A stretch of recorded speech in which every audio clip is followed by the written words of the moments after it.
And hello, everyone, and welcome to Draft Prospects Hockey's live coverage of the 2026 NHL Entry Draft. I'm your host, Parker McLean, joined by two very special co-hosts today, Zach Ola. Zach, how are we doing today? Doing good. Just excited for this year's draft coming up. Yeah, it should be a good one. And Owen Cameron as well will join us. Owen, how are we doing? It's draft day, guys. We got to be excited. It's the best day of the year. For sure. And we do have some relatively breaking news, and we're going to introduce our third co-host of the day. Michael Charlton will take it away from. Hey, everybody. So, breaking news as of right now, the Boston Bruins are apparently getting JJ Peterka from the Utah Mammoth, as just reported by Elliot Friedman, and now followed up by Chris Johnson. It seems like this deal might happen before the first pick is made. And what better way to start than some absolute utter chaos here? And once again, you think about this deal for the Bruins, they've been the last couple days about really doing absolutely nothing. And I think that's pretty much been the storyline for the Bruins over the last few days. Owen, what are your thoughts on that? Obviously, as our resident Torontonian, what are your thoughts overall on the Bruins finally waking up, making some noise here? I think they needed that skill to be in their top six now. It felt like they were starting to add a lot of the Seattle Kraken wave of guys where it's a lot of middle six centers, a lot of guys that don't really drive the offense. Obviously, you have David Pasternak, who's going to just light up the lamp. And now you have another guy likely on a different line who can do a similar thing. For sure, and it should be exciting for as a resident Boston fan to see what's going to end up coming through here. Zach, uh, going to be a huge night for the NHL draft. You think for certain teams, for example, like the Boston Bruins, who now have this new and improved draft capital. What are some of the teams you're looking to most to really make an impact tonight to help them into the future, not only this year but for years to come? Well, I think one of the obvious answers is St. Louis. They got four first round picks, obviously, from the Kyrie trade. And I do think they have one of the most underrated futures right now. They already got Dylan Holloway, and I think keeping Robert Thomas as their center is the right call. And also, there was the emergence of Jimmy Snuggerud as well. I'm also really interested to see what Buffalo does with pick number 4, because we obviously saw them come out of nowhere with their absolute electric offense, basically led by Rasmus Dahlin in the back end, and Josh Doan was pretty good as well at forwards with Tage Thompson and others. So I think those are two teams to look at to see what they do on the trading end. Obviously they earlier in the week they made moves, but yeah, I'm wondering what they're gonna do tonight. For sure. And Owen, who's your kind of go-to team you're watching for tonight to really make a mark? I feel like Seattle just has to do something. That 7 spot is pretty nice, but it seems like they're kind of done with being this super mediocre team. And do they jump up in the draft? I don't know if they're really going to jump up picks, but I think that 7 spot might get moved for them to add a top 6 forward or like someone of real impact. For sure. And I think we look at just kind of the way that this draft is going to carry out tonight. It's another draft of the decentralized format. Teams won't be in attendance. And so, whether that has any impact on the trades that are going to end up being made, it has been a relatively quiet, and I will use that word lightly because I know what's coming when I say it. It has been a relatively quiet start to this night, this day, really, as far as the trades go. You think about the past week, there have been some big ones. You think back to probably one of the biggest trades we've seen with Brady Tkachuk going to Florida to rejoin his brother, Zach. What were your thoughts on that move? Um, I honestly think it's a perfect fit for Florida if you look at their play style. One reason why they were impactful in winning those cups was their heavy forecheck. Like always, I think they always have like their F1 and F3s like kind of high. I'd say I call it kind of preoccupied with others in the offensive zone. But getting a guy like Brady Kachuk helps them like down in the dirty spots, like below the half wall, like below the red line. That's what he kind of does. Like I kind of saw this from somebody, I forgot who, but he's Brady Kachuk is like a pad stuffer. Like you kind of see him like most of his shots are like in the crease. He gets in those dirty areas, And I think this is once again a perfect fit for Florida, and it just emphasizes their play style and what they do to win games. And it's actually kind of perfect too because Ottawa tried to emulate Florida this past year where it's the puck retrievals, it's playing below the goal line, and he's kind of just going to fit despite obviously his brother's there and he's shown that he can be a top 6 forward on a playoff team. And could you imagine jumping over the boards and you look to your right and there's Sam Bennett, Matthew Tkachuk and Brady Tkachuk just waiting to take your head off that? I'm dumping the puck in every time and getting off.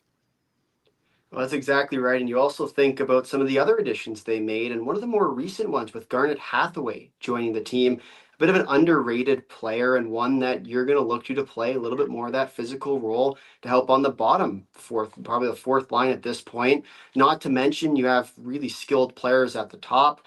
With Alexander Barkov coming back from injury, it's going to be a team to definitely keep your eyes on. Probably not going to be doing too much tonight, but at the same time, you really do never know. And as far as some of the other picks, we'll go over to Zach once again. Do you see any teams trading it? We know we've heard a few different things. We've seen Buffalo starting to a little bit shop that pick. We saw, of course, Bowen Byram earlier in the week to acquire it. Is there any trades, any picks you're watching for tonight, at least team-wise, that you think might be making a move? I mean, yeah, like I said, I think Buffalo is going to be a heavy contender in trading number 4. I also kind of look at Seattle. There are obviously rumors for Jason Robertson, and they are desperate for a top 6 forward. So we'll see what they can do. Just looking around everywhere else, I think I wouldn't be surprised with Carolina. Obviously they just won the Stanley Cup. They're in win now mode. I think they could be a sneaky team to move. And then also, like I said, St. Louis as well. I think they could maybe move up in the draft if they desperately want a guy, maybe like a Vigo Bjork or whoever they want to help with their young core coming up. So, yeah, I think it would be interesting to see those teams move up. For sure, and I think you look at it as well, right? A guy like Vigo Bjork is more of that maybe even win now kind of piece for a team where they're trying to balance out whether or not you want to go for a future big player or a current player right now with a relatively lower floor. And I mean, for Owen, a question for you. I know we were talking about it a little bit before the stream started in the back room. What do you think the new and improved new version of the NHL is going to be, especially around the draft, where you're looking at guys like even Logan Stankoven, who's been very successful? Will we see sort of a smaller type of player start to emerge? And is this draft going to be sort of the signal for it as you look to players under the 6-foot range? Yeah, with the smaller guys, I think the best way for this year to look at it is if you have to have a little bit of bite, you have to have that motor. You can talk about someone maybe like Jackson Cover, who isn't the most physically inclined player, a smaller frame. He doesn't bring the same level of intensity and play below the goal line like Vigo Bjork. So I think as long as you have that kind of dog in you and you're in that smaller frame, you have a chance. You can even say Xavier Villeneuve has a little bit of that motor in his game at times. So I think that's just you need that if you're going to be a smaller player. For sure. And I'm really excited to see kind of how these first 5 picks start to unfold. Zach, we'll get your early predictions here if we can, as we are about 30 minutes away from the start of the NHL draft's coverage. Then from there, probably another 20 or 30 minutes until we get our very first pick of the night with the Toronto Maple Leafs drafting. But for Zach, who do you think will be the first overall pick tonight as the Leafs try and solidify their hopes of trying to return to the Stanley Cup and winning their first since 1967? Yeah. I think this is a no-brainer from what we've heard from interviews with John Chayka and everywhere else. But I think it's gonna be Gavin McKenna, and I think this is gonna be an interesting prospect for the Leafs. Obviously, if you look at them recently, they're kind of big playoff contenders, but they couldn't get over the hump, and they lose to a guy like Mitch Marner. And I'm honestly gonna be really interested to see if they do go with McKenna. Like, I think he's kind of a little bit of a Marner replacement. I mean, obviously he's gonna have some growing pains going to the NHL, but if you kind of ease him into the speed of the NHL and the physicality as well, I think he could be a really good playmaker just from his plays at college. I think he's got really good hockey IQ when it comes to his playmaking. I've seen a lot of kind of shot passes in the offensive zone, and obviously, kind of a red flag is a little bit his defensive game. But you're not drafting McKenna to win like Selkies or whatever. You're getting him to be a premier playmaker, a premier playmaking winger, and I think it'll be really interesting to see uh, McKenna with players like Matthews, Nylander, Nyes, wherever he shakes up in the lineup. But I obviously Toronto with the big market as well. I think this could help the Leafs for their future, just because they don't have their first next year. Well, they only have Colorado's first, but same thing. They're looking like a team that's almost in win mode or win now mode. I Yeah, think very, I agree. You have to look at it that way. They're looking to win right now. They wouldn't have signed Darren Radish to an 8-year deal if that wasn't the case. They wouldn't be knocking at the door of Zach Werenski. They're trying to win now, and they lucked out with the first overall pick getting Gavin McKenna, who can play right now. I did see the Leafs, and they were talking in one of their scouting meetings. They didn't say a player name, but they mentioned, could this player go to college for one more year, no matter the skill? Maybe they were talking about Gavin. They need to win right now. Austin Matthews needs a guy to get him the puck, and no one in this draft can do that better than Gavin McKenna. absolutely. And I think then the other question remains is if this Leafs team is in win now mode, would they trade the pick? Oh, and we'll start with you. If you are the Leafs, what would be that package you need to get back if you were going to trade the pick? If you were going to trade one, it would have to be something where you can like confidently say we're a championship level team. That would have to be more than just Zach Werenski. I don't think just him alone is worth Gavin McKenna. It would have to be something along the lines of a number one D-man like Zach Werenski, maybe even Kirill Marchenko. You would need to absolutely just load it up, but I don't really know if one is in the cards. Yeah, that's very fair. And I think as we'll switch over now to what will be the second pick of today's draft with the San Jose Sharks, another team who's kind of fallen into the lottery once again. For Owen, we'll start with you here. If you are the San Jose Sharks, is it obviously Ivar Stenberg, especially with the trade of Eklund earlier in the week, or is there a potential that they trade the pick? What do you think will end up happening here? Ivar Stenberg is just another elite player. I see it as Jason Buchel has said it a lot. It's a 2-1A draft. There's 2 1A players with Stenberg and McKenna, in that it seems like you have to do that. Right when they got the pick, Mike Grier said, we're taking best player available. Some people still wanted to speculate that Chase Reed could be that guy. They traded William Eklund. They're clearly opening a spot in their top 6 forward group, and Ivar Stenberg quite literally can do anything for them. And who knows, maybe even at 9, if they keep that, Vigo Bjork could fall there and you have a nice little reunion with those two.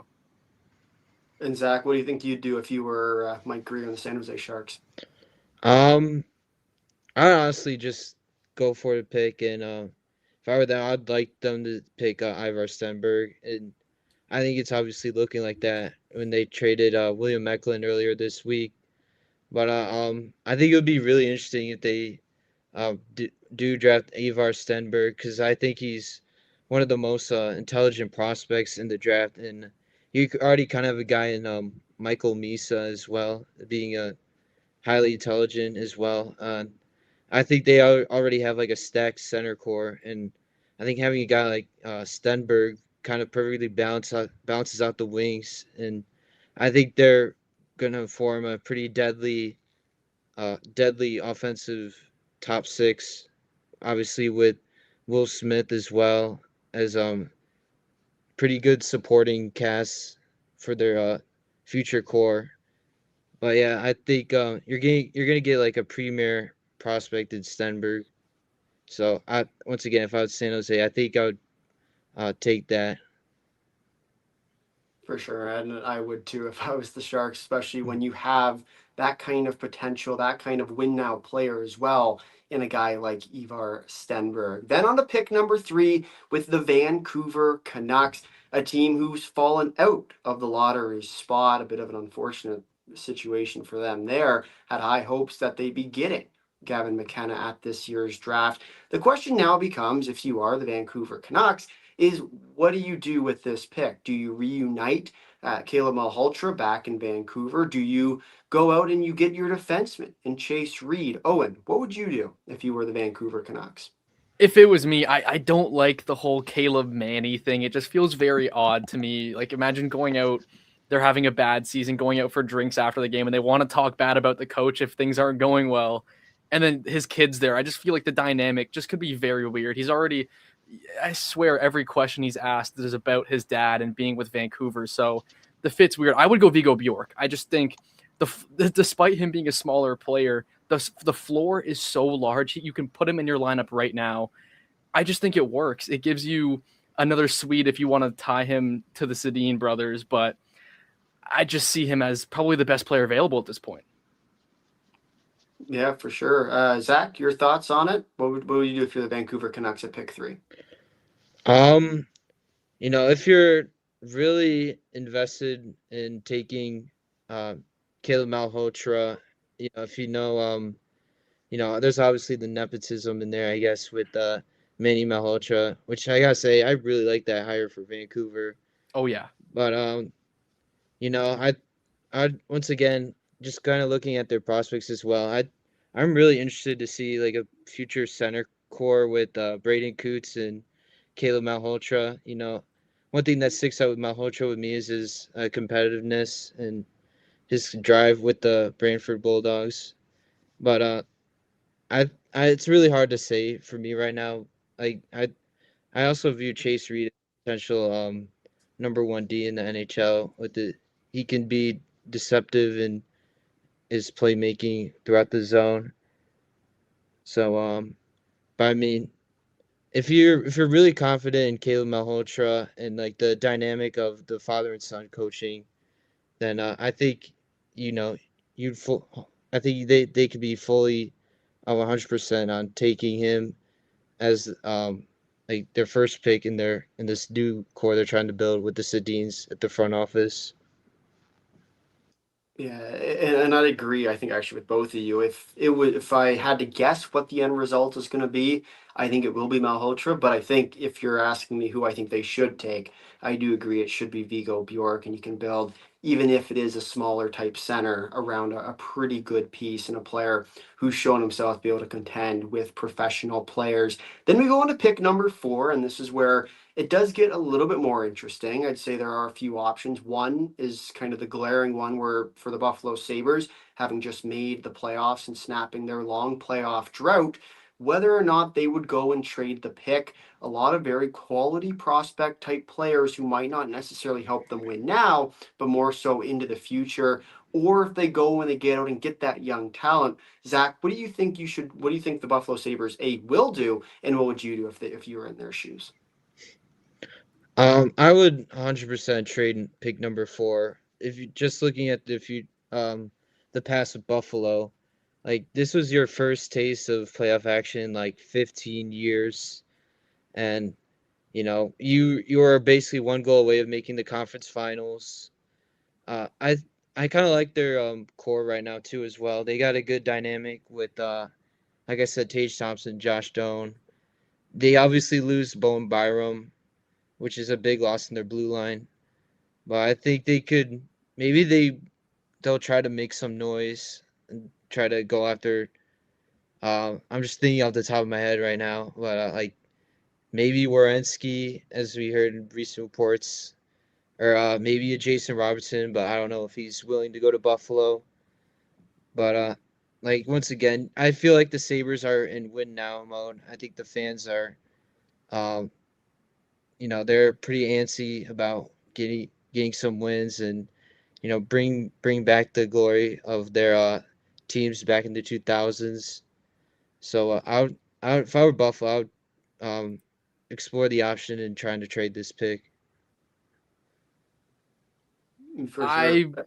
I definitely, I don't know if I would trade it, because you can see over the years having those really good players when you're in a playoff push with their ELCs.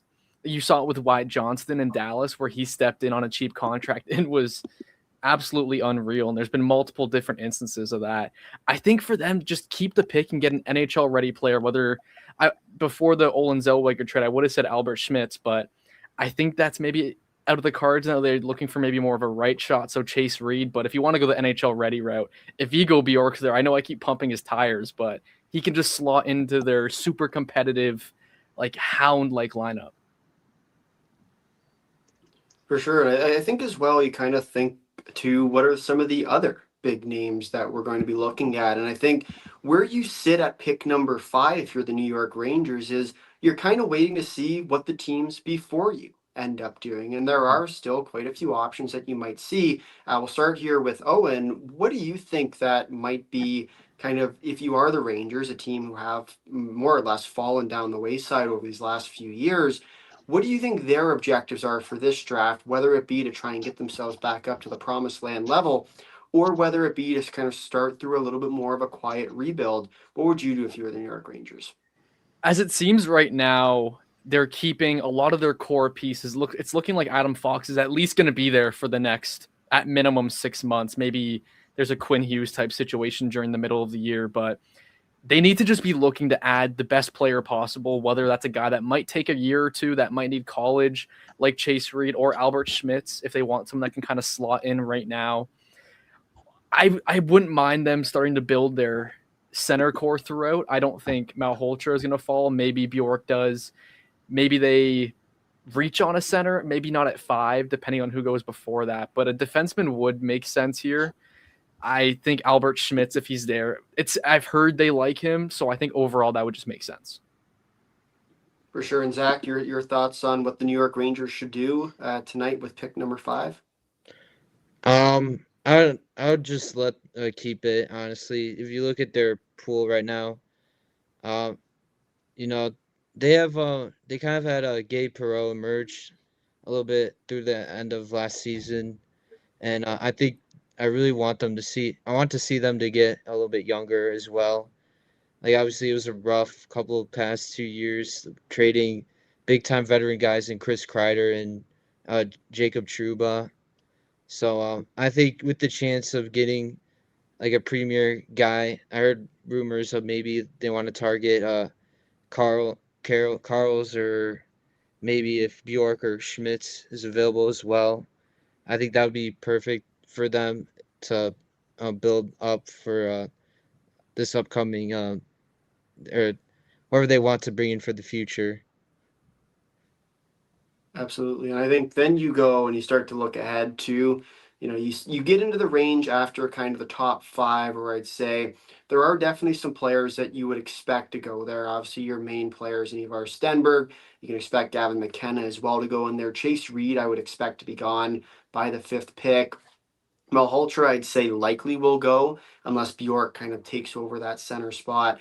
Then you get into kind of the range of picks 6 through 9, where the expectations are that you will get to the main top 9 players of this draft. But whatever order they go in, I'd say 6 to 9 is, or really 4 to 9 is where we're going to, or 3 to 9, I guess, where you're going to have a little bit more of that debate. When we'll start with you. If you're pick number 6 here with the Calgary Flames, who would you end up picking in this draft, or whether it be something else you might do?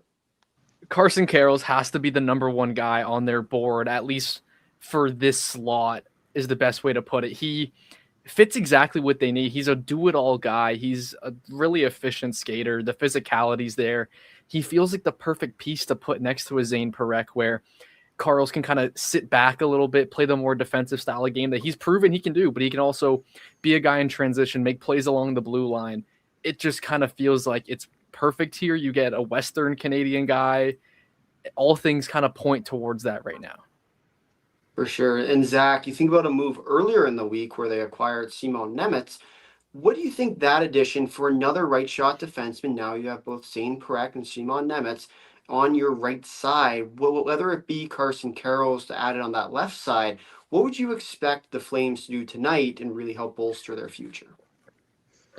I think they'll probably go D here. Like you said about Carson Karels, it would be pretty nice to see him, a nice Western Canadian kid going to Alberta. with the Flames. I feel like they already have an abundance of forwards like they did last draft, getting guys like Colin Potter and Cole Reshny. I still think they're building out their core. I could maybe see them trade because I've heard they wanted to potentially maybe trade down a little bit or go after other guys. But I think going defense here, especially left shot, would be pretty interesting to see how they form their core out. But sorry, I'm just trying to think a little bit more. The Simon Nemeth trade kind of came out of nowhere, but the more I think about it, the more I kind of understand it. Because Calgary, they still want to get young, and with Nemeth, he's kind of already a proven defenseman in the NHL. So I think they're still going through a developmental plan, but I think they're getting closer with the guys they've recently drafted. Yeah, absolutely. And then you go to the Seattle Kraken at pick number 7, where I'd say for the Kraken, it's been a bit of an up and down road. Obviously, some early success, now turn not. Now we're going to see what the response will be if you are Seattle. Owen, what do you think tonight will entail for the Kraken as they try and look ahead at this draft to not only position themselves well for next year, but as well into the future? It seems like the past few years, just the way the board falls, they end up getting just the best forward available. I think that's kind of over for them. They're sitting in the middle of this really good defenseman run. I'd imagine they take one of the right shots. Well, obviously it depends who's there, but Daxon Rudolph is a name that has been tied to Seattle. I personally think he's such an amazing player. He's going to Denver next year. He's going to learn under David Carl. He's going to have Ryan Lind there. They're going to have a good squad. He's going to be playing meaningful games throughout the entire year, and he turned up during the playoffs. He was absolutely amazing. He has a good frame that you can work off of. He creates out of transition. I think he makes some of the more creative passes, and he's really talented passing east to west, which is something that generates a lot of goals at the NHL level. So Rudolph there would solidify a projectable top pair guy for them. And joining us now on the panel from Buffalo, New York at KeyBank Center, we have the Prospect Don himself, Anthony Donati. Prospect Don, how are you doing today? I'm good. The draft is here. So they're doing quite the view as we do a little have bit of a documentary difficulties from these Buffalo players. right now. But it has been, as I'm sure Can you hear me? Anthony would talk about, it's been a bit of a chaotic draft. And we've seen with what's going to become a pretty chaotic draft is the top 10 definitely in question. Owen, your kind of thoughts on the event as a whole being held in Buffalo. What would you expect kind of as kind of the Sabres coming off their big run and currently holding not only the 4th overall pick, but what would you expect from them to kind of keep going in this draft, just trying to see if they can get themselves back into the Stanley Cup playoffs and potentially do something in it? I think for the Sabres, they want to get the building going. They want to make I wouldn't say they're going to make a splash. Maybe they end up making a trade for a top 6 forward like a Matthew Nyes, but they're going to bring the best player available in, and the building, no matter who they pick, unless it's something outlandish, they're going to erupt. It's going to be a great scene. For sure. And then we'll kind of keep continuing here along the way, and we'll jump into our 8th pick for the Winnipeg Jets. And for the Jets, I mean, you look at what they'll need. They have some incoming pieces, some outgoing pieces. Connor Hellebuck's been a piece that we've talked about quite a bit. Where do you expect, we'll start with Zach, where do you expect them to kind of end up here? If I were Winnipeg, I would honestly, you take the best player available. I've been a little bit frustrated in their development recently. Like, I really like the guy in Brad Lambert back in 2022, and I feel like they haven't been giving him enough playing time or whatever. But I feel like they definitely it's a weird kind of weird situation where they're in right now. Just a year out, they were a President's Trophy winner, and now they just missed out on the playoff, or they missed out on the playoffs with a disappointing year. So I think they might go for a potential retool coming up, but I'm just trying to once again think off the top of my head. Like I've kind of been in my own like mock draft. I've been kind of mocking them to get a guy like Vigo Bjork or maybe potentially like a Keaton Verhoff as well. Like once again, they kind of need any prospect that can help, kind of boost or bring some younger guys in their core because obviously you got a lot of old guys with Shifley and Hellbuck recently who might be on his way out. But I'm really interested to see what Jets will do here. Yeah, it should be interesting. Owen, your thoughts on what Winnipeg will do at 8? I think you said it perfectly. It's best player available. Who that may be at that point, I don't know. Vigo Bjork would be amazing if he's there. I think it might be tough to find him there. A right shot D man like Keaton Verhoff would be great. I thought about for a couple months thinking that maybe if they were in the range for Tynan and Lawrence, that would make sense. I don't know if he's going to be a top 10 player by the end of tonight, but I think they're going to end up going with one of the defensemen because once again, they're in the middle of that likely to be long defenseman run where they can kind of just snag up one of those projectable top pair guys. Yeah, and your defensive run for this NHL draft, likely you'll see a few guys go. Verhoff, Reed, Rudolph will likely be around the back end of that stretch. There's a lot of very high level players that we're going to see go at this draft.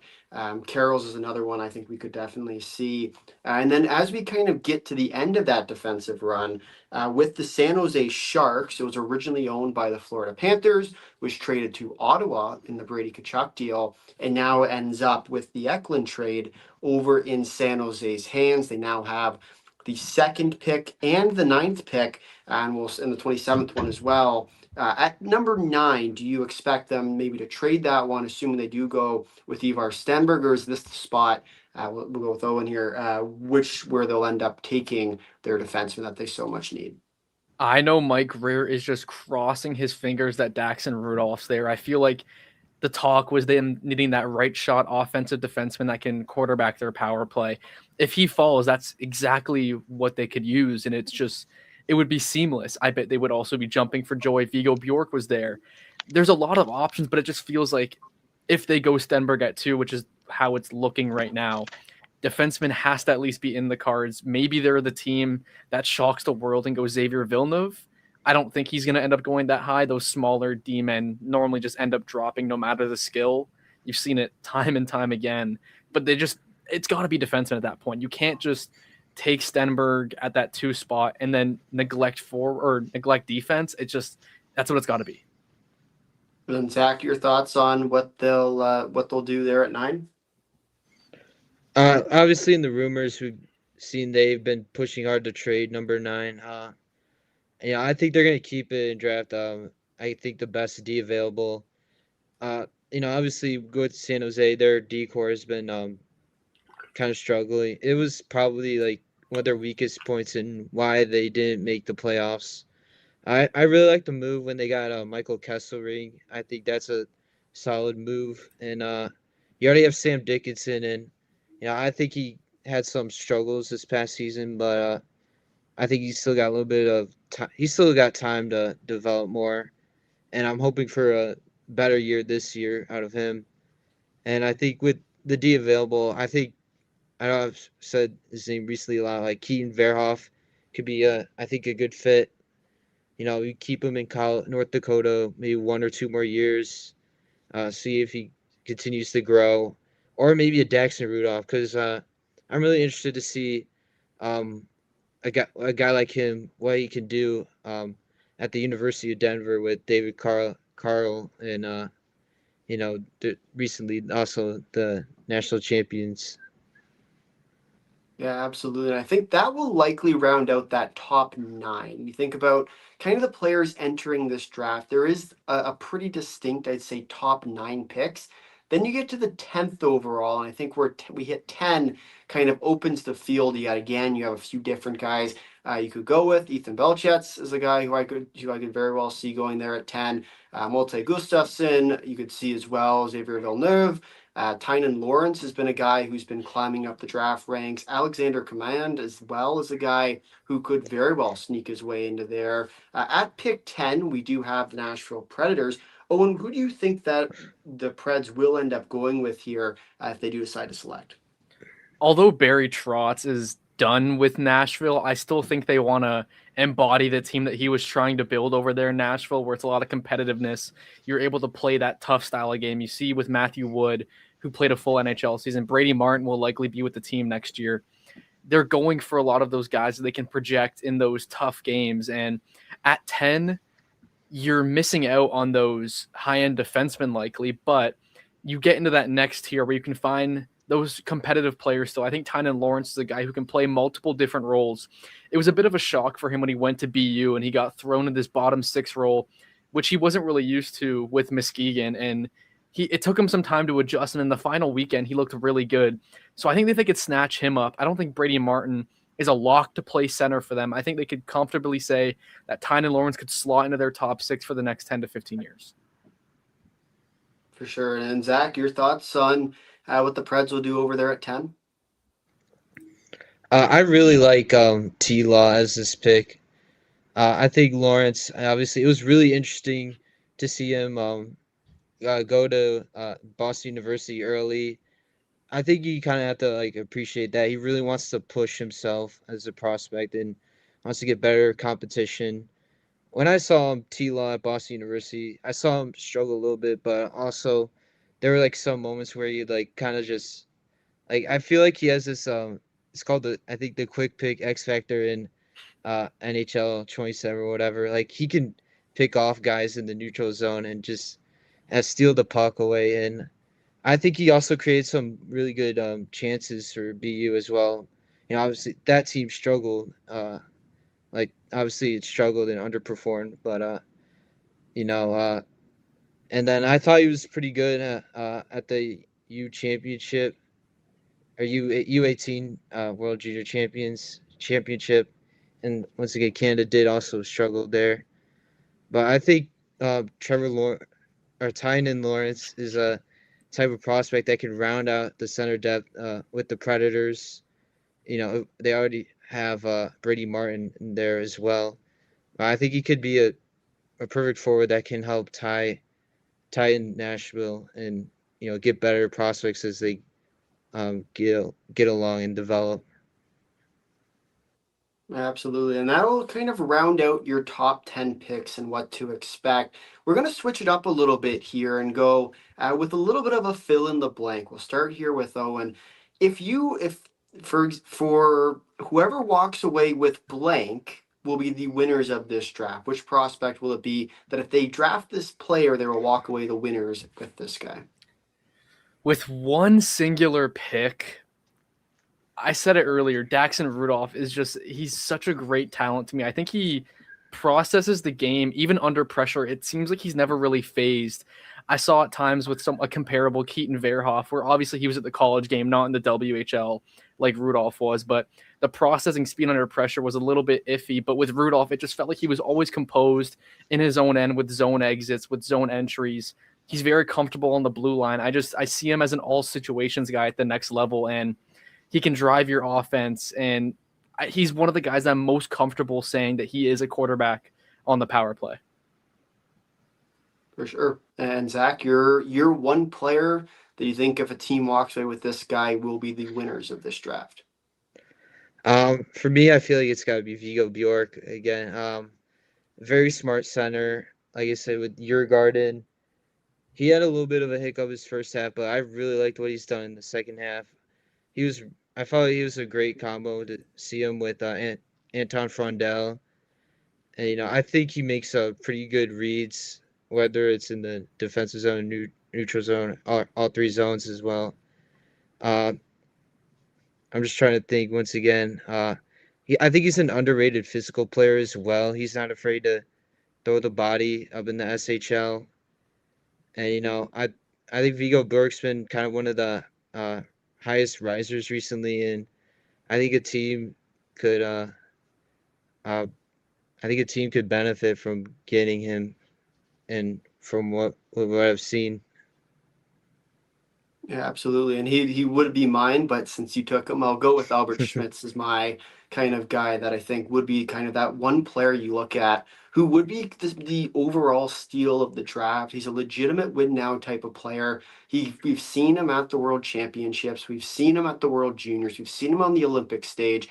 We've seen him in so many different tournaments against the best on best competition that I do really think that whoever ends up with him will be not only very happy with themselves, but also a legitimate contender going into next season because he does have the ability, with his little bit more of that chaotic type of game, to be able to help shut down on the backside as well as contribute a little bit offensively. He's a guy who I am really excited about. And we'll jump on the other side of this now, where if this team or if a team drafts this player in the blank, who do you think will end up being the losers of this draft? We'll start here with Zach. For me, I think if someone takes Dax and Rudolph a little bit too early, I think it could be a little bit of a bad situation. I've had a few viewings with Rudolph time and again. I've been a little bit unsure of his defensive play. I think sometimes it could be a little bit too passive. But I mean, obviously, I've really liked kind of his playmaking and the potential with his power play being kind of a little bit of a power play quarterback potentially. But I mean, I think you just gotta be a little bit cautious about if you're a team that has like multiple first round picks, I can kind of see why you take Rudolph, maybe San Jose, like we said. But I think this could be pretty interesting. Absolutely. And Owen, are you going to go Vigo Bjork just to spite Zach here, or are you going to go with somebody No, else? I can't hate on Viggo Bjork. I've talked too well about him. I think I did mention him earlier. If Jackson Cover goes in the first round, I would maybe question how serious that team is. Listen, I know the upside's there. He hasn't been playing ice hockey that long.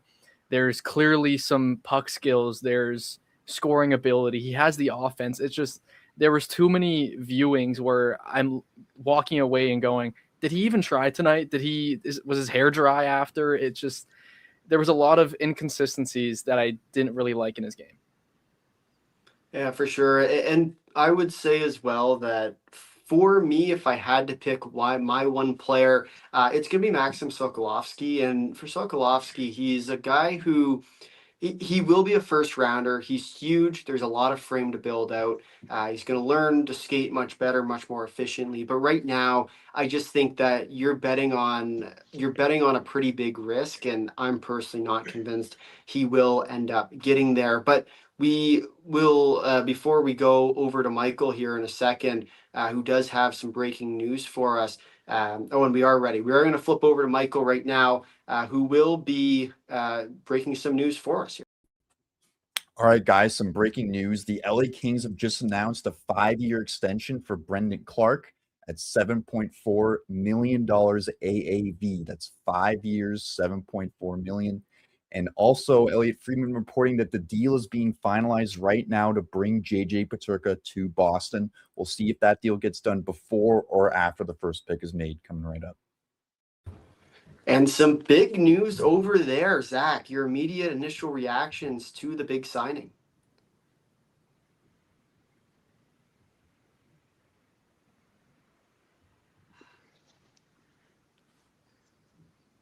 Yeah, we'll flip over to Owen. Owen, your thoughts on the initial signing here? I like Brant Clark. I think the way the money has been going so far this offseason, 7.4 for 5 years it's fine. It's not a bridge deal. You get just a little bit more. I think LA likes the term in this sense. They don't have to commit to him for 8 years, but getting a solid 5 years, 7.4 for Brant Clark, they should be fairly confident in a right shot. That's been very hard to find, very obviously. And it's below Radish's number. When I was thinking about Brant Clark, I was thinking maybe that 8.5 range, but I think 7.4, it gives them flexibility to fill out the rest of that blue line. And Zach, your thoughts on the move?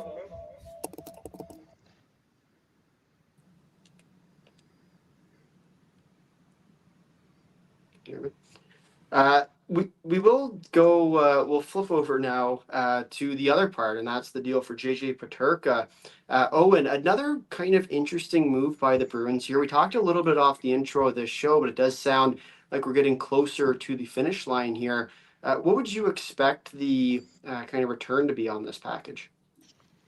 You've got to imagine that there's at least one first attached to it. Pick 23 is owned by Boston. I would be very shocked if that wasn't a part of this trade. It would be extremely weird. So I would imagine it's something built around 23, maybe another roster player. Maybe, I don't know if they would be willing to give up Dean Letourneau this early in his development cycle, as he had a really good year over at Boston College and is set to be their number one center. But there's definitely going to be more than just a late first. So I would imagine it's 23 plus something, maybe one of their prospects over the last couple of years that they like. Yeah, for sure. And Zach, we'll go to you here. For the JJ Peterka deal, what do you think he brings to a team like the Bruins as they try and kind of make a weird kind of area where they're between, I would say, a playoff push and as well, kind of on the other side of things, trying to rebuild at the same time? With JJ Peterka, I think you're going to get some depth scoring. I've really liked him with in the 2020 draft, and I thought he was kind of an underrated player, or should have been a first rounder. And coming to Utah, obviously there might have been some struggles, but he was kind of playing down in the lineup compared to Buffalo. But either way, I think he's kind of like a high energy kind of sniper a little bit, and I think, once again, Boston, like you said, they're in a weird spot, but getting a guy like Peterka, I think this would be perfect for them, because I think they need to get younger. Like, you already got James Higgins, and I think this is going to provide a lot of offensive power. And just looking at that team in the playoffs, I felt like it was just Pastrnak doing all the heavy work.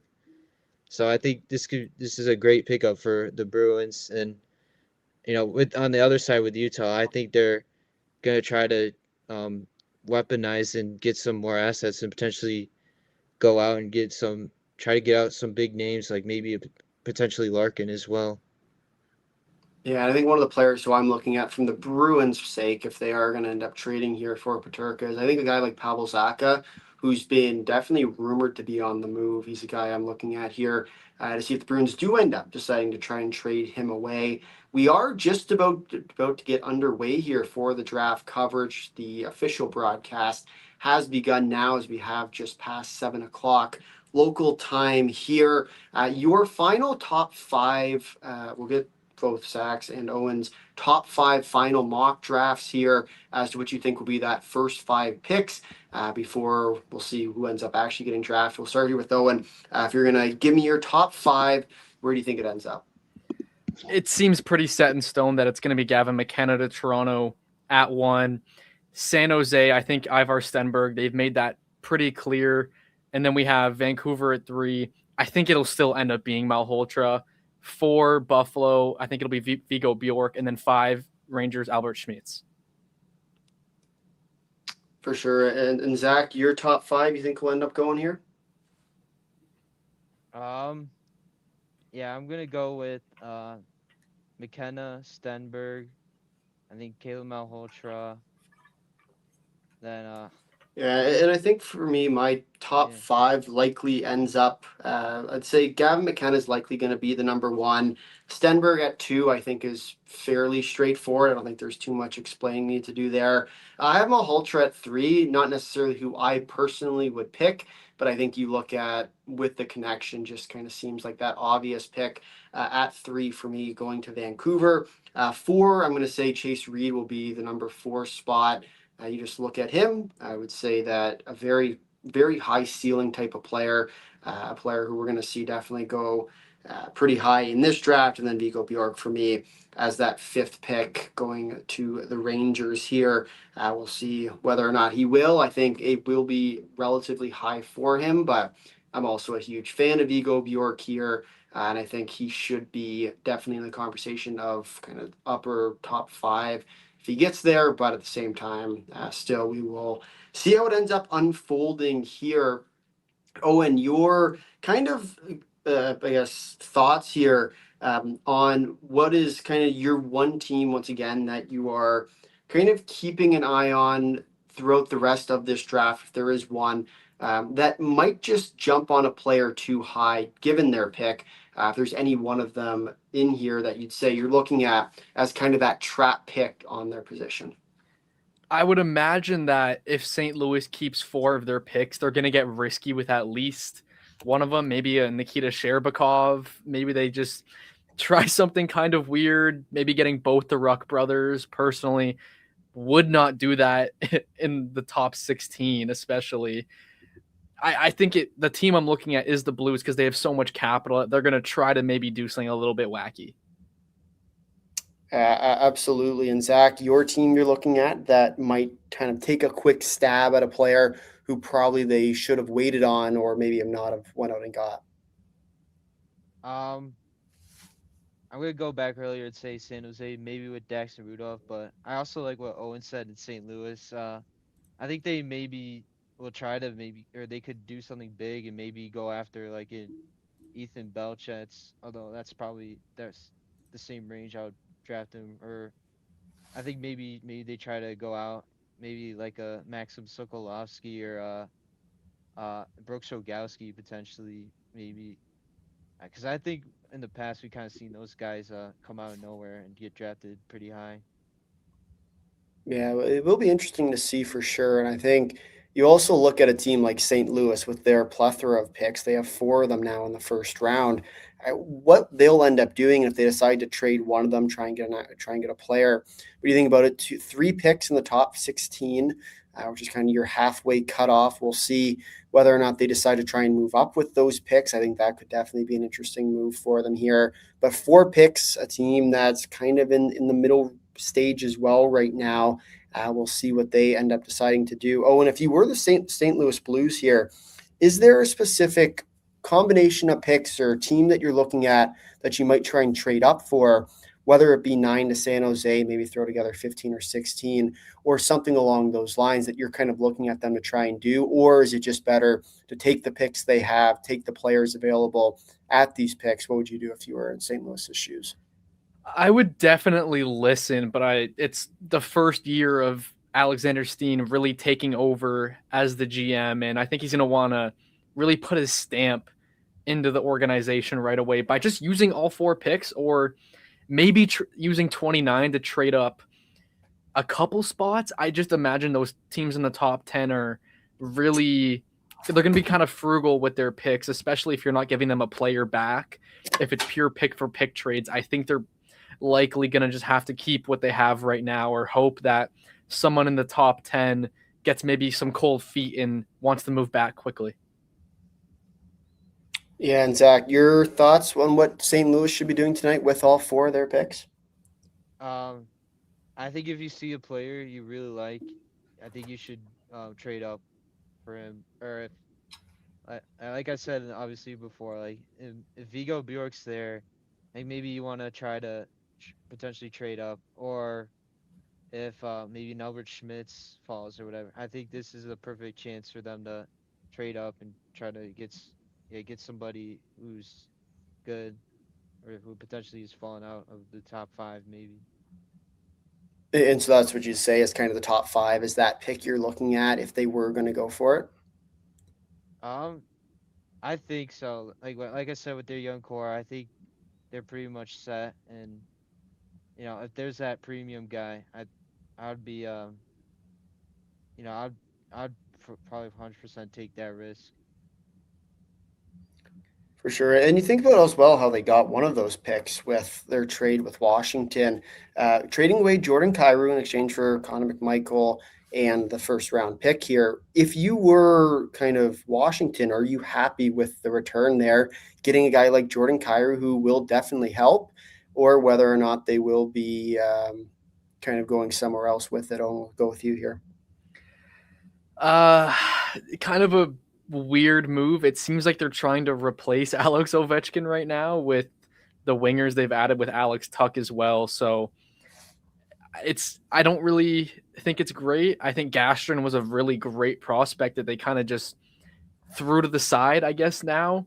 Kyrou doesn't really fit what I was picturing the next 10 years of Capitals hockey to look like, where it's crash and bang with Ryan Leonard, with the Protas brothers, with the abundance of talent they have. You can say like they have Cole Hudson now, so there's some more skill there, but I just don't know if Kyrie is really the guy that I needed right now.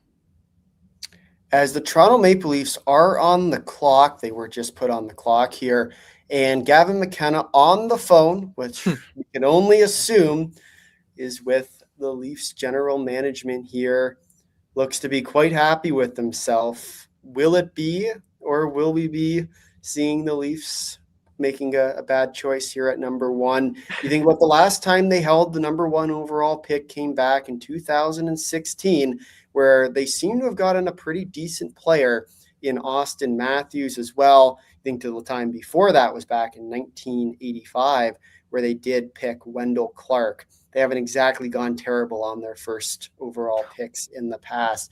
Zach, you think about the last few years of first overall picks, whether it be Matthew Schaefer last year, Macklin Celebrini, two guys who have had a pretty significant impact in their first few years in the league. Do you think that Gavin McKenna, if he is selected, will end up as that kind of immediate impact type of player?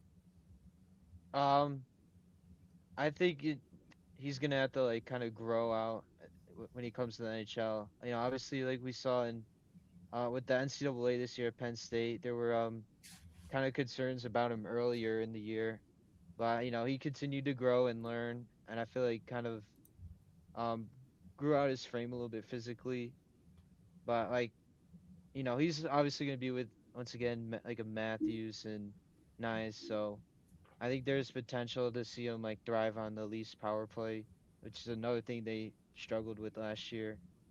But yeah, I mean compared to like Schaefer and other guys, I think when I look at McKenna, I think he's gonna probably perform better maybe the second half of the year. But yeah, I think he's gonna help the Leafs immensely. Absolutely. As the pick is now in for the Toronto Maple Leafs, we will see whether or not it will end up being Gavin McKenna himself, as Bettman has taken the stage here to begin to announce the pick, getting booed as he should, as the commissioner of the NHL. We're finally seeing some fans take into the stands here. Oh, and before we do get this pick, if you're the Leafs, on a scale of 1 to 10, how mad would you be if they decided not to go with Gavin McKenna? If it was Ivar Stenberg, I really wouldn't be mad, if I'm being completely honest. I think it's 1A, 1A. I think McKenna's the better fit for you and what the team needs right now. But if it's as long as it's one of those two, I think it's fine. If it's outside of that, we're creeping up on the 8 to 9 meter. 8 to 9. Wow, that's pretty intense then. Zach, if you were the Leafs and you go away from McKenna, is it Stenberg's the obvious one, or is there a defenseman in there too that you might be okay with taking? If I was like a Leafs fan, I would be pretty much dead set on taking McKenna or Stenberg. I would say there's no wrong pick between those two at first. That's how they announced it? Oh my God. I might be a little ahead. No, you are perfectly on time with the first overall pick in the 2026 NHL Entry Draft. The Toronto Maple Leafs will select Gavin McKenna, a left winger out of Canada, 5'11", 170-pound left winger. And in a very interesting fashion to select him, you have Justin Bieber announcing the pick. Well, I don't even know how to describe it. Has that ever happened? I don't think it has. That was odd. He just said, "Mr. McKenna." Is that what he said? What? He just like pointed at him and said, "You're a Toronto." I mean, they made the right. Okay, they made the right play in an interesting way. I guess they let the Leafs do whatever they want, even if it's in Buffalo. But wow. And a bit of a crazy start to tonight. We'll give it over to Owen. Tell me a little bit more about Gavin McKenna's game. He's a cerebral player all over the ice. You'll see him here. He's just able to take space no matter where it needs to be taken. He gets to great spots. He understands space at a very high level, whether there's him getting to space or him finding his teammates in space, as you see for that one-timer. He just knows how to find guys. He finds those little pockets on the ice that a lot of players can't find, and he sees it and then executes as well. He's an elite offensive talent, great along the half wall, great on the perimeter, not necessarily a guy that's going to be driving play through the middle of the ice consistently, but he's going to be providing offense in whatever way you may need. And Zach, your thoughts on Gavin McKenna as an overall player? What is he going to be able to bring to this Toronto Maple Leaf team? I really like what Owen said. With the part with him getting kind of taking space, he likes to kind of bait defenders and finding small pockets of scoring chances as well. Like he said, I think he's a premier passer. He finds guys, especially around the net, and able to finish. One thing I also wanted to say, like I think his shooting got a little bit better down the stretch as well. So I think it's a little bit of an underrated part of his game as well. But I think he's going to provide valuable playmaking opportunities for the Leafs. And that shot you mentioned too, I feel like he always had it, but it took a bit for him to really just gain the confidence to let it fly consistently. I think it was there, but throughout the year, especially that Ohio State weekend where he had the 8-point game, it just felt like the confidence came back in him after the World Juniors, and he was just doing whatever he wanted to at that point. Yes, definitely. I thought like at the beginning of the year, his shot selection was a little bit suspect at some points. I feel like he was kind of trying to force offense, but I feel like he got more confident at some points, getting in the middle and just absolutely ripping it. And like with his first goal, he's got a good underrated one-timer as well. Is Beaver doing the interview with him? Oh boy. We do have some breaking news to get to. We'll send it over to Michael, who has some more for us. Sorry to interrupt, guys, but the JJ Peterka trade has been confirmed. A first-round pick from tonight's draft from Boston, along with Florida's 2028 top 10 protected first, is going back to Utah for JJ Peterka. More to come. And wow, 2 first-round picks for a team who's supposed to be in a rebuild. Wow. That is insane. No players. That's just what are they trying to do right now? I'm kind of confused. What's the direction there? It feels like a weird trade, really, for both sides. Almost like you think about it for Utah, you're getting picks I could understand, but a bit of a shocking move here. Oh, and we'll start with you. I feel like I would have asked. Maybe they did ask, but I would have wanted to look for one of their prospects, like Dean Letourneau. Maybe is he worth too much now? I don't know if that's the case, but I feel like that's the kind of guy you maybe want to bring into that building. They have a lot of premier talent that you could have maybe added another young piece. I don't mind the pick, but I think they want to start getting better and winning games now, and I don't know if that necessarily helps them. I think for Boston, they were a pretty decent power play, especially at the start of the year. I think Peterka likely will be on the first unit if I had to guess. Even on the second unit, I think he'll still be impactful, at least on the power play. So I don't hate it for them. I think this selection, I kind of would have liked them to keep it.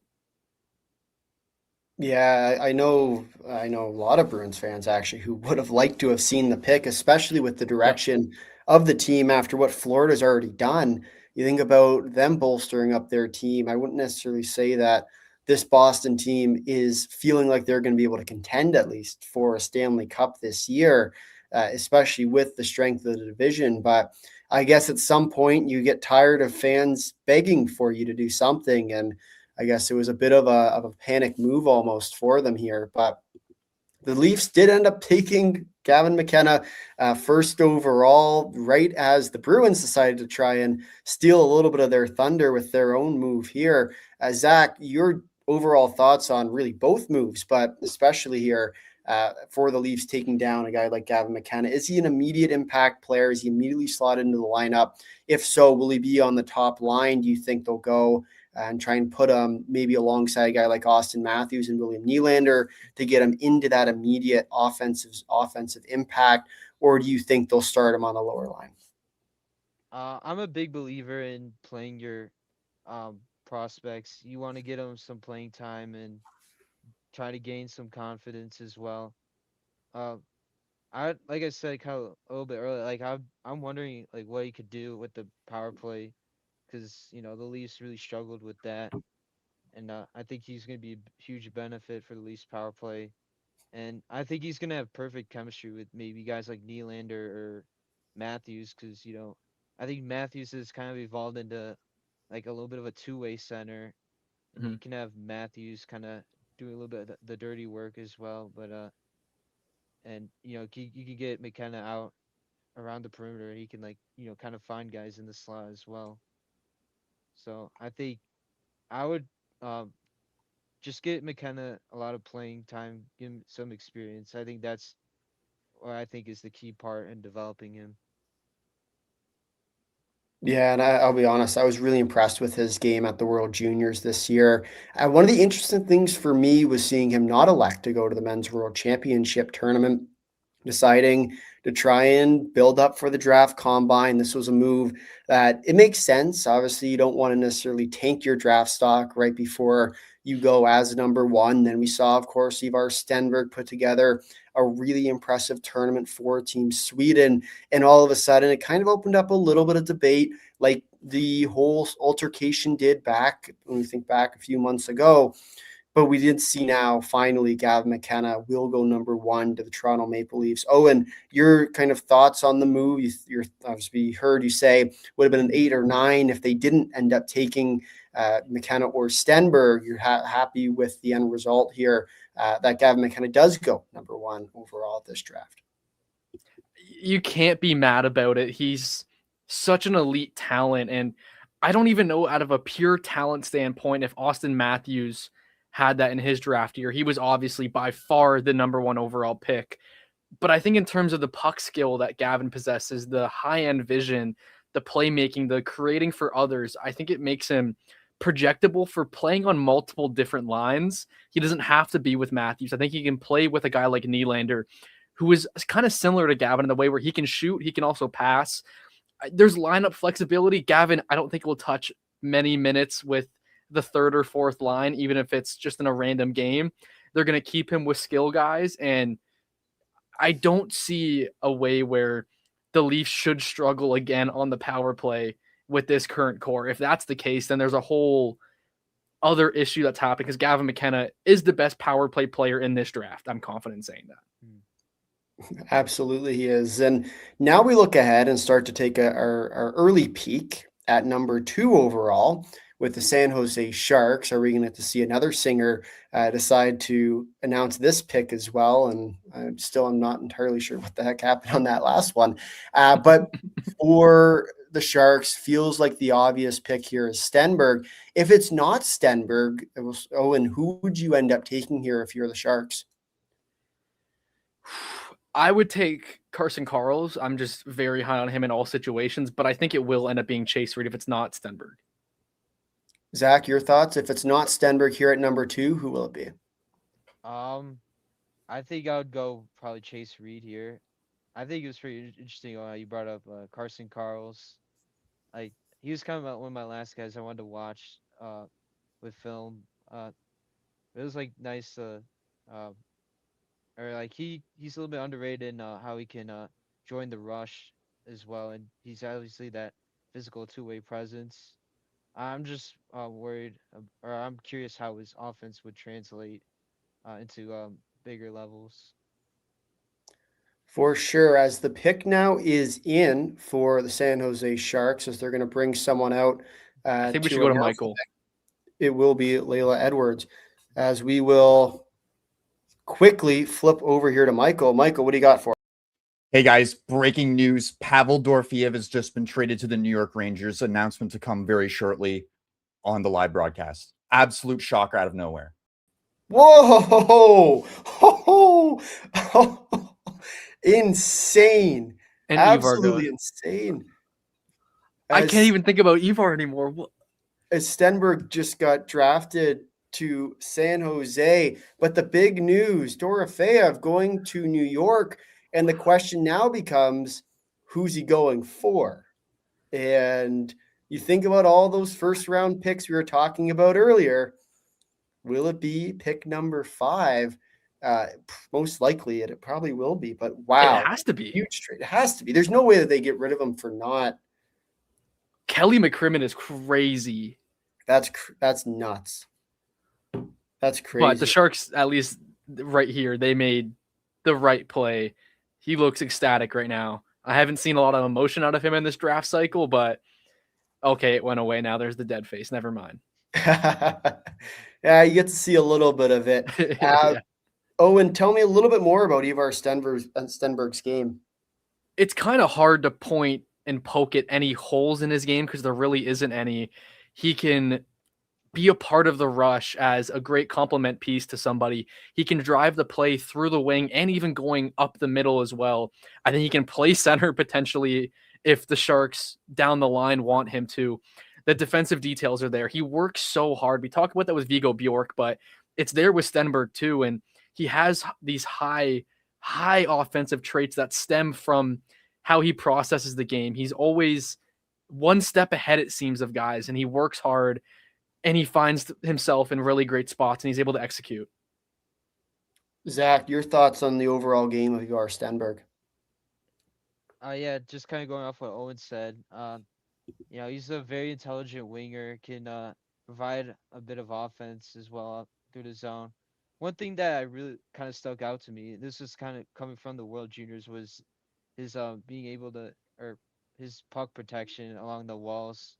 Like, I think he can be physical in that aspect underratedly. And another strong part of his game is his skating. I think he's just absolutely fluid with his edges and he can get all the way through the offensive zone. And yeah, this is why I think he was in the he was kind of in the conversation of going first overall. Yeah, and absolutely. And we saw his talent at both the World Junior campaign. I'd say, in my personal opinion, he wasn't even the best player at that World Junior tournament. And I know he had a decent tournament overall, but you saw him have some lapses in the defensive zone. Then when we saw him at the Men's World Championships, you saw what a year did. And I thought, especially in his own end, he really picked up his game. And I thought, especially when you see him play against legitimate NHL talent, that's what you needed to see. And for me, kind of solidified him as that number 2 pick, if not arguably number 1 pick, kind of reopening that discussion was at that World Championship tournament. But now, of course, we do see Ivar Stenberg going to the San Jose Sharks at number 2 overall. But the big news that just got announced, Dorofeyev heading to New York. Owen, tell me a little bit more about kind of what are you expecting here as the return, whether or not it be number 5, whether or not it be more. What do you think a guy like Dorofeyev would really add to a team like New York? It seems like we are pretty confirmed now. They're trying to win hockey games starting next October, and it's such an elite player. It's hard not to get excited when you think about what he can bring to really any team. He doesn't need a specific style of play.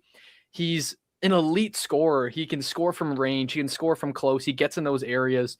He's got a solid frame. He skates well. He can play a detailed game. I wouldn't say he's an overly two-way player that can be all situations consistently, but he's got size. He has effort. He'll throw you into the boards. He brings what playoff teams love. I can honestly compare him to Chris Kreider, who wasn't on the Rangers that long ago. Yeah, that's a perfect way of describing it. As the 3rd overall pick here will kind of count its way down. It's been definitely, we've got our wish here. I think back to last year, not a lot of trades ended up happening. I think there was actually 0 in the first round last year, which was a bit of a quiet one. And we're starting to see now as it bounces back the other way, kind of the chaotic nature of what the NHL draft can and probably should be. Zach, your thoughts on either the Ivar Stenberg pick at number 2 or the Dorofeyev trade to New York? I'd say the Dorofeyev trade is really interesting. Like you guys kind of said, I guess the Rangers are going more of a win now kind of deal. But I really like Dorofeyev throughout the year. He brought some really good scoring on the power play for Vegas, and I just really like that goal scoring part of his game. And I'm thinking just the return on the top of my head. I do wonder if they're gonna get a big return or something, and then I wonder if like or a high pick potentially, and then I wonder if Vegas could potentially flip that. Like I said, it's a really interesting Oh, offseason, they so so you just will. don't Oh, know. Oh, they totally will. Yeah, I mean, there's no, if you are Vegas, there's no way you're holding on to that pick, right? You wouldn't suspect, at least, coming off of Oh a yeah. pretty decent run. But it will be definitely be interesting to see here. As the third overall pick has just been announced, with Caleb Malhotra being going to the Vancouver Canucks. There was a little bit of discussion earlier about whether or not we would see the reunitation of Manny Malhotra and his son Caleb. We do now see that they will be reunited. Owen, your thoughts on Caleb Malhotra? as a player, I think this was definitely a great selection. He was such a riser this year, and one thing that stands out the second you watch him is that he can make any kind of pass. You saw the one just there where he's on the wall, back turned to his guy, behind the back pass up. And the scoring ability also became very evident throughout the playoffs, off the rush, a part of the half full. He can play the bumper below the goal line. He can play all over the ice. His defensive details are great. He works hard for the puck. I think he needs to work on how he gets the puck out of puck battles and how he can attack off of that, but he has time. He's going to college. He's going to be in a top 6 role likely right away, but he plays a great game. He can do anything for you offensively. Down the middle, he's a true center. He's not going to play wing at the NHL level. He will play down the middle and likely play on a first unit power play, a first line, or at least a top 6, 5-on-5. And Zach, your thoughts here on Caleb Malhotra going at number 3 to the Vancouver Canucks? With Caleb Malhotra, I just think he's an absolute dog. I think he's always trying to get the puck back for his team. Does whatever you need in a center. I view him as a full, like, kind of an anchor for your team. And one thing downside is I would like to see a little bit more kind of skill out of him. But either way, like, he's really good. But like I said, like you guys said, through the half wall, and he's great at defense as well. Uh, like I said, or like you guys said, like I think I'd love to see him or see what he could do at BU next year, and continue developing his traits as a center. Yeah, absolutely. And I'm really excited to see what he can do now as we look ahead to his time over in Vancouver. It's going to be a team that I think we're going to see definitely make its way through its rebuild over the next few years. You think about kind of their whole situation as it's kind of crumbled, really, from what was a fairly competitive team not so long ago. Then, of course, you lose a few different players. JT Miller walks or gets traded away. And then you, of course, have Quinn Hughes as well walking out the door. It's been quite a bit of kind of in and out transition over the last few years. But the Canucks now, with the guy that I think they're hoping will be that next kind of hero, if you will, with Caleb Malhotra. Owen, curious your thoughts here on obviously the connection between Manny Malhotra and Caleb Malhotra. What do you think that relationship is going to be like over these next few years, especially as there is a little bit of conflict of interest, if you will? Yeah, I think it's a little bit odd. It might be a little bit weird at times. Maybe not between them two because they're both professionals. Manny has been his trainer for years, so I don't think that'll be the issue. I think it'll more so be within the room potentially. Obviously, there was drama. You mentioned JT Miller within that locker room not that long ago. This could add a little bit of issues, but I think Caleb is very mature for his age from what I've seen and from what I've heard. I think he'll fit right into the environment that they need, and he's going to be a guy that years down the line, they can be comfortable in. I wouldn't be shocked if he becomes a captain at some point. Interesting. And Zach, committed to Boston University coming up, do you think Malhotra will end up over at BU, or do you think he'll go straight into the professional system? Um, I would like him to go to BU. Like, with Vancouver right now, there's no need for them to win now, and I think with the environment, I think it would be better for him to go to BU. I think I could see him being competitive, BU being more competitive next year. Like you're getting guys like Xavier Villeneuve, and you already have Tynan Lawrence as well. I think he'll continue to develop more of his offensive side. But either way, like I'd love to see him kind of continue and maybe uh grind or sorry, get a little bit more of developing his offensive side, like you said. Yeah. We are going to flip over here to Michael, who does have the full trade for Dorofeyev. Michael, what do you got for? Hey guys, so Pavel Dorofeyev heading to the New York Rangers for the following draft picks. Pick number 26, pick number 92, which is a third rounder, and a 2028 first round pick that is top 10 protected. That has gotten the New York Rangers Pavel Dorofeyev. Back to you guys. And wow, not even the number 5. That is, Owen, your reaction here, it says it all. What are you thinking here? Kelly McCrimmon just keeps winning. I think he gets good. I think it's still decent value, but not pick 5 is a little bit interesting. Maybe the Vegas staff, they're not fond on this draft at all, so they wanted to maybe bypass it. I think 5 should have been in the deal, but the fact that it's not, the Rangers do get in a very elite player, and they're maybe going to add an NHL ready guy at 5. So I think I love it for them. I don't hate it for Vegas. I still think the move is a bit weird in itself, but they get draft capital that they're going to use for a trade. This isn't going to be them using the 90th pick. Maybe they'll use 90 or whatever it was, but that future first, that'll get used somewhere else. So I guess it gives them more chips to get a Dorofeyev kind of player.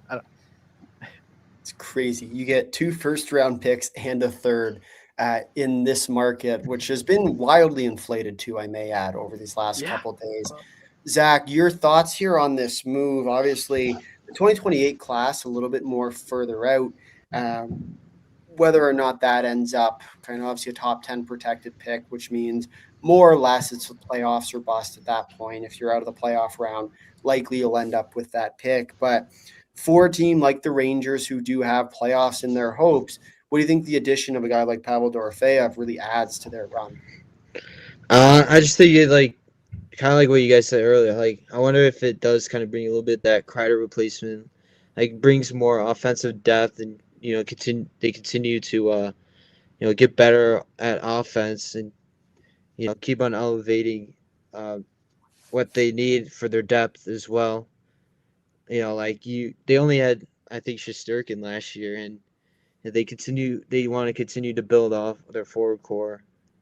And they're also kind of a little bit of an old team, so I think Dorofeyev is like a little bit in his mid-20s, so this would be kind of nice this is a little bit nice or kind of a breath of fresh air for them. For sure. And the Buffalo Sabres here about to announce their pick, obviously the home crowd as well. And oh my goodness, a little bit off the board here. And we talked about it earlier. Daxon Rudolph will go at pick number 4 to the Buffalo Sabres. Wow. Oh my. I heard teams were high on him, but Zach, a player you talked about as potential for a bit of a reach pick. Tell us about Daxon Rudolph's game. I mean, with Buffalo, I think they can kind of afford this.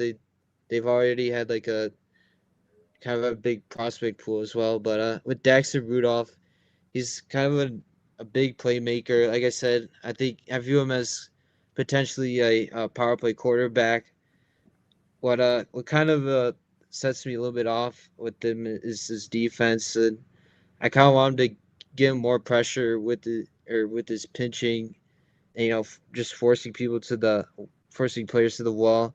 I want to see him kind of get a little bit better with his speed and just a little bit more, I guess, urgency with his defense. But either way, he's like a big offensive threat, and I think going to Denver could help kind of develop him into that power play kind of guy.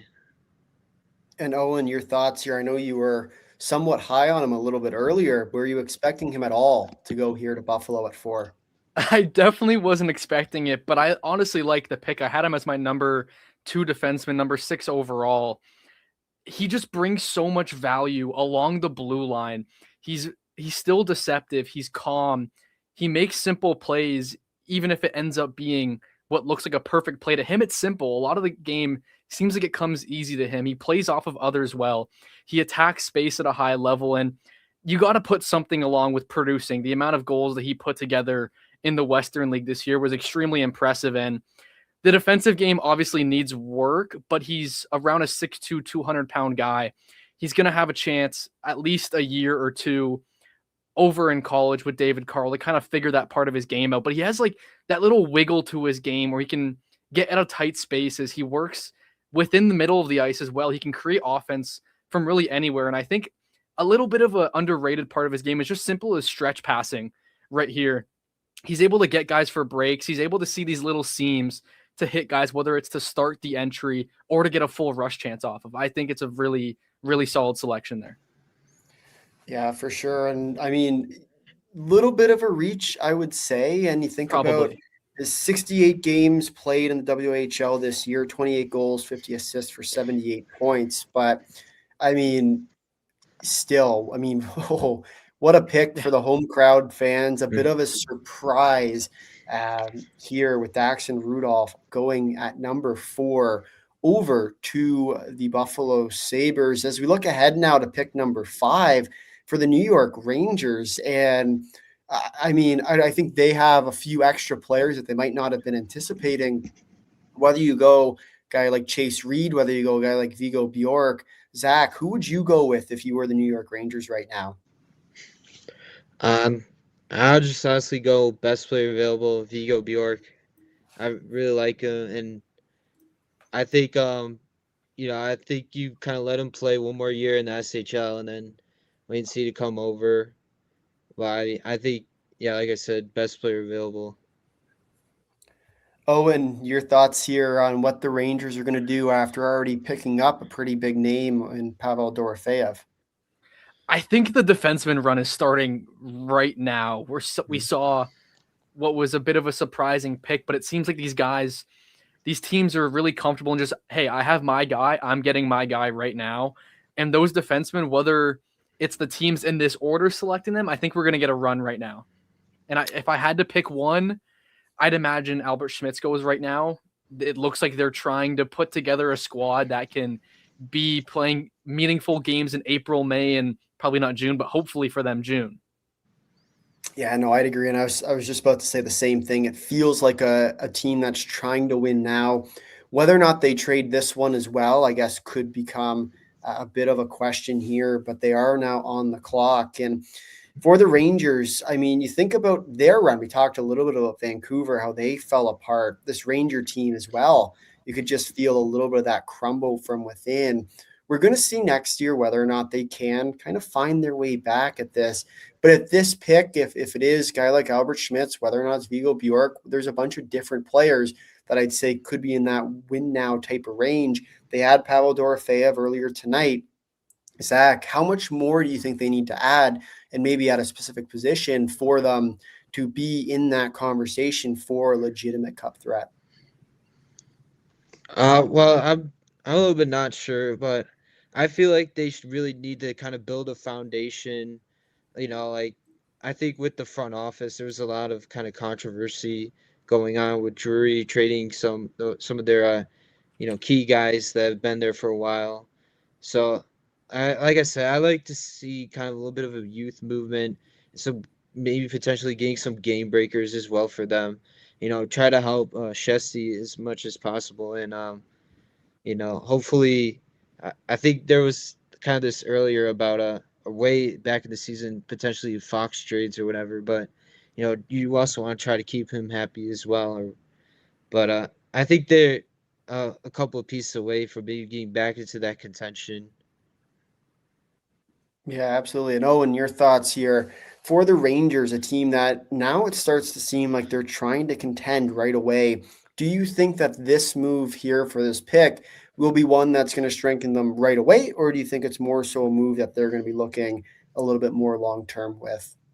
I think the only way they don't go with a NHL guy starting November is if they think there's a guy in college next year, whether it's a Chase Reed, where when their season's done, they can make the jump and play hockey in April for them. That is really the only way. I think Chase Reed is going to be the guy if they don't go for one of the NHL ready guys. Maybe they think he's ready, but if you're deviating from, let's say, a Schmitz or a Bjork, I would imagine it's a guy they think can play at some point next season. But if they're the bottom six is really bad. It needs fixing. Some youth would be nice. They have $26 million in cap space before signing Pavel Dorofeyev, so they're going to have some money to play with. I just feel like it has to be NHL ready guy by November with this pick. I'd have to agree. And you think kind of your, I guess now, kind of your first defenseman off the board at 4th overall here. We saw Malhotra go at 3, the center. We saw both wingers in McKenna and Stenberg off the top.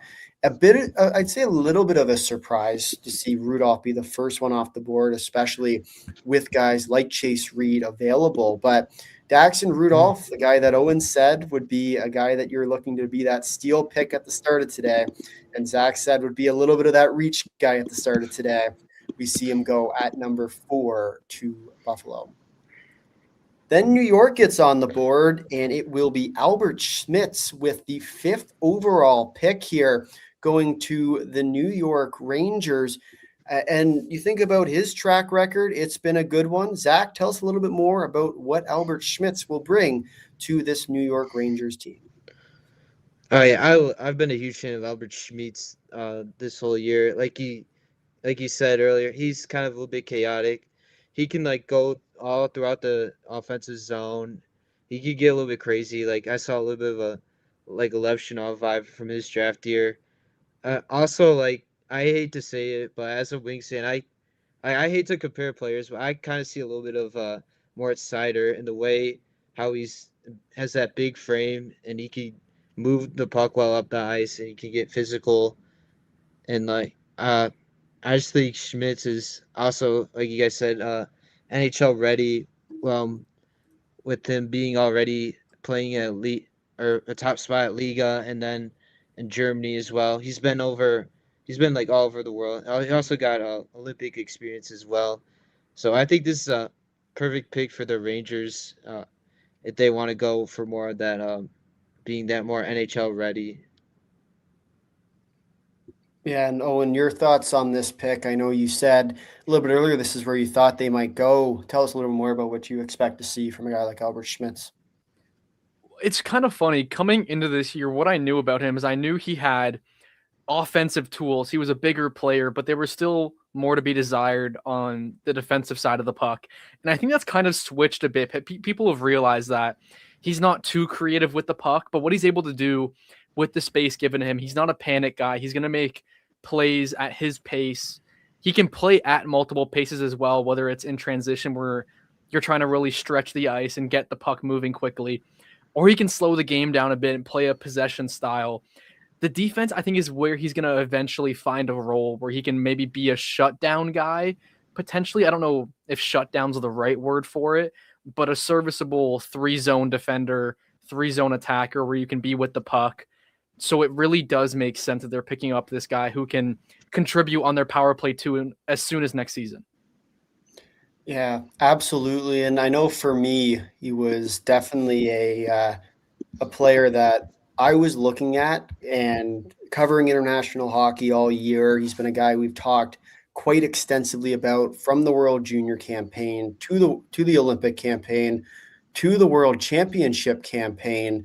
As we do, I believe they are now announcing here the trade between Vegas and New York.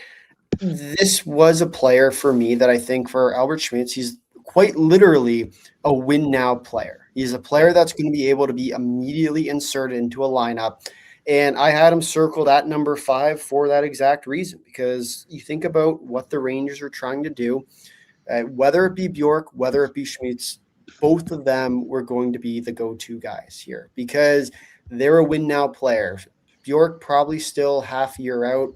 I think Schmitz will eventually, if not at the start of the season, end up playing for the Rangers. I'm really excited now to see kind of what he ends up becoming here. But at pick number 5, Albert Schmitz does go to the New York Rangers. As we will look ahead now to pick number 6, as Calgary has now been put on the clock, you have a pretty good opportunity here if you are the Calgary Flames, and one that I wouldn't say they were expecting at the start of the night to be able to go out and get a guy like Chase Reed. Same time, Carson Carroll's still available. Zach, what do you think the Calgary Flames end up doing here? Kind of going what you said. I think I would like Carson Carroll's here. Like we said earlier, they heavily boosted their right side of the defense, bringing a guy like Nemitz, and they already have Zane Parekh.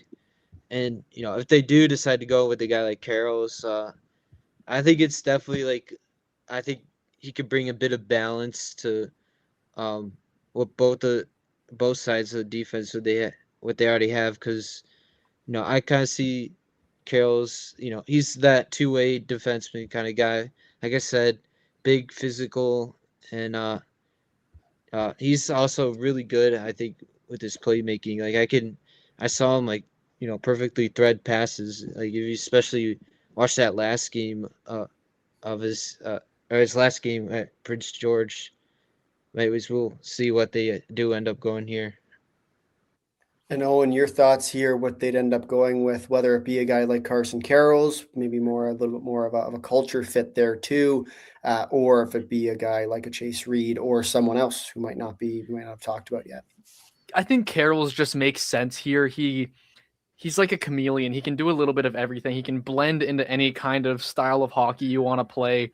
He can be a part of a offensive driven team where he can start the play in transition. He can quarterback the play, drive the play. I think he also has a lot of shutdown potential in his game. And we did mention Moritz Seider a bit earlier with Schmitz. I think there's even some similar elements there where they could play munch minutes, be a part of the offense, and still be an absolute clamp on defense. Yeah, absolutely. Is Lanny McDonald out now to announce the pick for the Calgary Flames?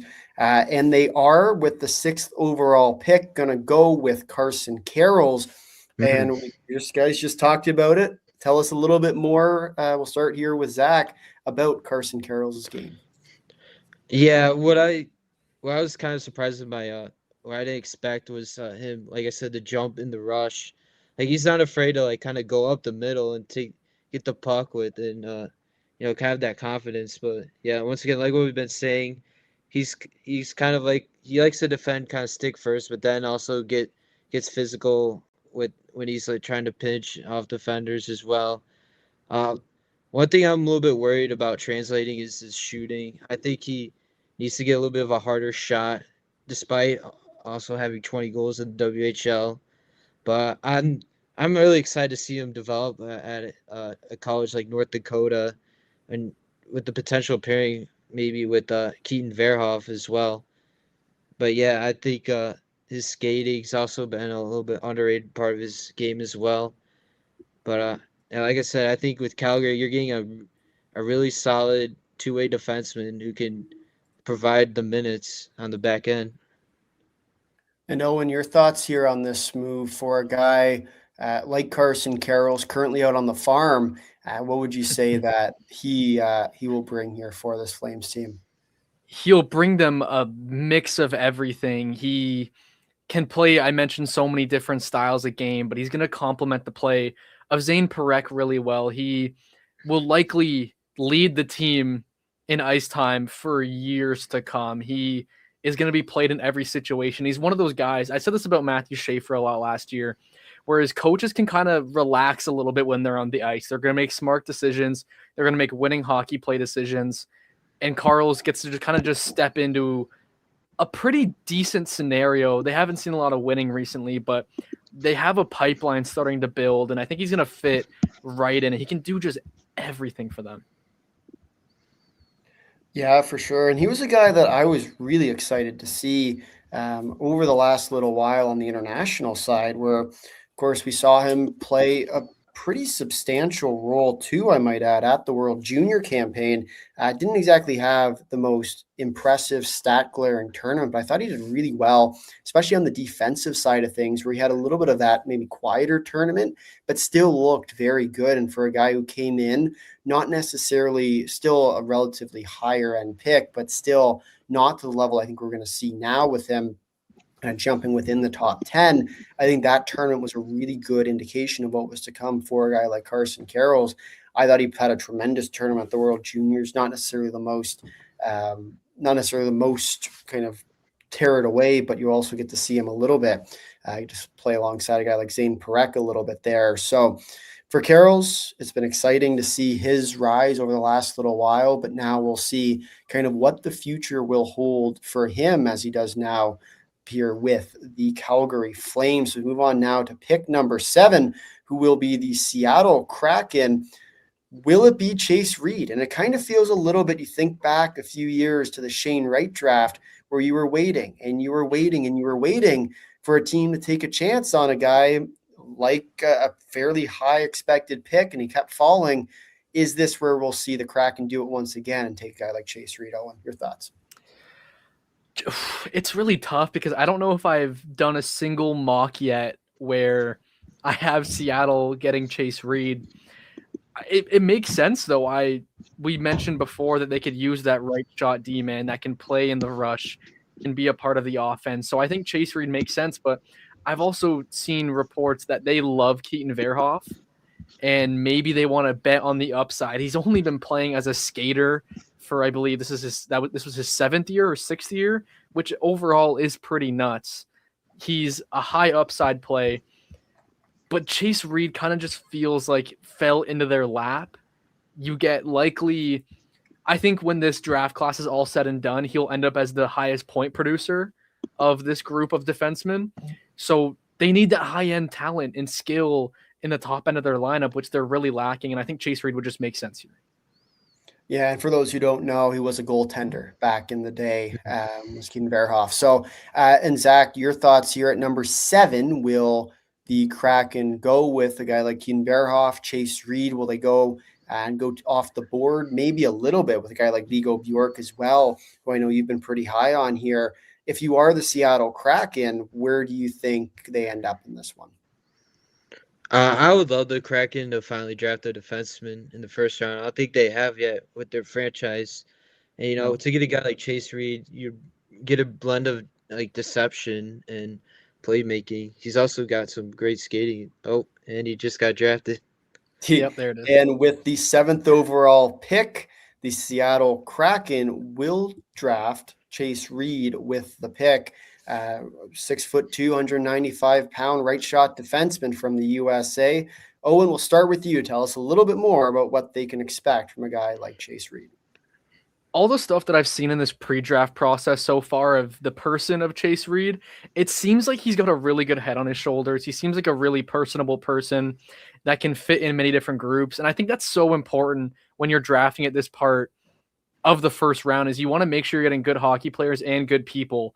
But as the hockey player, he's going to be able to just score. He'll have those games where there's a 4-point night and you go back and watch and he's like, oh, primary assist here, oh, goal. He just creates a lot, especially from the blue line. I think I mentioned the wiggle with Daxon Rudolph. It's almost a different kind of wiggle with Chase Reed where it's really smooth and he's kind of just gliding everywhere. He has a really quick glide stride and he's able to be all over the ice and really make an impact no matter where he is. I don't know if the defensive mind is there. I think the physicals are there. I don't think he reads it at the same level as maybe an Albert Schmitz, but they're getting an extremely great player at pick 7. And Zach, here, your thoughts on what a guy like Chase Reed will bring? And yeah, I think the number one aspect in regards to Chase Reed is his skill. Like he can move out the puck through the zone with ease, and I see him as that opportunity is becoming like a power play guy. And, that's what a team like Seattle kind of needs. They need more like exciting players. I think this is a perfect pick for them to see him drop to them. And like you guys kind of said, this defense needs a little bit more developing. But I'm really interested to see what he could do, especially in college, because I thought Michigan State could use some speed and skill on the back end, and that's what they're gonna get with Chase Reed next year. And the Kraken, once again, they're gonna get some excitement in their lineup. Yeah, for sure. And Reed, a guy we saw at the World Juniors, one of the better defensemen too, I might add.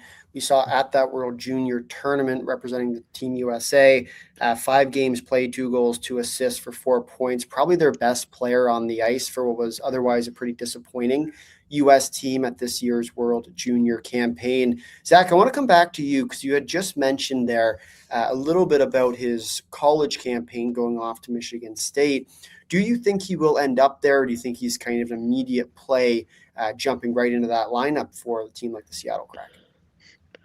I think, kind of going back to, I think with was it Dax Bruff or whatever, but like I said, I would like to see him in college. I think get more development with, a little bit more professional side. Like you said, with college, like you're gonna get with college, or you get kind of like mid-20s players or whatever. Like get them used to that physical game and that environment as well. At Michigan State, he's definitely gonna get the most playing time. I could see. Also he's staying home at Michigan, like kind of his, where he's from. So, like I think it would be a great place for him to develop. Yeah, absolutely. And as we shift on now to the 8th overall pick, we have the Winnipeg Jets, who now it's a little bit more of that interesting type of pick for the Jets. I feel, at least I'll give my personal impression, I think this is where you go out and get a guy like a Vigo Bjork. Oh, and what are your thoughts here if you are the Winnipeg Jets? Is it a more of a win now type of move, or is it more trying to build up for the future for this Jets team? It seems like they're on that Vancouver Canucks brink where if they have a bad first 25 to 30 games next year, Kyle Connor is going to go, hey, here's 5 destinations and they're all American cities. Send me to one of those. Connor Hellebuck. They need to get some immediate talent, but you can't rush somebody. You can't have an Alexi Lafreniere where they're maybe rushed to the NHL and it hinders development a bit with some confidence issues.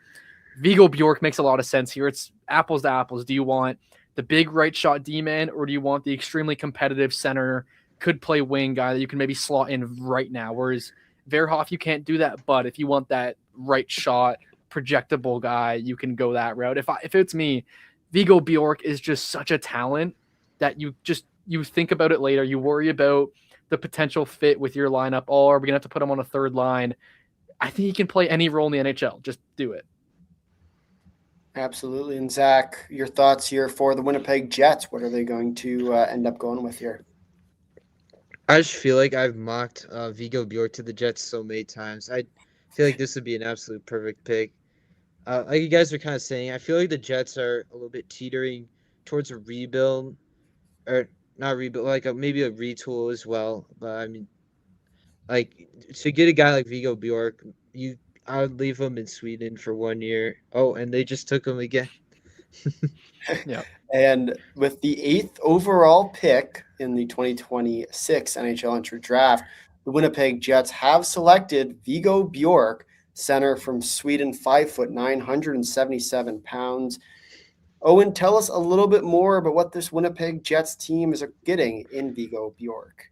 You're getting a dog on a bone, an extremely skilled player who plays with pace, plays within the middle of the ice, can play a perimeter game, can score goals in front of the net despite his size, can score goals on that kind of top of the circle where you need a bit of a good shot to score from there, and he can do that.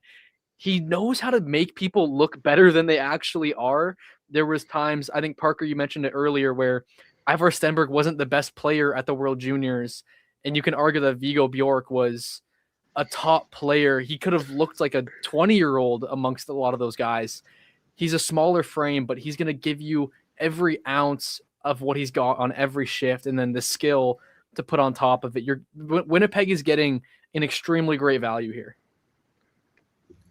Absolutely. And Zach, your thoughts here on the move to pick up a guy like Vigo Bjork? Going off what Owen said, you're getting a really intelligent center who can absolutely attack the middle. And I just think he does some of those small things as well are great. I remember at the World Championships, I think like he won a face-off and like did an kind of an accidental screen that like led to a goal, or it kind of like blocked the player out. I forgot who. And then also this play in the SHL, like I saw him absolutely like read this pass and like he stole it and then just came down the ice for a breakaway and scored. So what you're getting is like just an absolute center with this skill and the brain power, which I think maybe Bjork could potentially evaluate a line and like you said, help other players out as well. Yeah, absolutely. And I think especially for a guy like a Vigo Bjork, and this is one of my favorite things I've heard is if he wasn't 5'9", that he was 6'1", 6'2", he would be the number one overall pick at this draft. Unfortunately, he is 5'9". Oh, and you got something to say? They're showing it on the broadcast right now when he talked to Sidney Crosby at the World Championships. If they had a similar frame, I would honestly just make that comparison. Obviously, he's not generational top 5 player of all time like Sidney Crosby, but the IQ down the middle, the effort, the small details in their game, the skill to make other people look better, it does compare very similar to the impact that Sidney Crosby brings. Obviously, it's two completely different players in that aspect, but an amazing player. Yeah, absolutely. And you think about that World Championship campaign where he got to play against Sidney Crosby, and you just think about what Vigo Bjork brings to a team. He makes everyone better around him, and he's just that kind of player that gets into those dirty areas. He knows what his role is as a smaller guy, and a really, really overall solid player for a team like the Winnipeg Jets. Zach, we'll go over to you here. For the Jets, will this be, obviously he's going back to go play for Djurgårdens in the SHL. Do you expect a guy like a Vigo Bjork to be a relatively soon addition to this Winnipeg Jets team, or will it be a few extra months or a few years maybe before we see him over playing for the Jets? I feel like he's going to develop one more year in the SHL, and then I think where the Jets are at in the standpoint of their contention window or whatever, I think they could potentially maybe send him to the AHL or whatever, just get his feet wet in North American ice. But I think there's also maybe a little bit of a possibility to, bring him up like after playing in Sweden, like put him into the lineup or maybe ease him in or whatever. But like I said, I just really like this pick for the Jets, and I think it's perfect for them. Yeah, absolutely. As we shift on now to pick number 9 for the San Jose Sharks, and a few guys who I'd say are, if we're kind of thinking about that big 9 we talked about at the start, it feels like Keaton Verhoff is the last obvious pick. Owen, we'll go to you here. Is there anyone here for the Sharks, obviously trading away a guy like William Eklund? Is there a guy you're looking at now if you're the Sharks and saying, well, maybe there's this other guy who they might look at pick number 9? I feel like it is going to be Keaton Verhoff, but there's just this weird pit in my stomach that just screams Ryan Lynn right now. I don't really have an exact reason why, but if they were to go off the board, I would still think they're going to take a defenseman here, and they're going to lean right shot. Maybe a Malte Gustafsson goes here, but if they were to go off the board, I just have a weird feeling it would be Ryan Lynn. I think he could maybe be a riser in terms of maybe being within the next couple picks where he's maybe not projected exactly here. But it just feels like we talked about the top 9. It feels solidified that it should be Keaton Verhoff. And Zach, your thoughts here? Will it be Keaton Verhoff here at 9, or will they go with someone else? I really like Keaton Verhoff here. I think he kind of fits the type of style of defense the Sharks are trying to build. I think with a little bit with Dickinson, obviously up there. But I mean, I think the Sharks can afford to go off the board as well. They already have a plethora of prospects, but I mean, we'll see. And as well, earlier tonight, the San Jose Sharks did get Ivar Stenberg with the second overall pick, as we do await here pick number 9 for them, getting 2 picks in the top 10. A reminder, they did trade William Eklund here to acquire this pick. The pick is in, and we are just awaiting the final announcement here. As with pick number 9, they will go with Keaton Verhoff, the defenseman from Canada, 6'3", 196 pounds, right shot. Owen, tell us a little bit more about what to expect from a guy like Keaton Verhoff. You're getting a big body player who challenged himself to play in the toughest conference in college hockey. He was really solid at North Dakota, put up solid numbers. He killed it in the WHL last year with Victoria, and then he brought that over to the NCAA. And the scoring, I think, is going to project. He has that big shot from the blue line. He is comfortable jumping up in the play and being an option, and he's confident shooting the puck. And he does it at a really high level. I think you're going to see his defensive game be a really, and maybe his skating as well, really focused on throughout their dev camp and future dev camps, what they're going to tell the coaches in North Dakota. You're going to want him to refine the skating. You're going to want him to refine, the defensive details that he was lacking at times, even though I think he was good defensively, but there was often times where he could get caught away from a play or he doesn't read a play quickly enough. But the college game's going to be great for him, and they're getting a really solid player that kind of fell right in their lap. Yeah, absolutely. And Zach, your thoughts here on the pickup for Keaton Verhoff? What do you think he'll bring to this team? What do you get with Verhoff? I mean, he has a lot of leeway right now. He's on the younger side of this draft. I think he just turned 18 a couple weeks ago, maybe. I just remember his birthday was in June. But anyways, you're getting like a big, rangy, right-handed defenseman.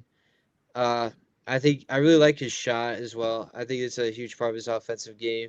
And I think he's skated pretty well as for being 6'4". One thing that I like to see him kind of improve on is the decision making, and like you guys said, kind of make quick plays.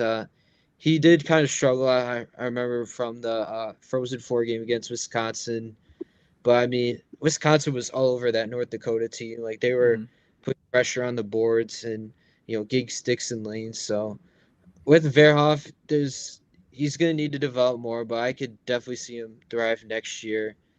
And like I said, I think this is a great pick for San Jose, what they're trying to build with that decor. Yeah, absolutely. And you think about the talent that they've gotten tonight. You have Keaton Verhoff, who was once arguably the number 1 pick in this draft. There was some debate there. It's kind of fallen down the wayside over these last few months. And Ivar Stenberg, who has also been considered to be in the contention point for the number 1 overall pick at this draft. It feels like a pretty good night for the San Jose Sharks overall, especially with the talent that they've brought in. Owen, do you think that this team has anything else coming on later tonight, or is this kind of the last we'll see of this squad? Yeah, I don't know if they really need to do anything. Maybe there's someone that is insanely high on their board that falls to the 25 to 32 range, and they decide they want to collect another asset to bring to their pretty solid prospect pool, even though they have a lot of guys in the NHL already.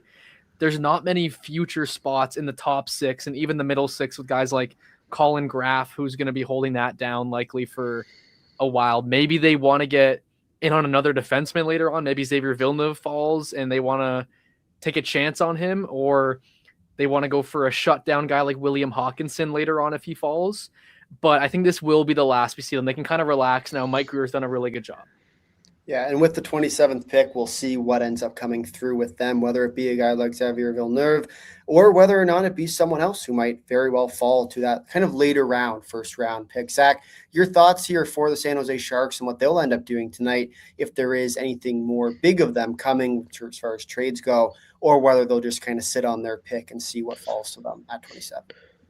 I think at the right opportunity, if they want to maybe go after someone who's, if they have if there's an NHL if there's like an already proven NHLer like ready for them to if they want to go after him, then they could. But like obviously, like you guys said, I think they're set. I think getting Keaton Veroff and Ivar Stenberg is just absolutely perfect. You know, it's just they already have a great prospect pool already. So it's just if you're a San Jose fan, I'd be absolutely thriving right now because it's just amazing to see them continue to build on their young core. Absolutely. And next up, we have the Nashville Predators selecting at 10. We felt that this would be the spot that it might open up a little bit very quickly here as the pick is quickly coming in. Who do you guys think will end up dropping in this spot? Owen, we'll start with you. I think they're gonna go off the board and go Maddox Dagenet. Zach, your thoughts here? I kind of like your thinking with Maddox Dagenet, but I think they could go center, but I think if they do were to go off the board, maybe like in Alexander Command potentially. Like I said, I'd really like a Tynan Lawrence for them right here. Mm-hmm. As Yeah, we I said, only that's went gonna- the Dagenet route because I could see them doing something a little bit off, and I think he would kind of fit what they want. Yeah, with the guy and already like Brady Martin as well. Yeah, absolutely. And so we'll see here as the pick is in for the Nashville Predators, who they will end up selecting here. But it should be an interesting one, especially at pick 10, as we talked about a little bit earlier. This is where the board starts to open up a little bit. There's not necessarily that obvious pick, although picks kind of 3 through 9 were that spot. As we do have a little bit of an interesting one here with Wyatt Cullen going at number 10 to the Nashville Predators. For Cullen, a left winger, 6'1", 180 pounds out of the U.S. with the National Training Development Program. Zach, we'll start with you. What do you think about Wyatt Cullen's game and what's he going to bring for this Nashville Predators team? When I've just watched Wyatt Cullen throughout the year, like I just feel like sometimes he's kind of shot out of a cannon. Like one thing that stood out to me is like kind of from that top, the USHL CHL showcase was him attacking the middle and kind of finding guys with the scoring. And one of the main storylines this year was how he kind of shot up in growth. He was, I think, around like 5'10", 5'8", or whatever, to now like being 6'1". And he's really developed. Kind of building out his frame. And I think what you're getting, if you're a Nashville fan, you're gonna get like a kind of a highly dynamic weapon offensively, and I think he can bring a lot of creativeness with his offense and his shot as well. Absolutely. Owen, your thoughts here on the move? Yeah, you mentioned the growth, and his growth plates are still open where he could go to 6'3". I can see him playing center at the NHL level. I saw the defensive side of his game start to grow as the year went on. I think he has a really good range with his stick. He's able to break up plays pretty easily, and I think he understands that he can be a play driver, but I've seen him play away from the puck and kind of fill lanes on rushes and on break-ins. And they're getting a fairly smart player, which I don't think that's talked about enough. People talk about, yes, the size that he's growing, the skill he possesses, the deception in his game. I think you're getting a lot more. You're getting a guy who really didn't look awkward. You see a lot of the time when the kids grow a lot in a short amount of time, it takes them a while to kind of get used to their body with the skating and how they move. He moves like he's been 6'1" for years now, and he's just so fluid.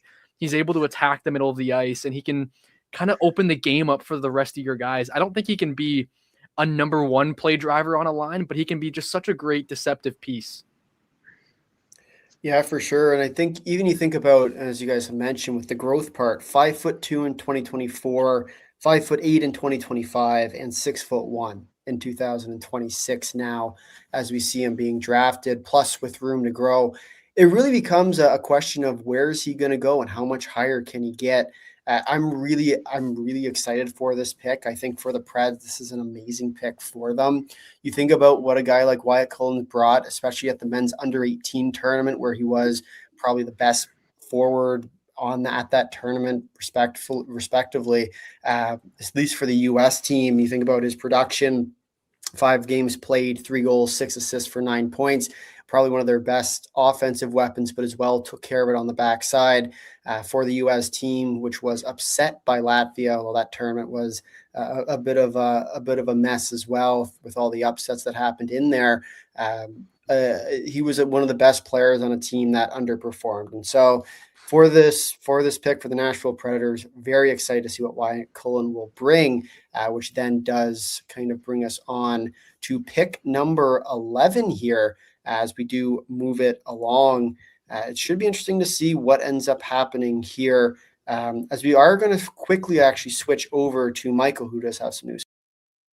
Hey guys, so some more news on Pavel Dorfius. He has announced that he's assigned a 7-year and $11 million AAV contract with the New York Rangers for a total of $77 million. Back to you guys. Well, that sounds about right. If you're going to do it, you might as well go big with it. And Dorofeyev signs a big contract now with his new team, the New York Rangers.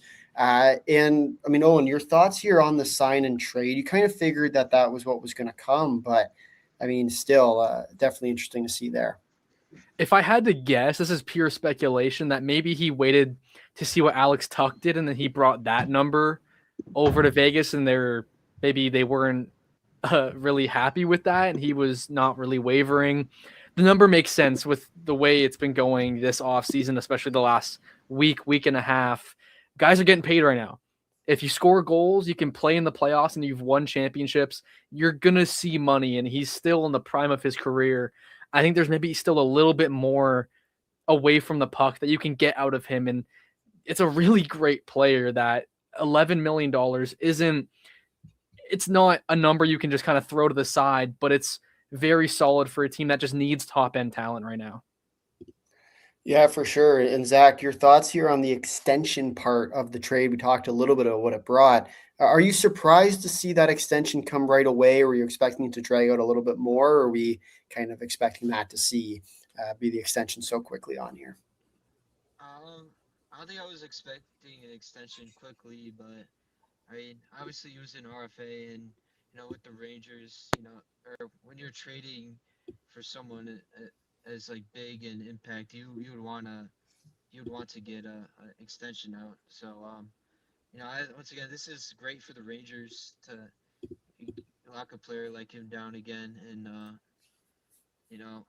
it's great for him to develop, hopefully for New York in this upcoming years. For sure. As we look ahead now to pick number 11, this will be the first of 4 picks we will see tonight for the St. Louis Blues.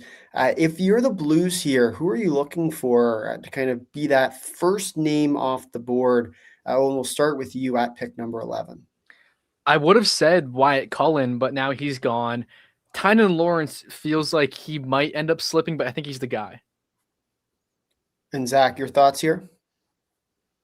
I agree. Tynan Lawrence would, I think, be perfect, as well as maybe an Ethan Belchitz with their upcoming picks as well.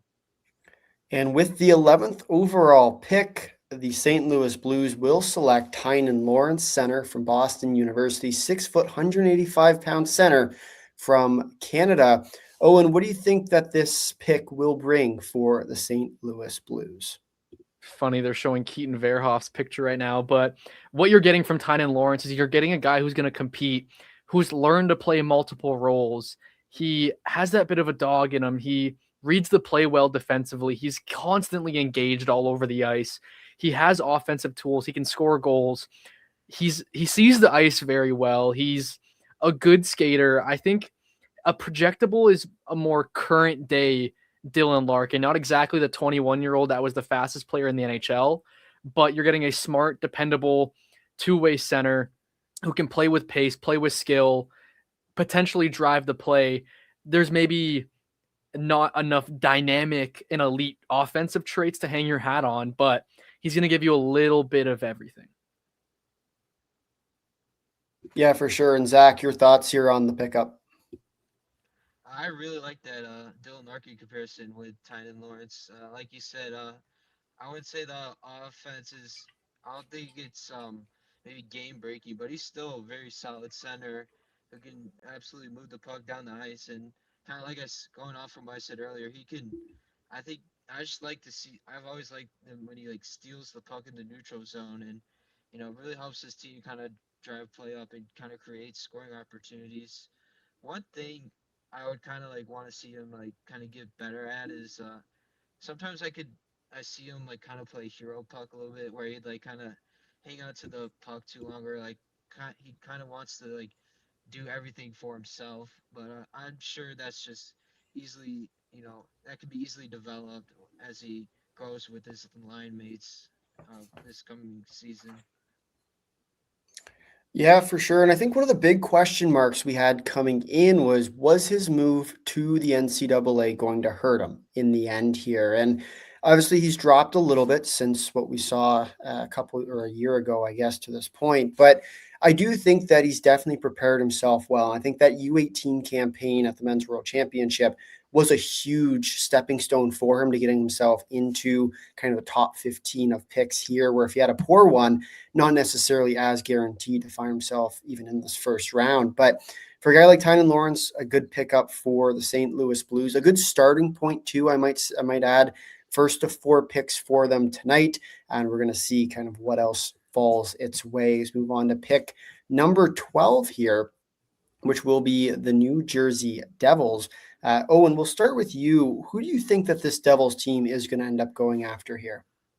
I've continuously put Ethan Belchez in this spot because I think they really need a guy that can go along those top 6 forward lines and bring a different element versus like the Jack Hughes, Jesper Bratt, where it's very play off of your puck skill and make plays that way. You have Nico Hischier, obviously, but you need someone that can go in there and play multiple types of games. I look at their roster right now. I wouldn't feel very confident in them winning a playoff series against many teams. And you need more guys that can step in and be playoff projectable players. And Ethan Belchez would bring that to their lineup. And Zach, your thoughts here on who they might go with here at pick number 12? Well, I've kind of mocked them going after a guy like maybe Oscar Hemming or Oliver Suvanto because, I feel like what New Jersey wants to do is kind of get size up in their lineup. That's what I think they try to emphasize. But I think Ethan Belchez right here would be also perfect. They want it, like I said, they want kind of those bigger frame guys. And I think, either of those 3, I think could be potential great fits for the Devils. Yeah, and it's interesting you brought up guys like Hemming and Suvanto, guys who I would say could potentially be ready to go for the NHL season. Would you say that this Devils team would be potentially trying to find a guy who might be able to be an immediate plug and play, being a somewhat contending team going into next year? Start with Zach. It's really interesting. They obviously got Sonny Meta coming in. Who's going to be very technical with his moves. But I mean, with New Jersey, it's there. I think they're in a weird situation where I feel like they can easily come back to compete in the playoffs. But I mean, I'd prefer or I don't know if they're like really in a rush with this pick at all, and maybe they kind of fill out the moves through trading or whatever else they want to do in the off season. For sure. Nolan, your thoughts here on pick number 12? Will it be more of a contending type of move, or will it be more of maybe a more future looking type of move for them here? I think they're just going to go BPA. And if it's a guy that can be there in April, sure, cool. But they're going to go just who is their guy. And they have gone with, I guess you could say, their guy, a guy who's been rapidly climbing the ranks, Alexander Command, who's center, 6 foot, 186 pounds from Sweden. Zach, we'll start with you here. Tell us a little bit more about what a guy like Alexander Command will bring. Yeah, I think Command is a really interesting pick right here. I like him as a great playmaker throughout Orebro.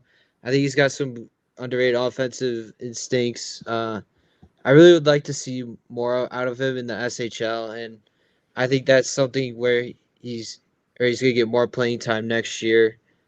But yeah, I think this pretty interesting pick from New Jersey. Owen, your thoughts here on the move? I thought about saying Command's name right before the pick was announced. I think it makes sense. Obviously, they have Jack Hughes and Nico Hischier down the middle. Who knows how long that ends up staying the case, but worst case, Command projects as a middle six guy who I think can do everything. I love the way he reads the game and plays off of others. He's constantly scanning with and without the puck to figure out what he needs to be doing. He's ahead of the play. He doesn't cheat the game. He's on the defensive side of the puck. He understands kind of how to play off of his teammates, where he needs to be without the puck to receive the puck. I think his catch and release is really good, and that's led to a lot of offensive success. And they're getting a really solid player who I think isn't going to jump into the NHL right away, but Ben Kindle wasn't expected to be in the NHL next year. I think Command has the hockey IQ that if you really needed him to play in the NHL and you were desperate, I think he could for sure step into a lineup. Yeah, absolutely. And he was a guy we've seen at the men's under 18 campaign as well.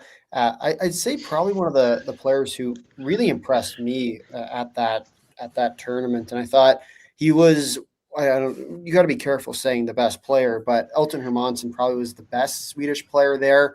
I think Command was a very close second behind there. You just think about what he brings. It's a strong offensive hockey IQ type of game. He's somewhat responsible, I'd say, in his own end. He's able to take care of it first and foremost before shifting back up the other way. A kind of player I'd say that in New Jersey likely will also fit if he eventually does find his way over. I think we'll likely see him play another year in Sweden, but time will tell on that one there. So Alexander Command will go to the New Jersey Devils here at pick number 12 as we'll look ahead to pick number 13. And for pick number 13 belongs to the New York Islanders. And so, Owen, now we start to kind of think back to who might be that next guy in. Is it a guy like Nathan Belchetz who hasn't necessarily found that home yet? Might that be the Islanders pick here? Yeah, I don't know if there's like an identity guy for them to get here. They can use a mix of everything. I imagine they stick forward with this pick. I think they will go down the middle and Oliver Suvanto, a guy that they don't really need to be in a top six when they're ready to compete. Obviously, they would like him to, selecting him with a lottery pick, but I think in the middle six, they would love to have him. For sure. And Zach, your thoughts here on pick number 13 for the New York Islanders? Yeah, I think with the Islanders, I think I would like them to get young and continue to get these, brighter guys. Like, just look what Schaefer has done to your team. He's obviously been a game changer, and I think I would like them to kind of grow out their forward core. I think Adam Novotny could be a potential sneaky pick right here, but I also like Oliver Suvanto because he was I kind of viewed him he's kind of like that Islanders system, a little bit of the trapping. I don't know if they kind of do that anymore. They now got Pete DeBoer now as their coach. So, but yeah, I think those two might be some sneaky picks coming up. For sure. And we kind of talk about those off the board picks as we get into the middle stage typically of that first round, where there really is not necessarily one distinct player here that it's like, okay, this guy's definitely going to go at this spot. I'd say realistically, there's probably anywhere from 10 to 15 players who could realistically go at this point. Owen, who would be your kind of craziest pick at this point that you might see going here at pick 13, if there is one that comes to mind? I think a really crazy one, but it almost wouldn't entirely shock me because of what he was a year ago, was Ryan Rubrick. It just really hurts I don't think he's a first round guy. I don't see him being picked today, but if they were going really off the board, a guy who can maybe play center, wing, he at one point was looking like a really direct player who can get in the mix in a lot of those battles. And I don't really know if he grew that much this year in terms of how he goes about his business. There's off shifts consistently. There's off nights. The offensive traits didn't really get a lot better. The shot is still really solid. So if they were to go off the board, that would kind of be weird, but it wouldn't entirely shock me. And Zach, your thoughts here on who they might go with that might be a little bit off the board? I think if you were to go off the board here, I think Brooks Rogowski might be that guy. I've seen kind of little bits of skill with him, but I really want to see him. Like, I feel like he could always do more, but he just wasn't there yet. But I mean, you still have that I think 6'5" big frame center, who could play through your lineup. But I mean, if you want to take a chance on him at 13, it might be too much of a risk with, kind of other players available. Absolutely. As the pick is in here for the New York Islanders, and we'll see who they end up selecting here at pick 13. Quite a few players and quite a few reach players that could potentially go here at pick 13 to the Islanders, a team who has had a little bit of success last year with their draft, obviously getting a guy like Matthew Schaefer. He's turned out to be not terrible at the NHL stage, I might say. But still, they'll look this year at pick 13 to see if they can get a kind of a player who might be able to replicate what we've seen from a guy like Matthew Schaefer. Whether or not they will get that kind of guy, time will tell, but it should be interesting for sure at pick number 13. Owen, quickly your last guess on who it might be. I'll throw Savanto there. I feel good about that. And Zach, your thoughts? I'm going to Novotny. As pick number 13 will be Malte Gustafsson, defenseman, left shot defenseman, 6'4", 201 pounds, out of Sweden. Owen, we'll start with you here. Tell us a little bit more about Malte Gustafsson. Yeah, this was the 12th guy on my board, a big body that I can see him just munching minutes at the NHL level. He's a really smooth skater for his size. He's comfortable offensively making plays, especially when he's kind of a part of the play, almost as a forward. He's decent at the blue line, but he's not extremely agile where he's super shifty. He can make moves, as you're seeing there, with his nice puck handling through traffic, but you're going to really draft this guy to be a transition and defensive-oriented guy, kind of like what Noah Hannafin has become in this part of his career, whereas when he was at Boston College, it was a very offensive game where he used his size to be a part of the play to get to traffic, but now he's become more transitional, more of a shutdown guy where you can throw him out in many different scenarios. Absolutely. And Zach, your thoughts here on the pickup of Malte Gustafsson? Yeah, I think this is not a bad pick for the Islanders. Gustafsson's kind of got that big shutdown defenseman who can smash players into the boards. I get a little bit of vibes in his movement to like a Simon Edvinsson. I think he needs to pick up the agility more a little bit, but I've seen a little bit of flashes. I really liked seeing him in the SHL. I think he got a decent amount of minutes. I think around 15 minutes a game, if I'm not mistaken. But anyways, definitely translatable. And he's a big, like I said, big shutdown guy who can absolutely stop plays from happening. And I think a little bit of an underrated shot. Like I know it was like summer from the Helenka, but I thought he showed some of that offensive ability, like you see right here. Yeah, absolutely. And he looked good as well, I might add, at the men's under-18s tournament, where he put together on 6 games, played, a goal and 4 assists for 5 points, but a really good player and really important player for that Swedish team en route to the gold at that tournament, which, I mean, you think about how chaotic that tournament ended up shaping out to be. The Swedes had a big comeback at that tournament after getting a bit of a disappointing start. They find their way back and they eventually find themselves to the gold there. So for the Islanders team, they pick up Malte Gustafsson, a defenseman. And as far as kind of expectations go, Zach, we'll go to you here. What do you expect him to be? Do you think he's a player that will make kind of an immediate impact? Will he be more 1 to 2 years, or is he more of a long-term type of player for the Islanders before they see him make an impact for the NHL squad? I think he would probably need to get used to North American ice either way with all Swedish prospects. But, I think I can definitely see him in the lineup. Like, I think he's going to be kind of that solid maybe middle pairing defenseman, or maybe he can also complement with Schaefer as well. I mean, like I said, he's got a lot of I think NHL translatable traits like his physicality. And, I think this would be a really interesting player for the Islanders. Absolutely. No, and your thoughts here? Think he'll be more of a longer term type of player? Think 5 years will be more maybe shorter term, 2 to 3 years. I think 2 to 3 does make sense because the size will always help you get into the league a little bit earlier. I think they also might time it. I feel like this might be a little sneaky deep here. Him and Kayshawn Aitchison, where they can I think because Cash can play both sides, they can play off of each other, bring the physicality, shift in and shift out. You get that little hidden talent that they can both distribute pucks at a decent level. Cash can score. I think Malte can as well.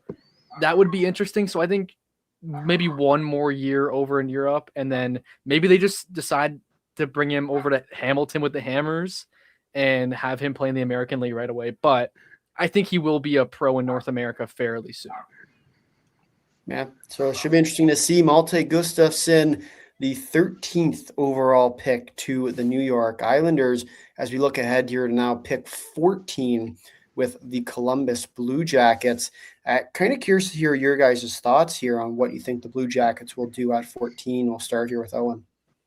The board has kind of gone a little bit interesting where it's been fairly chalk throughout. But if I had to pick one guy to go here, I think Ryan Lynn would really fit what they do over there. I would agree. And Zach, your thoughts?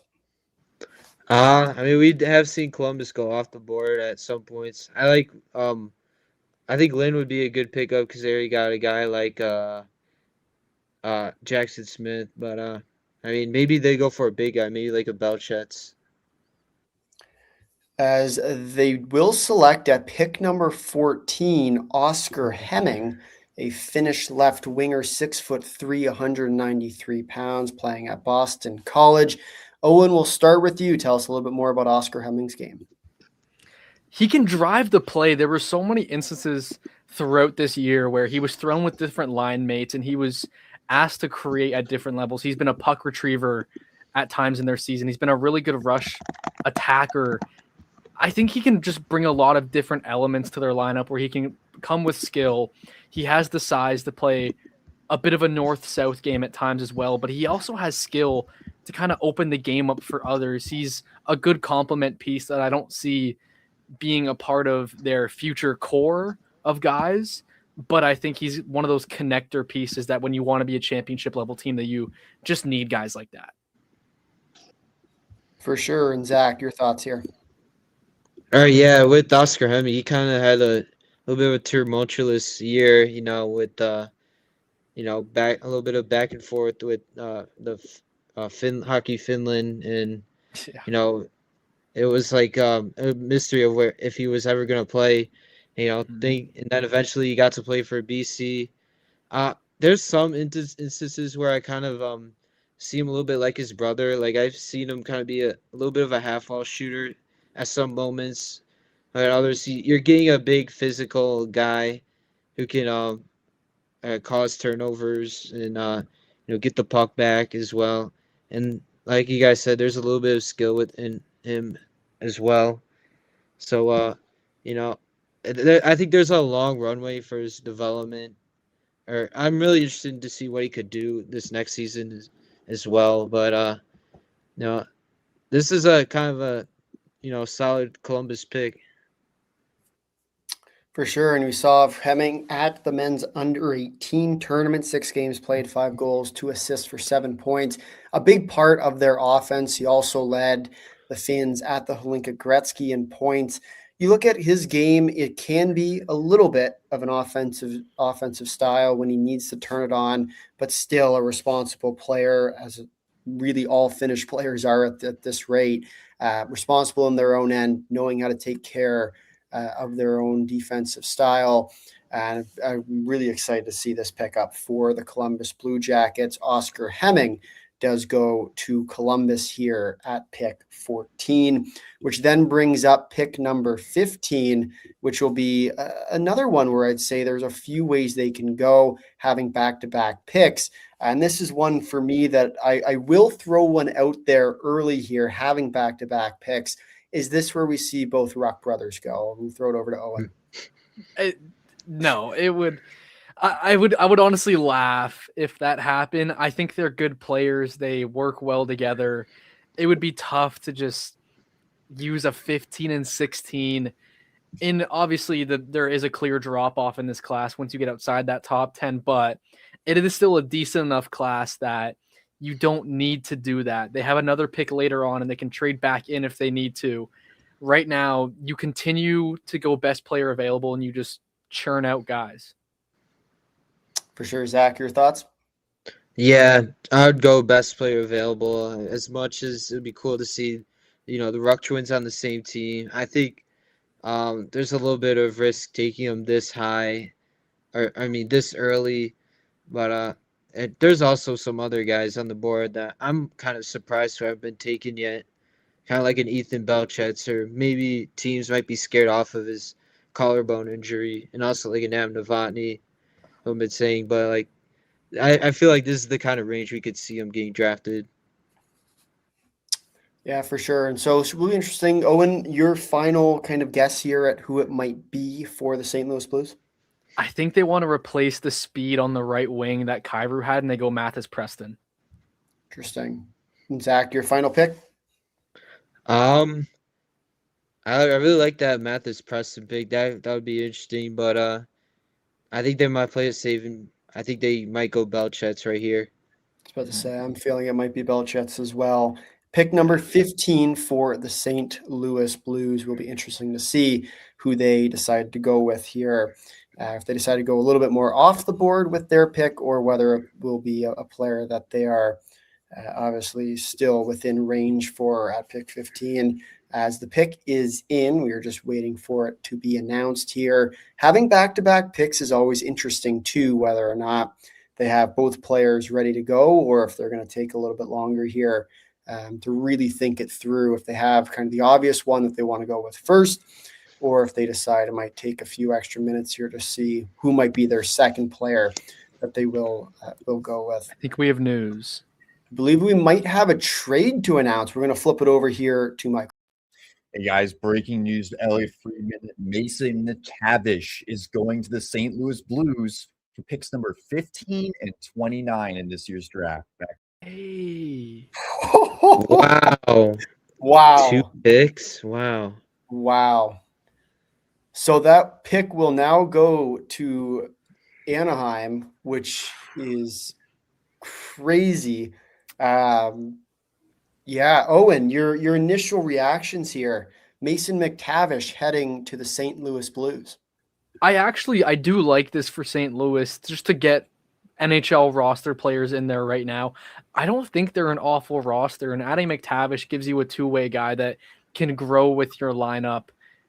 And I think it's a really good opportunity for Anaheim to kind of sneak in here and grab a couple guys that could be either middle 6 to bottom 6 forward for them, or a bottom middle pair D. For sure. And Zach, your thoughts with Mason McTavish heading to the St. Louis Blues? It's really interesting. I mean, whenever I think of Mason McTavish, I always think of that, how he saved that one goal against Finland for Canada at the Summer World Juniors. I thought there was at some points, through his career, I thought there was some glimpses of him, like, trying to break out, but he just couldn't. And I think he was played pretty down low in Anaheim's lineup. One thing I did see, though, like, he was kind of low in his I think he was like ranked in a pretty low percentile with his speed. But either way, you're getting a little bit of a hard-nosed physical center who's still young, and I think he could kind of grow a little bit in St. Louis, because they have, like I said, they already have a couple of skilled guys, and I think getting a guy like Mason McTavish could help balance their lineup a little bit. For sure. And so as we turn our sights now to 15th overall, What do you think the Anaheim Ducks might be doing with this pick? They obviously have a player that they're looking at that they like. Who might be that guy? We'll start here with Owen. I think it would be pretty cool at the NHL level to see Ethan Belchez and potentially Roger McQueen on a line together. They could continue to add size. They got rid of Olen Zellweger, so maybe they look to get a Xavier Villeneuve if they want to add to the offense that team already has. If I had to make a pure prediction here, it might be the next few picks until he gets picked. I'm going to say Ethan Belchez again. And Zach, your thoughts here. Who might it be at pick 15 that the Ducks are trading up for? Yeah, like you said, I feel like Ethan Belchez is the most Pat Verbeek pick out there. Just look at their other recent picks. They got Beckett Seneca in 24, and then Roger McQueen. To get Ethan Belchez is kind of a little bit interesting along those lines as well. But I think with Belchez, he needs to kind of continue get his speed up as well. But yeah, we'll talk about that once he gets drafted soon, hopefully. For sure. And one of the things we had talked about off the intro was with those 4 picks for the St. Louis Blues, whether or not they would end up deciding to go with a potential trade option there. And of course, they do end up trading it for Mason McTavish, 2 first-round picks, as we do see now the Anaheim Ducks selecting at this spot. Will be interesting here to see, as they get now 2 picks in this first round for the NHL draft in 26. You look at kind of the Anaheim Ducks, their path, it's been a relatively fresh phase for them over these last few years. As they continue to try and add young, you think about the storylines of guys like Trevor Zegras until that, of course, came to a halt. I think about a few other of their kind of young talent who are up and coming. Mason McTavish heading out for them. Is that a huge loss as they try and kind of look to try and rebuild? We'll start here with Owen once again here. Kind of what are your thoughts on McTavish's journey now out of Anaheim? It's kind of rough because it seemed like he was the odd man out in their new core filled with Jackson Lacombe, filled with Cutter Gauthier, Beckett Seneca, Leo Carlson. He seems like he was the first guy to be a part of that new wave of young talent, and then he kind of fell out. I think he's still a really solid player. He's going to kill penalties for St. Louis. He's going to produce offense at a moderate level. I really wouldn't expect him to be your line driver wherever you decide to put him. Even if it's with a third line, I still don't think you need to put him in that kind of a role, but he fits in well with what will be a middle 6 role with St. Louis. Maybe they elevate him to do a bit more, but I think Dalibor Dvorsky has a bit more upside than McTavish as we stand right now. So I think they'll maybe opt him to be their 2C going forward. For sure. And Zach, your thoughts on Mason McTavish heading out for the Anaheim Ducks? Yeah, like you guys said, the odd man out. Like I said, I also I always thought there was more to his game, but he just couldn't reach it. He was a little bit weird to watch because or his draft year because I think he was at Switzerland and then he moved to Peterborough, but then or further down his development, and then he kind of scored a lot, and that's what I kind of thought what he'd bring, but yeah, I think he should be a decent middle 6 center for St. Louis, kind of like what you said, killing penalties, doing all the dirty work as well. Yeah, I think that he's going to bring that type of balance for the Blues for this upcoming core. Absolutely. And you start to look ahead now for the St. Louis Blues on the other side of this trade, as they once again trade away 2 of their 4 picks in this year's draft. It will be interesting to see what they decide to end up going with, because you think about the last 2 picks for them now, or they already drafted with one of them. Now they look ahead to their last pick, which will be the 16th overall draft in this first round today. We'll see kind of what they end up going with, having Tynan Lawrence already under their belt. It will definitely be interesting to see whether or not they do kind of end up deciding to go with the Blues. But we are just moments away from the pick from Anaheim. as they are just about to announce it here, as they do, and they go with their guy, Nikita Klepov, at pick number 15. Owen, your reaction says it all here. Tell us a little bit more about Nikita Klepov.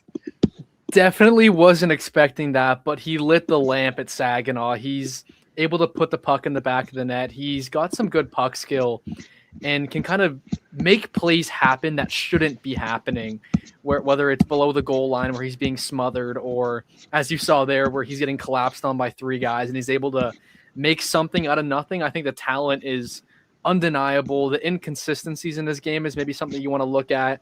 At times the pace can kind of go away where he's away from the puck and he can sometimes be a passenger. But I think they're getting a really talented player, which I wasn't expecting him to go here, but I knew his range was very wide. So I think this is maybe where it started if I had to go a high end for him, but a solid player. For sure. And Zach, your thoughts here on the move, Nikita Klepov, the newest member of the Anaheim Ducks?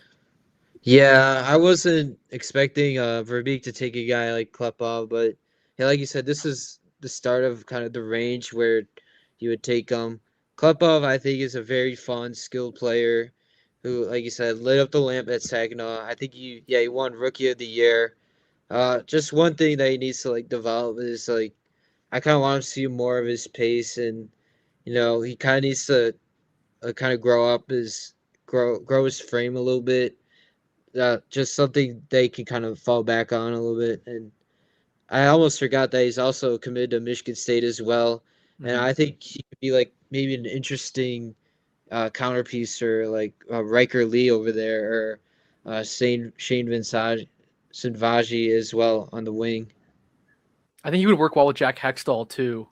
Are they going the same year? Are they going together, or is there a year difference? I think they're going next year, if I'm not mistaken. I think they could maybe work well together. That's a guy that I expect to hear today. But yeah, I think the Klepov move, it does kind of shock me because we both said it, the pace is a little bit iffy at times, which I think that's kind of what Anaheim has been doing. But if they can bet on him developing that along with maybe a steadier B game, which is something he will need to develop as well. But I think there's upside here. Yeah, and that's right. You think about, you're always trying to bet on upside, especially with some of these picks, although you do tend to weigh a little bit of risk as well with a guy like Klepov. Curious to see, and maybe it's a question for both of you, do you think he will eventually go to the college route? Do you think he'll play there for a few years, or will he be kind of a much quicker add to the Ducks roster with it being a younger team? 3 years, play till his junior year of college, I think is fair. You don't need to rush him.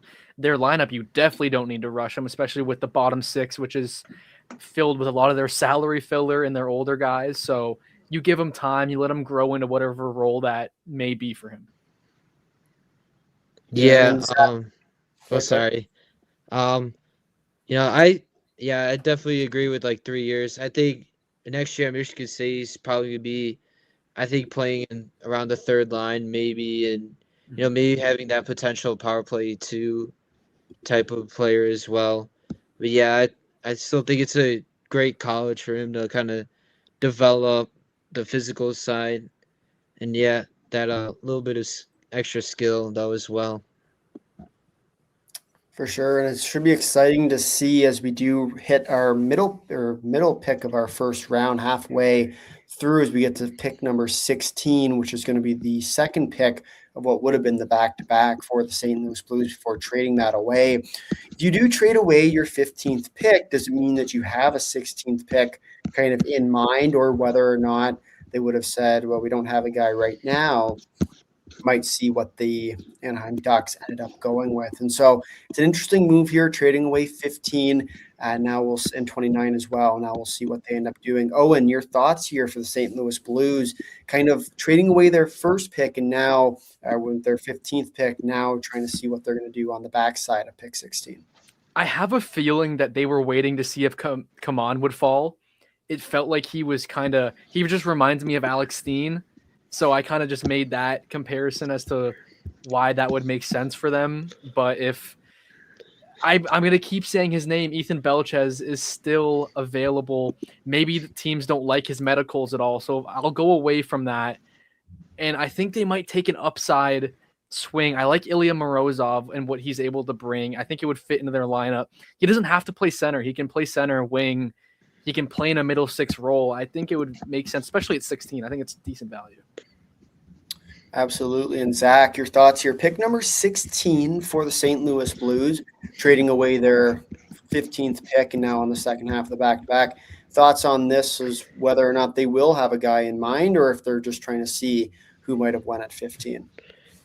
Yeah, I think I'm gonna go a little bit way off the board, and I think maybe they want to take a risk in like a Xavier Villeneuve or a Tommy Blale. Interesting. I think Blay is a very interesting player too. I think he's a guy who you could see kind of as that projectable kind of lower sized player. Should be interesting there. As the pick is in at pick number 16, the St. Louis Blues will go with Maddox Dejanay with the pick. We'll bit of a kind of, I'd say, expected pick for the most part. Owen, we'll start with you. Tell us a little bit more about Maddox Dejanay. I love watching him play hockey. It's really electric. He can play with this great pace and skill at times where he can just take a game over.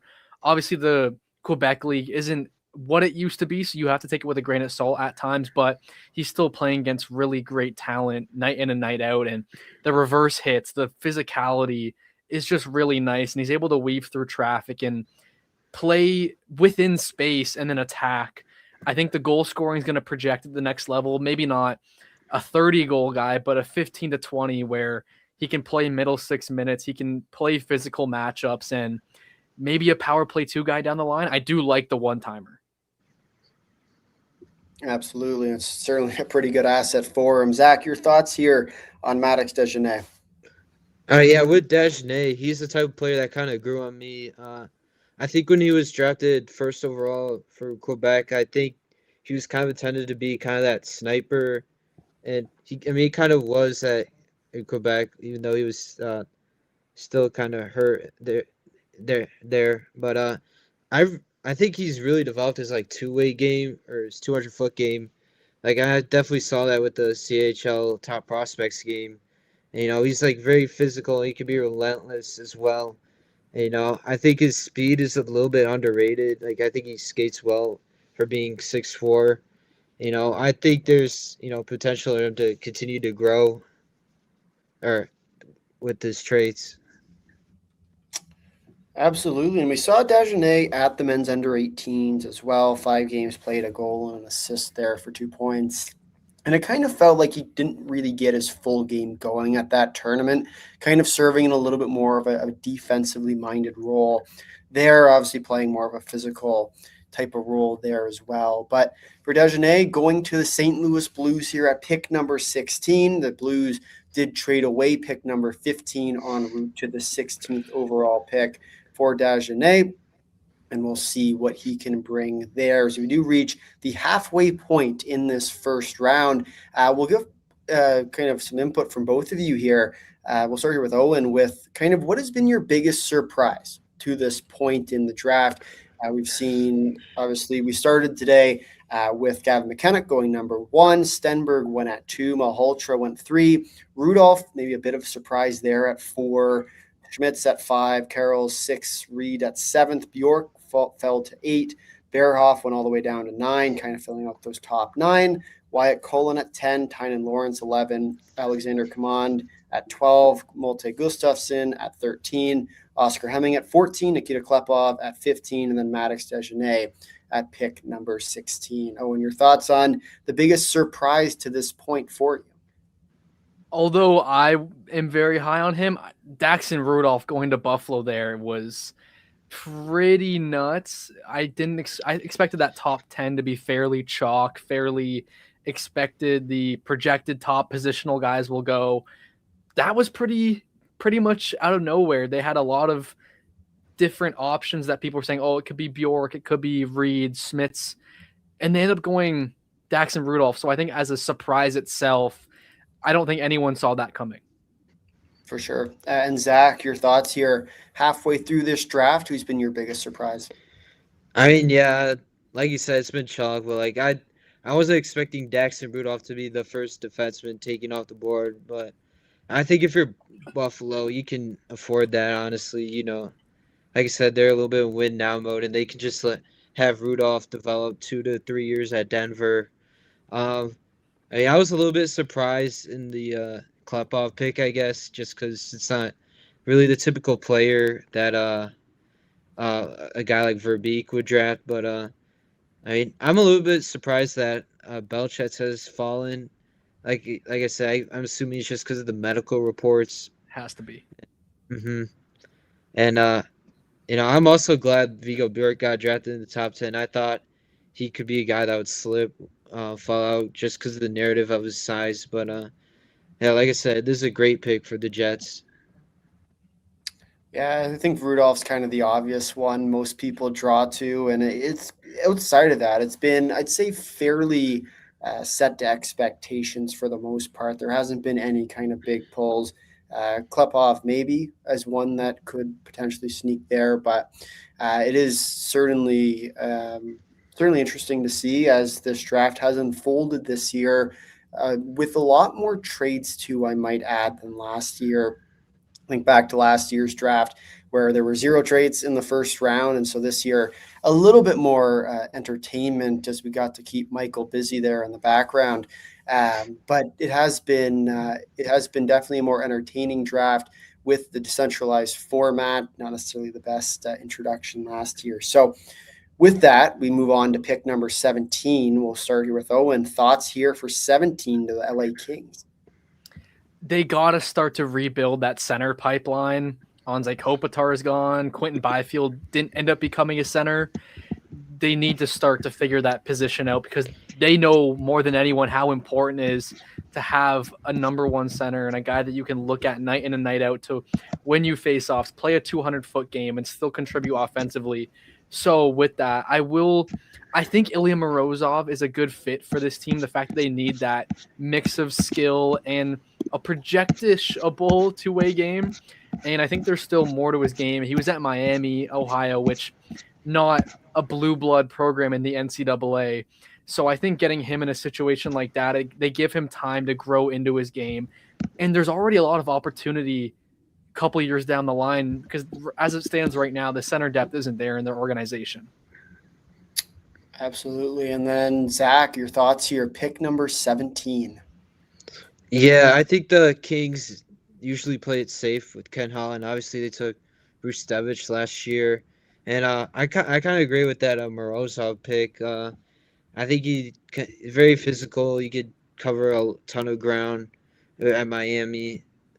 But, and yeah, just rebuilding the center core for the Kings or what they need, even though I would kind of like for them to maybe go a little bit skill potentially. They just lost, or I'm sorry, they gained Panarin as well. So, but yeah, we'll see. Yeah, it should be interesting to see where they go here for the LA Kings, 17th overall here. You think about all their different options. I'd say one of the guys for me that I'm looking at in a big way is Ethan Belchets as well.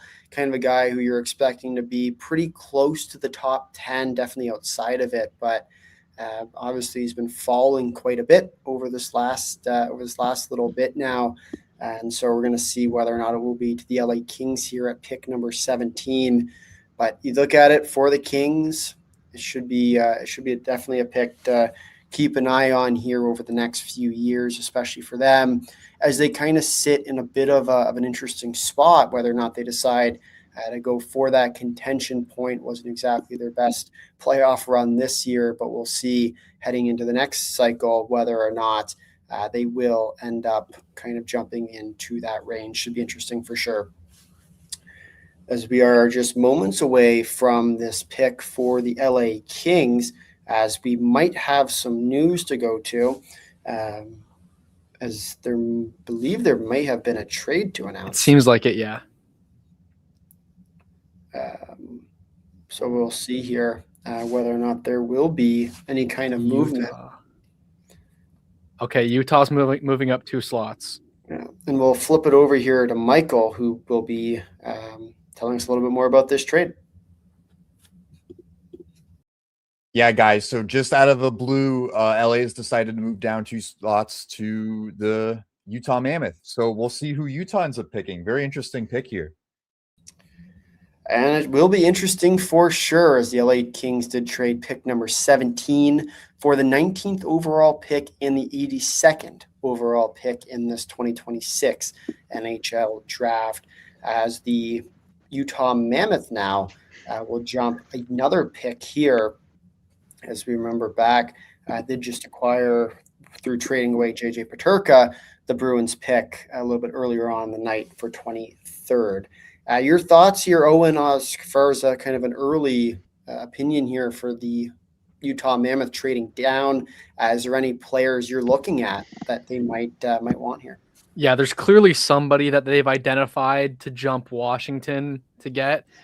I'm going to keep saying his name, Ethan Belchez. It continues to fall in.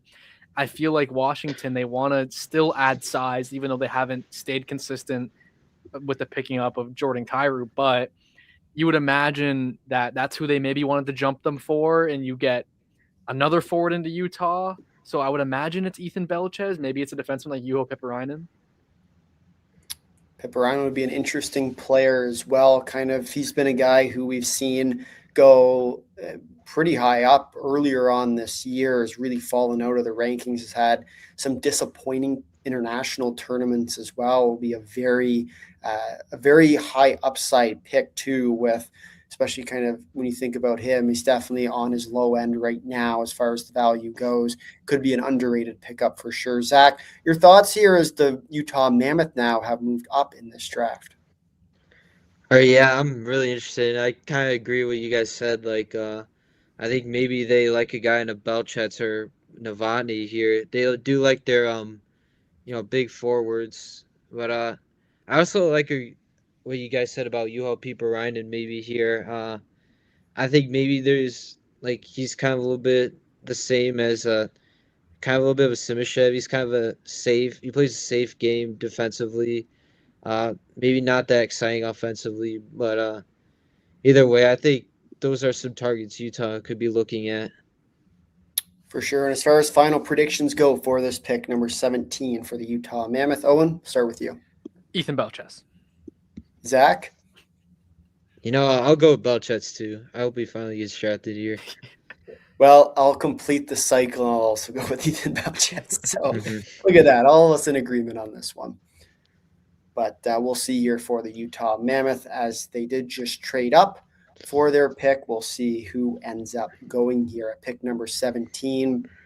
Bit of a active night for them, trading a little bit earlier with the Boston Bruins in exchange for JJ Peterka. We'll see what else is to come for them tonight, as they do still have a pick remaining in this draft. 17th overall as the pick is in for the Utah Mammoth. We'll see where they end up deciding to go here. Not sure what this video is, but I guess we'll have to wait a second for the pick. Oh, Therese Bergeron. I am kind of curious though, like if they want to keep adding to their left shot D-men pool, or if they want to add to the more left-handed forwards, which they also have. It's a bit. I think they can really go anywhere here. Right shot D, Piparainen would make sense, but I also don't know if he's gonna go this high. He's just continued. You mentioned it, he's just been falling and falling. Teams probably see the lack of high-end traits, especially with the puck on his tape. So that could cause him to fall. But maybe Utah just says, "Hey, here's a shutdown guy for us in the future. We don't really think too much about it," and they just go with it. Yeah, I kind of view Piparainen as kind of that late first rounder type of guy, and he's got that that solid defense to fall back on. But I think Belchez could fit here as well. I'm just trying to think maybe if you put him with maybe Denoye down the line or something, maybe he can open space room or something.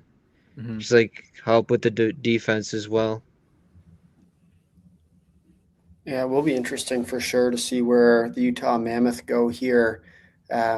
as they're showing the video now to see for the picks. We'll have to wait a few minutes here.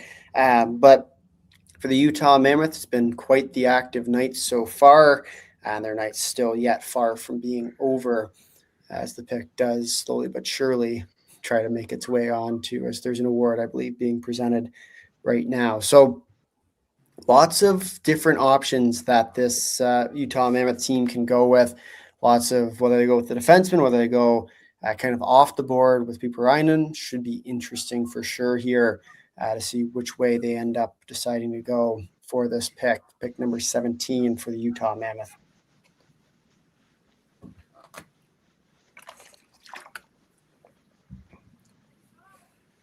Ooh.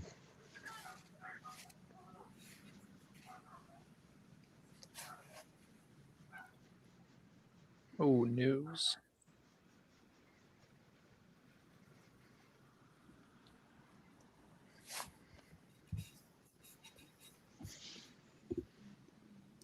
As we're going to quickly flip it over here to Michael, who has some news for us.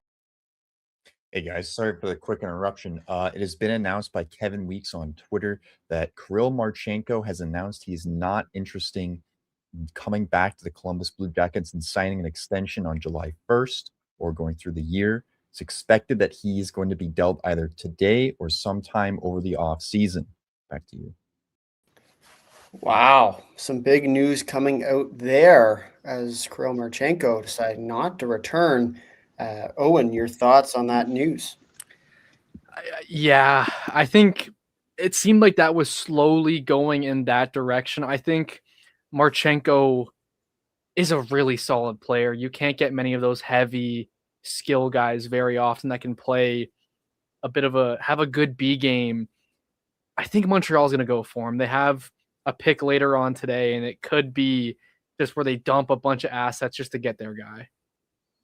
For sure. And you think about the Habs run this year, feels like they're just missing a few pieces, especially in that Carolina series in particular. But the Utah pick has now been announced. It will be Ethan Belchetz who will be drafted. Zach, I see a smile on your face. Tell us a little bit more about what the Utah Mammoth have just traded up to acquire.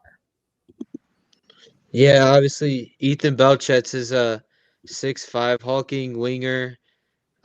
He plays most of his game is around the perimeter, and he continues to find the skill around the net as well. One thing I'd like to kind of see from him is continue to build up on his pace and kind of his skill as well. But I think this is going to be. I think he chose a perfect college to go into Michigan State, and like what we saw with Porter Martone this past year, he looked a little bit faster and a bit relentless, especially in the offensive zone. So I think it would be interesting to see him at MSU next year. For sure it would be. And Owen, your thoughts here on the pickup? Yeah, it is kind of hard to imagine a world where he doesn't make the NHL. I think he just has a lot of the skill sets that you need in guys, especially with the size. He's going to be able to make for others. He can play off the puck. You mentioned he's a bit more of a perimeter player, which necessarily isn't the best thing when you're 6'5", but he makes plays. And I think off the rush, he's able to play a really slow, but also fast pace at times where he can be a great shooting threat, especially with his one-timer as well. I think maybe a similar, not as good, but a career arc of Jamie Benn, where you don't need to be the number one scorer on your team. You can bring your value along the boards, away from the puck, and then score in spurts and in big moments. And I think Belchetz will eventually grow into that kind of a player. For sure. And it's going to be interesting to see, too, to see kind of how he does end up emerging into his role. Obviously, a lot to like for the size, a guy who's really fallen down the board so far at this draft. Feels like every pick now we've been waiting for his name to be called, but now we do have his name called at pick number 17. Utah trades up for it with the LA Kings, and Ethan Belchetz is a Utah Mammoth at pick number 17. So we'll see here whether or not he will be kind of a player we'll see over the next few years. Size always does help trying to enter into that zone, and now we'll see whether or not he can. Owen, question for you, I guess, is whether or not you expect him to be in the lineup at some point, whether it be kind of 3 to 5 years, whether it be a little bit longer, and where you expect him to be plugged into that lineup, especially for a Utah team who is fairly young and continuing to grow. Curious to hear your thoughts on that. I think you give him the time that he needs. I can see a path where he's ready by April.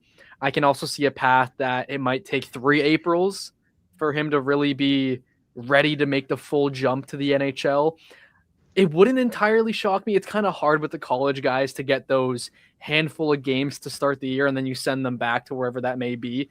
You can't really do that with the college players. So it's going to be interesting how they handle his development, but he's going to be able to slide into likely a second line, maybe even third line role where he could play with a guy like Cole Beaudoin down the line, or maybe a Daniil Butt. Some of the bigger players, I think you need someone to drive the play with him, though. I don't think you need him to be a play driver at the next level, but he's going to bring value. I think he needs to really hone into his motor that he sometimes really has, and he could be a penalty killer if he commits to it. It's whether or not he wants to do that at the next level. For sure. And Zach, question for you for Spellchats is kind of where do you see him needing his biggest improvement? Is it in the skating? Is it more so kind of filling out into his role kind of as a bigger guy? Where would you see him being kind of as far as that next step, try and get him to that next level? I would like to see him kind of build upon his pace. I know he's, like you said, that a big guy being 6'5" and also 228 pounds. I think there's a lot of, I think he could. I want him also like I guess, execute maybe a little bit in the high danger areas as well.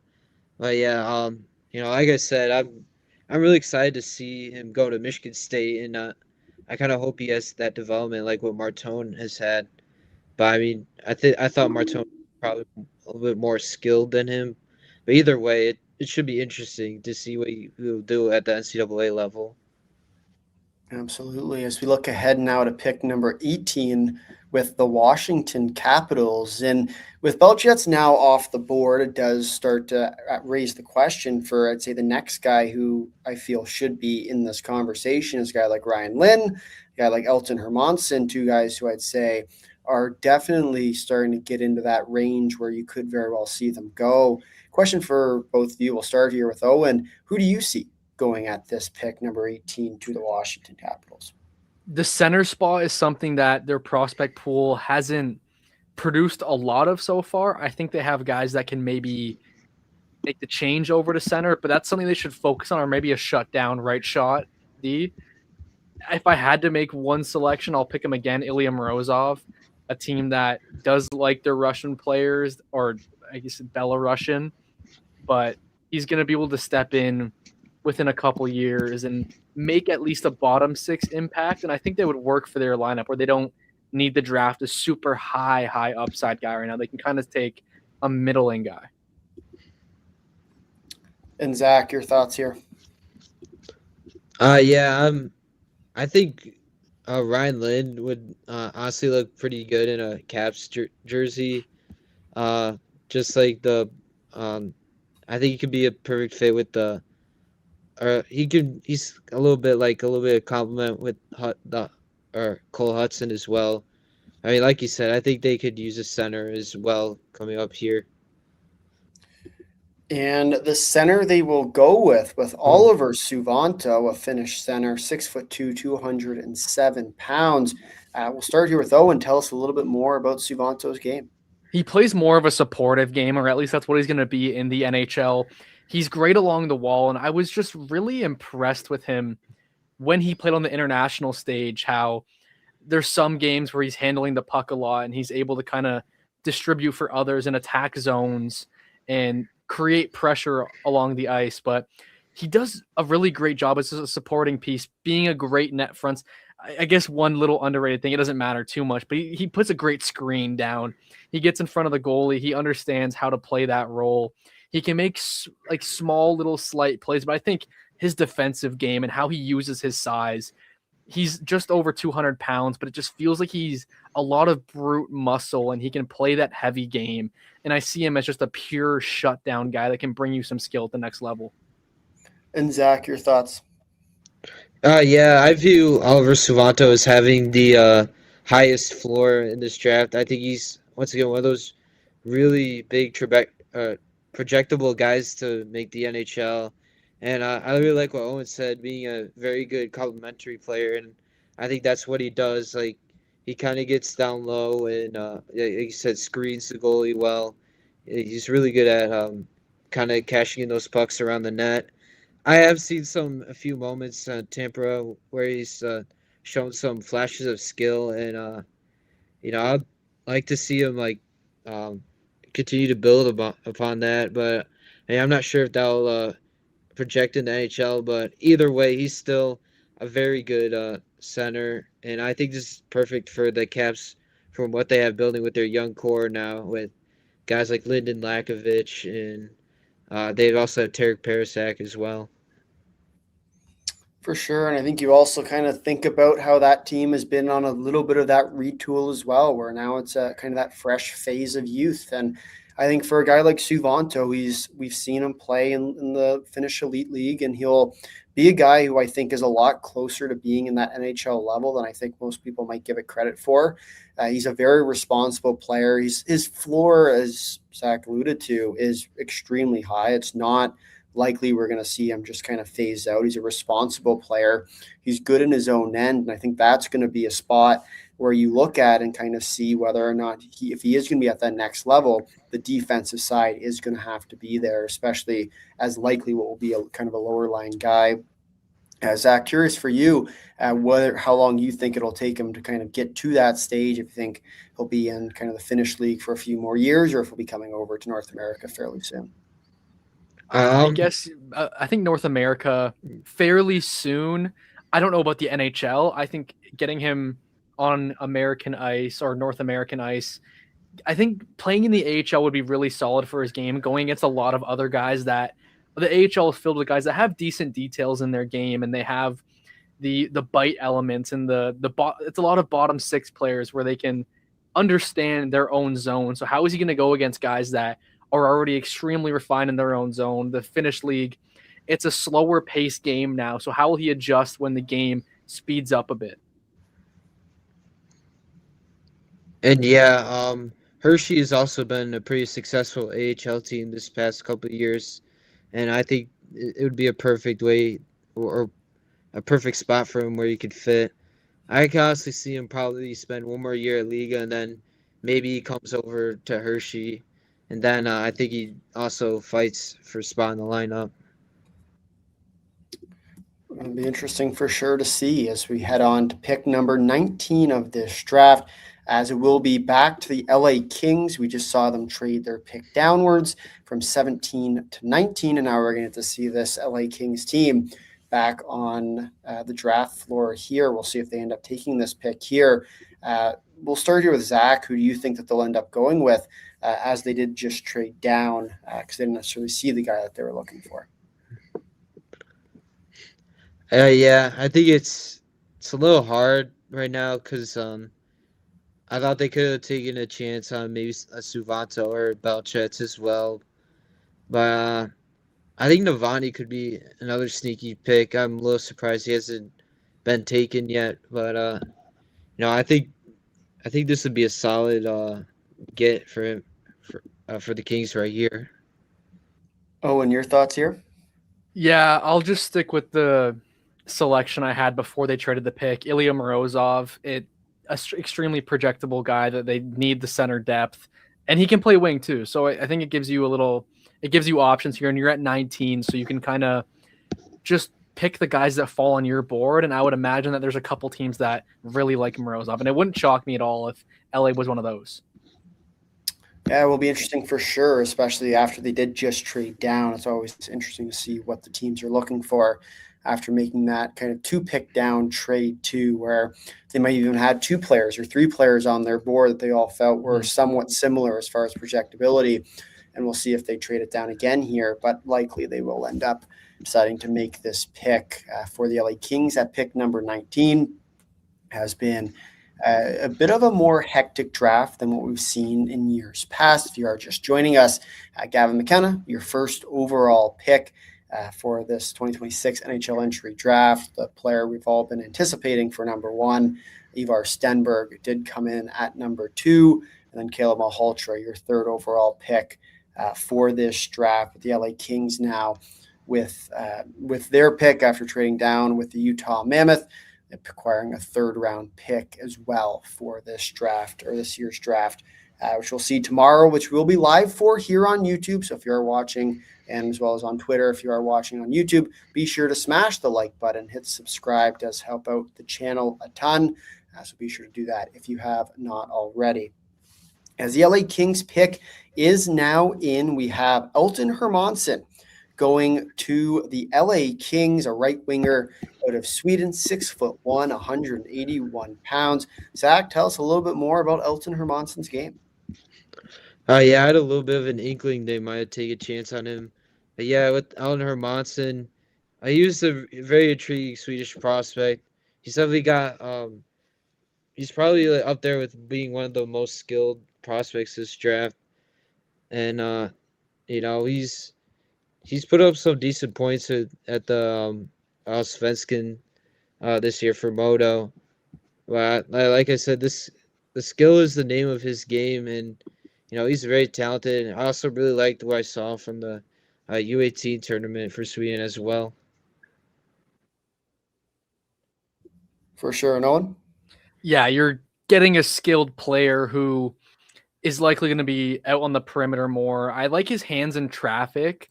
I think he's able to kind of work his way through to create lanes for others. His shot is really accurate. I find a lot of times if you give him a little bit of space in a screen, he can at least fight it through and get pucks on net. You're not going to be getting the most detailed player in the draft. I can tell you that. He's likely not going to be out there hounding pucks on the penalty kill. He's going to be out there. He's going to likely thrive 5-on-5 or when the man advantage goes in his way. But you're getting a skilled player that can score goals, can set up other people, and has the potential to be on. He could be a play driver if all things go right. Absolutely. And we saw his game at the men's under 18s. We put together a 12-point performance there over 7 games. Really led that Swedish team onto the gold medal and was really a driving part for their offensive side, a player they relied upon in those big moments. For a guy like Elton Hermansson, who is now heading to LA at pick number 19. And so we'll see for him kind of how his future begins to unfold, whether or not he will be kind of a player we'll see over the next few years kind of develop into his kind of speed and style at the NHL level. It will definitely be interesting to see there. Pick number 19, Elton Hermansson to the LA Kings.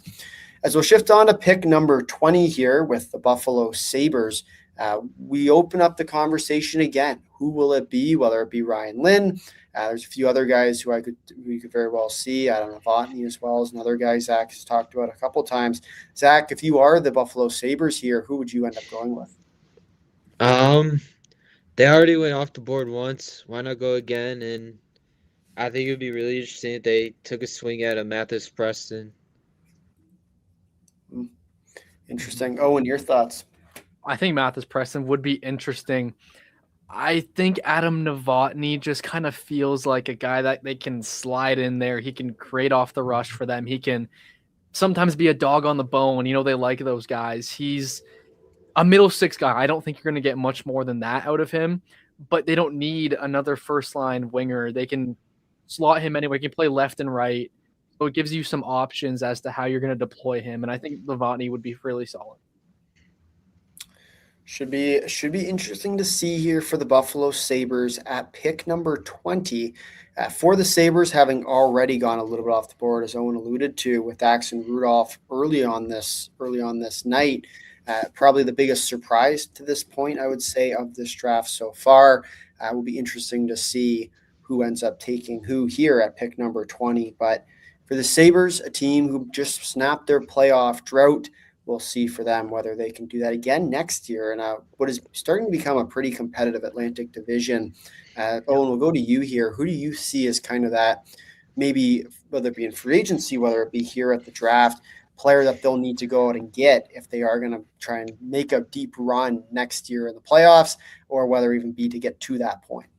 Yeah, I think it's kind of tough because they have a lot of their guys on their roster now.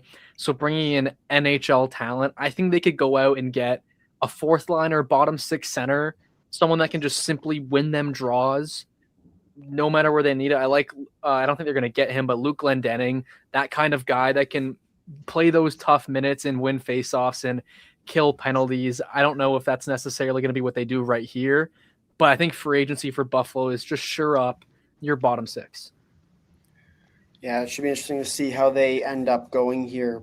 Zach, your thoughts here overall on the Buffalo Sabres' run this year, as it was definitely almost a Cinderella run, if you will, for them, taking down Boston in the first round before, unfortunately, just meeting their match in the Montreal Canadiens. Yeah, I think the NHL is good when the Sabres are good. I remember somebody said that a while back, but yeah, it's great to see the fans all up crazy. And, I think they definitely deserve to win the Atlantic this year. They had all these star players come together and, some of the smallest too. Like, I've always been a huge fan of a guy like Zach Benson and Matthias Samuelsson as well. They do some of the small stuff pretty well. And, it's been really building up for Buffalo. I also want to mention Josh Doan has been kind of an absolute dog for them, and Love him. I was a little bit worried to see how he would bounce back from an okay season from Utah, but he's definitely taken off for them. Absolutely he has, as we hit pick number 20, where the Buffalo Sabres will go with Ilya Morozov, for center from Russia, 6'3", 200-pound left shot center. Oh, and I know you've been asking for him to be drafted for a few minutes now. Tell us a little bit more about what the Buffalo Sabres have gotten. Yeah, we're exactly where I have him at 20. And Morozov was kind of out of nowhere in my sense, whereas I went into his viewings going, all right, not playing on a great team. He's likely going to kind of fall apart in this very underperforming program in the NCAA, but he brings so many elements in all three zones. I think as a rush attacker, he understands how to use his speed to leverage other people. He's a big body and he knows how to use it. He works hard. The second effort is consistently there in any zone, whether he loses a puck and goes to get it, whether he's fighting someone who's trying not to lose the puck. I think he's given a lot of opportunities over at Miami and he took all the chances. He's going to kill penalties. I think he might end up being a power play guy at the next level. That's up for debate, but he brings up some skill in tight and some pretty solid upside. For sure. And Zach, your thoughts here on the pick? Yeah, I think kind of what you guys said, Buffalo, about filling out their bottom six. I think this kind of follows that with Morozov. He's kind of that physical, hard-nosed center that can shut down plays and, create turnovers as well. I think his pace kind of got a little bit better as the year went on at Miami. And, yeah, I think this is a kind of that solid pick for the Sabres. And I really thought he kind of grew his game as the year went along in the NCAA. Absolutely. As we're now joined by Blaine Potvin, our QMJHL expert. Blaine, how are we doing today? Oh, doing pretty good. Enjoying the 17-hour-long first-round show. I think we're better on pace than we were last year, although it is definitely pretty close.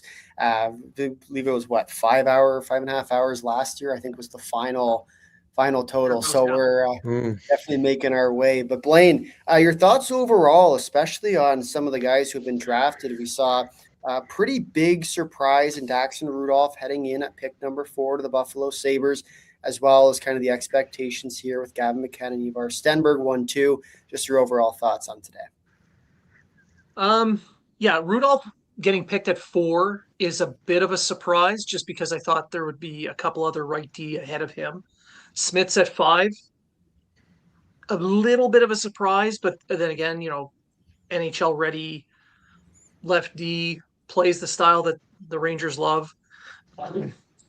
Tynan Lawrence going at 11 to St. Louis, it doesn't seem like his style is a fit for them, but they do need that kind of skill. And seeing Maddox Dagenet go at 16 to St. Louis was not really a surprise. And it was nice to see someone from the Q go a little bit higher than they have in the last few years. Yeah, for sure. And for a guy like Dagenet, where do you see him kind of projecting out to be? I think he's going to end up being one of those ideal third line centers. He's big. He has speed. He can play physical. He's solid defensively. He can give you a little bit of offense. So you put him on an energy line on a third line. If you have him on your third line, you're a good team. You have a shot. So I think that's where he's going to end up in about 3-4 years. For sure. As we look ahead now to pick number 21, it will be the Philadelphia Flyers who will be selecting. We'll start here with Blaine and kind of who you think see now for the Philadelphia Flyers, where you think they'll end up going. Ooh, the Flyers tend to catch us off guard quite often with who they go for. You don't really go for who you'd expect. It's hard to say, but maybe an Adam Novotny or even a Thomas Blale. They do love their puck-moving defenseman there, so I can see Blale being someone they go for. For sure. Owen, your thoughts here for the Philadelphia Flyers at pick number 21? Yeah, I think off the board, it's bound to happen. Maxim Sokolovsky, they would just take in the absolute massive matchup kind of guy that I think plays the Flyers style of hockey. And obviously we're at pick 21. I wouldn't anticipate many teams having Sokolovsky this high on their board, but I mean, Danny Briere, he does what he wants. Yeah. Then Zach, your thoughts here. Pick 21 for the Philadelphia Flyers. I kind of like what Blaine said about the Flyers kind of needing that puck-moving defenseman, and I kind of seen him mocked to the Flyers a number of times. So I think this could be where maybe Xavier Villeneuve will go.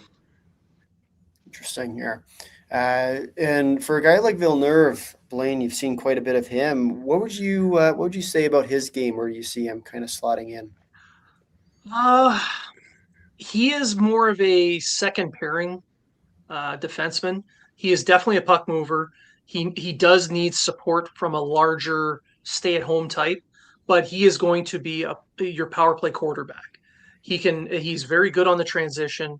He can give you controlled zone exits, and he can extend the attack in the offensive zone. So, I mean, if that's on your second pairing, it's a guy who can play 20 to 23 minutes in a game and provide you a lot of points that way. He won't defensively. There's some issues, but that can be cleaned up a little bit. Overall, if he's on your second pair, again, you're looking pretty good. Yeah, absolutely. Especially for a Flyers team who might be making a stretch pick here for a guy like him. Curious to know for you who you'd end up taking between a guy like Tommy Blale or a guy like Xavier Villeneuve. Personally, I would go with Tommy Blale. I think his defensive game is a little bit stronger, and I think he's a better puck carrier.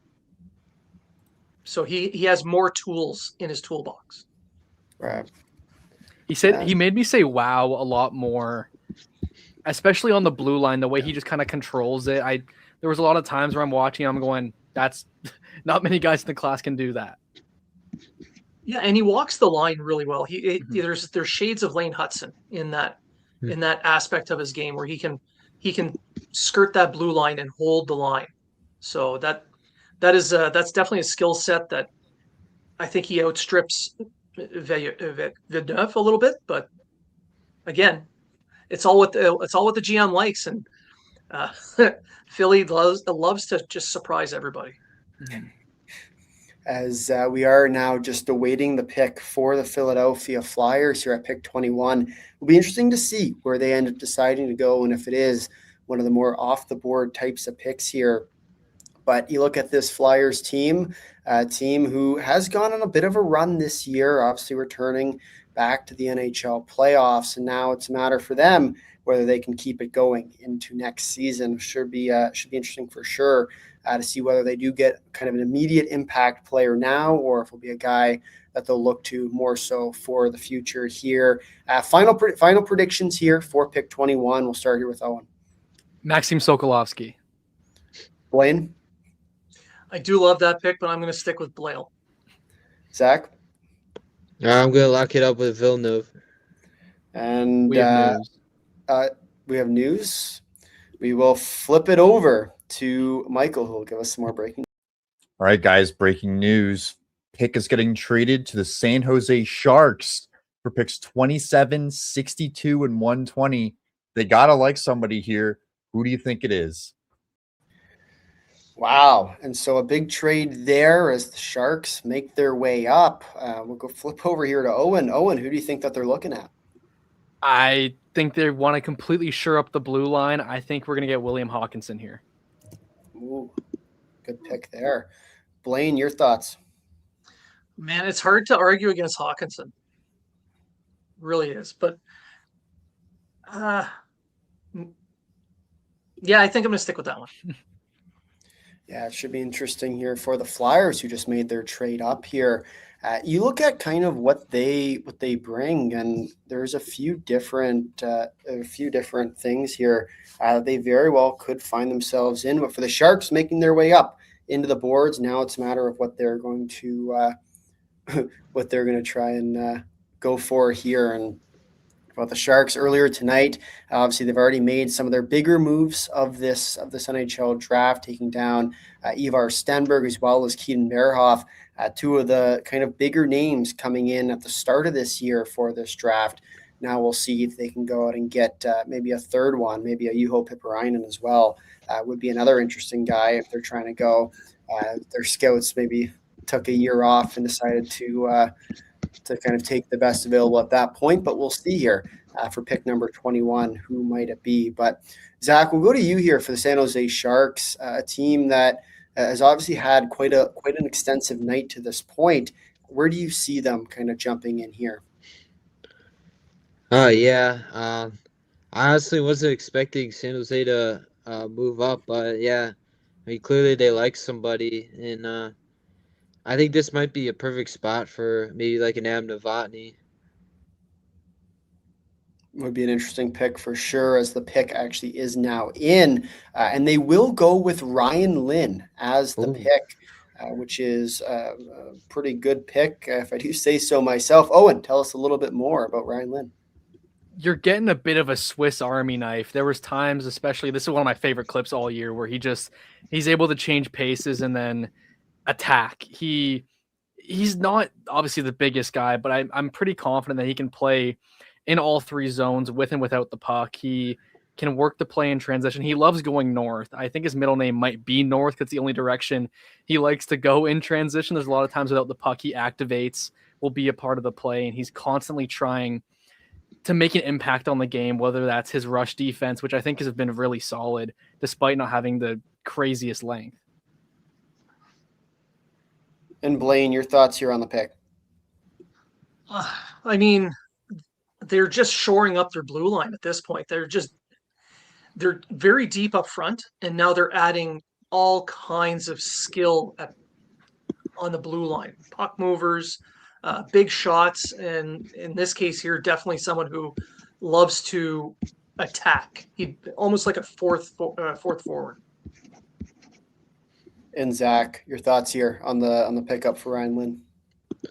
I kind of liked what Owen said about him going always north, because I mean, that's what I always feel like when he's always attacking in the offensive zone. Like I said, he's another very big skilled guy who can find people down low as well.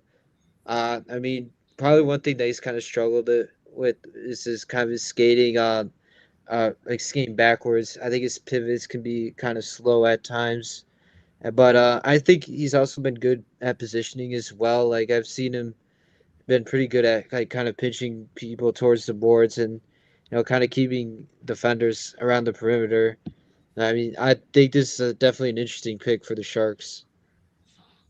For sure, and a big shore up of the blue line, which we kind of came in thinking that they might go with the blue line. And it was probably one of the biggest reasons why a guy like William Eklund got traded in the first place, so that they could end up taking Stenberg at 2, and then from there finding themselves into a position to as well take the defenseman that they wanted all along, really, with Keaton Verhoff, who I'd say for them is a pretty perfect match. And now we'll see for the Sharks team now with Ryan Lynn, whether or not that's another guy who we'll see for the Sharks team over the next few years. Oh, and we'll start with you here. Kind of as far as for a guy like Ryan Lynn, how far off do you think he is before we see him take the reins in San Jose? It's interesting because I think you're not going to get too much out of his game. I think you want him to fill out. Obviously, college is going to help that. David Carl runs such a tight ship over there at Denver that I think he's going to be forced to locking in and making sure that he fixes those little things in his game, whether that's his sometimes pace without the puck, where you can kind of, especially on defense, where he's not jumping plays and trying to get ahead of it. He'll sit back sometimes and kind of let it come to him. But I think it's kind of hard to nitpick at his game. He's got a little bit of everything. Yeah, absolutely. And Blaine, curious for you here, kind of what you think that a guy like Ryan Lynn could provide for a team like San Jose into the future, especially as such a young team and up and coming team at that. Well, it'll take him a couple of years under David Carl. He'll add a little bit of he's going to have to add some strength, but once he finally does get to being NHL ready, it's just more depth on that right side, providing options. If he does actually crack a lineup, second wave of the power play, maybe a number 4 in that roster, but that's at worst, I think. Yeah, it should be interesting. Oh, and your thoughts there? I think he just kind of fits right in. They get a really great player, and it seems like with San Jose, it's, they brought in this new great player. They drafted this great player. It's continuous right now. Mike Rear is just killing it. Absolutely. And Zach, would you say that as of this point in the draft, the Sharks have been kind of your biggest winners to this point? Oh, yes, definitely. I mean, getting Ivar Stenberg already has been a huge improvement. And then you get Keaton Verhoff and Ryan Lynn for your back end. You're just continue to add the amount of depth on your blue line, which is, like we kind of said earlier, they kind of struggled defensively towards the end. They already had the offensive firepower with that top 6 already, and now they continue to add. So I mean, if I'm a San Jose fan, they definitely have I would be excited for having like this bright of a future coming up ahead. Absolutely. As we now turn our sights onto pick number 22 for the Pittsburgh Penguins, which will be a bit of an interesting one here as well. Blaine, who would you say that you're kind of looking at for the Penguins to kind of be that go-to guy here? I'm probably JP Hurlburt. I think he's probably the best offensive player left on the board. He kind of fits the style that they're trying to build there. He can shoot, he can pass, he's got good speed, he can play with pace. Seems to fit exactly what the Penguins want to do now. Yeah, be interesting for sure. As with pick number 22, the Pittsburgh Penguins have gone with Liam Ruck, right winger, 5'11", 177-pounder out of Canada. Owen, tell us a little bit more about what Liam Ruck will bring for this Penguins team. Projectable scoring. He scored a lot of his goals from the hash marks and in. He worked really well with his brother Marcus, where Marcus is kind of able to find Liam in different pockets. But what Liam brings is he's not the biggest guy, but there's effort consistently. And I don't know if his puck battle wins are going to be something that worries them within his development, but him and his brother are going to be going to North Dakota, not for next season, but after that, where They get another chance at Medicine Hat to try to go for it again. They're going to have another talented team where he's going to be fed in the slot. He just makes plays happen. His release is good. He knows where to put the puck. He can catch goalies off guard even. I just think you're getting a guy who can play a middle six role where he can score goals for you and still bring an effort on a forecheck. For sure. And Blaine, your initial thoughts here on this pickup? Oh, I mean, this kid, it's his release that's just elite. And his off puck play, he can find those soft spots where he can actually take advantage of that release. He's going to have to work a little bit on his defensive play, but I mean, there's so much to like about his game that you can overlook that and even work on that a little bit. That you can learn some defense. And Zach, a player like Liam Ruck heading to the Pittsburgh Penguins, how would you characterize kind of his game in a nutshell? I'm a little bit not surprised Dubas and Wes Clark kind of took a chance on a player like Liam Ruck. I think he's another very intelligent puck mover for Medicine Hat all year. And like what you guys kind of said, he's a little bit of an underrated finisher as well with the shot release. And then I think he needs to kind of fill out more of his, like you said, defensive game, maybe fill out his frame more as well. But I mean, yeah, I think this is what I think the Penguins like to do. They like to go after these kind of smart players who like to position themselves well off the puck. And I think they kind of got that in a guy like Liam Ruck. And it will also be interesting to see the fate of his brother as maybe the Penguins will try and make a splash. Blaine, curious to know your thoughts here if you think kind of repairing the Ruck twins together might be the right move for a team like Pittsburgh. And is it worth taking a big risk and kind of going for the big splash if you are the Pens?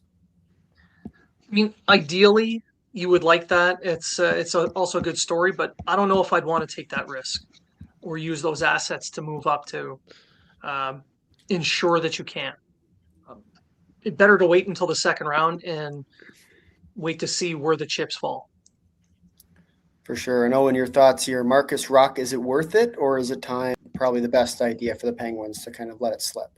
Yeah, you don't use assets to go get Marcus. I think Marcus is a good player. I think he thinks the game at a pretty high level, but you don't take a guy that you don't have a first round grade on, or at least you can be okay with taking in the first round, especially when their trade up would be fairly large if they wanted to get back into day one. They're at 39 right now. I think your best bet is if he's gone a few years down the line, maybe Marcus is kind of, all right, I want to play with my brother. And he says, I want to go to Pittsburgh, and you figure it out that way. You don't have to get him now. There's a window at some point where you can snag him up from wherever he goes. But 39, sure, they should do it, but I wouldn't spend assets. Yeah, for sure. And Zach, your thoughts maybe as we look ahead to what could be coming for a guy like Marcus Ruck. Is it now worth him? Because we've heard some varying perspectives on whether or not he's even worth kind of an upper second round pick without his brother a part of it. Do you think that we see Marcus Ruck kind of fall to the Penguins at this point in the draft because of kind of how it all shakes out to be with him now, his brother in Pittsburgh? I feel like the Penguins would take a chance on him coming down the line. They have a lot of assets that they've accumulated over the past couple of years through trades and trading down, etc.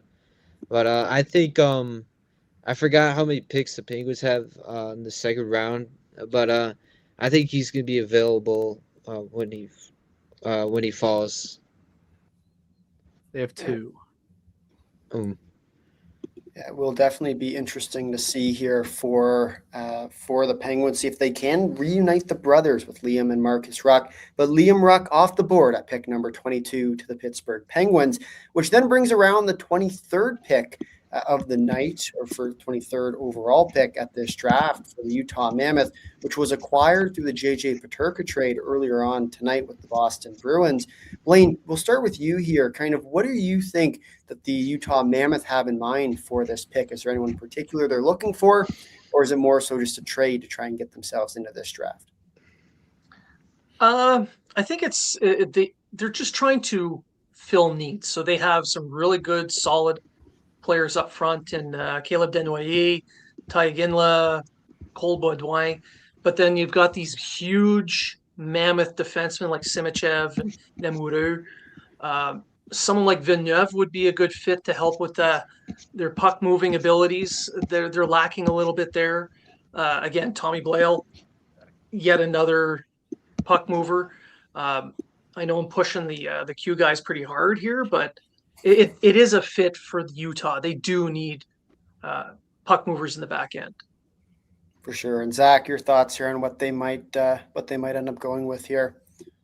Actually, wait, might just cut in there. I think we have some breaking news from Michael here. We'll switch over to him. All right, guys. In a surprise event, Detroit has traded for pick number 23 from Utah for Sebastian Cossa, the goaltender prospect. Back to you guys. And so Detroit making the move up here, and a bit of an interesting one here. Sebastian Cossa heading back the other way. Blaine, we'll start with you. What does the move for a guy like Cossa mean for a team like Utah? Well, goaltending wise, they've got Karl Vomilka, and then after that, it's who's next. And this is a move that's been suggested now for about a month, so it does kind of it fits what they need. And Kossa's probably not going to crack any lineup in Detroit anytime soon. Waiver eligibility, la la la la la. So it makes sense. What does Detroit do with the pick now? I'm unsure. Probably pick a center because I think they're going to lose one soon. But that's my best bet, my best guess. Yeah. And Owen, your thoughts here on this pickup for the Red Wings as now they put themselves at pick number 23. Yeah, I think center should be the main focus, but there's always something about Stevie Y and those Swedes. So William Hawkinson is not out of the question. But if I had to pick one of those guys, I really like Jack Hextall, and I think this could be an acceptable range for him. Interesting. Zach, your thoughts? So yeah, I am a Red Wings fan. I'm a little bit caught off guard by this, but anyways, yeah, I would definitely like some scoring or a little bit two-way game as well. I think Jack Hextall would be an awesome pick as well. I think this would provide a little bit of an anchor for our centering. He's a very smart center as well. I'd like to go a little bit off the board and maybe get a Mathis Preston because we never really go after this type of skill like this high in the first round. I just would really like to go with the two-way type of forward type of deal, which is all right. But yeah, I think I'll be really interested in those two prospects. Yeah, it will be interesting to see here who the Detroit Red Wings end up selecting, trading up in the draft, clearly with a player in mind, to now trying to with an exchange for a goaltender here in Sebastian Cossa. So we'll see for the Red Wings as the pick is just about in here at pick number 23. And you kind of think about their overall team, Blaine. You put out a great piece on the draftprospectshockey.com website, kind of previewing some of these teams and kind of what to look for each of their respective drafts. And I mean, I'm sure you can probably explain it better than I can, but kind of the needs for this Red Wings team. Who would you say you're kind of looking at here as far as kind of the center position goes? There's a handful of centers available at this point that could possibly be of interest. Brooks Rogowski, he's a big physical centerman, not that fleet of foot, but who knows? As the pick Ryder is Cowley. in for number 23, the Detroit Red Wings have gone with JP Hurlburt, a left winger, 5'11", 183-pound left winger out of the USA. Blaine, we'll start with you. Tell us a little bit about what we can expect from a guy like JP Hurlburt. Well, like I said before, he's plays with pace. He's got good speed. He's got amazing hands, and he could when he comes off the half wall there, he's just a dangerous player. You see the video; he places himself perfectly for the one-timers. He's really good off puck, and he's got good vision. He can create plays himself as well. Absolutely, Zach. Your thoughts? Yeah, JP Hurlburt. This is a little bit, he kind of brought up some noise. He defected from the U.S. program to the WHL, and that's where he really thrived. Um, I do have some concerns about Hurlburt. Like, I think he's a little bit of a kind of perimeter shooter at some points.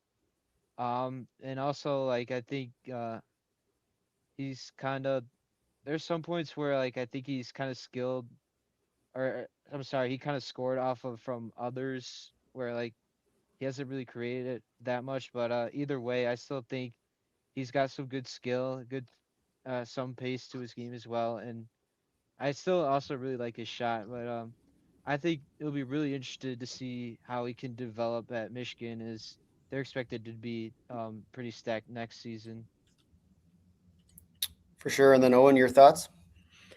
Yeah, I really do think the skill is solid. You guys mentioned that he's a perimeter player, which is obviously something that teams don't like, and it doesn't translate a lot of the time. But I do respect that he was in a weird situation this year. He left home to come to the WHL and an unfamiliar environment. I think he really flourished. You see some fire in his game sometimes when he's able to kind of, in those big moments, if he makes a play, he's engaged. Obviously, the details, there's still the defensive mishaps, but you can tell there's passion in his game, and I can really respect that a lot of the time. For sure. And so we'll see as we, once again, JP Hurlburt, the 23rd pick going to the Detroit Red Wings here. A bit of a I wouldn't say an off the board pick, but definitely kind of getting into that range now on the backside here of the early part of the 20s here. As far as a guy like Hurlburt goes, Zach, we'll go with you. Kind of as you look ahead to his development, where do you see him kind of going here over the next few years? Is it off to college? Is it off sticking with the WHL? Where do you kind of see him slotting in, kind of as like a timeline, if you will? I think he's still gonna continue to develop his game more at Michigan. I think they have a good program coming up. Obviously, they got Landon Dupont coming in, also, Cam Reed, and they also have Jack Nesbitt and a big guy coming in. But yeah, I think I've really liked how Michigan has kind of developed their players over the years, and I do wonder if Herbert will um he might have the possibility with playing with Page maybe, or maybe for the power play or whatever. But I think it would be a great place for him to develop more.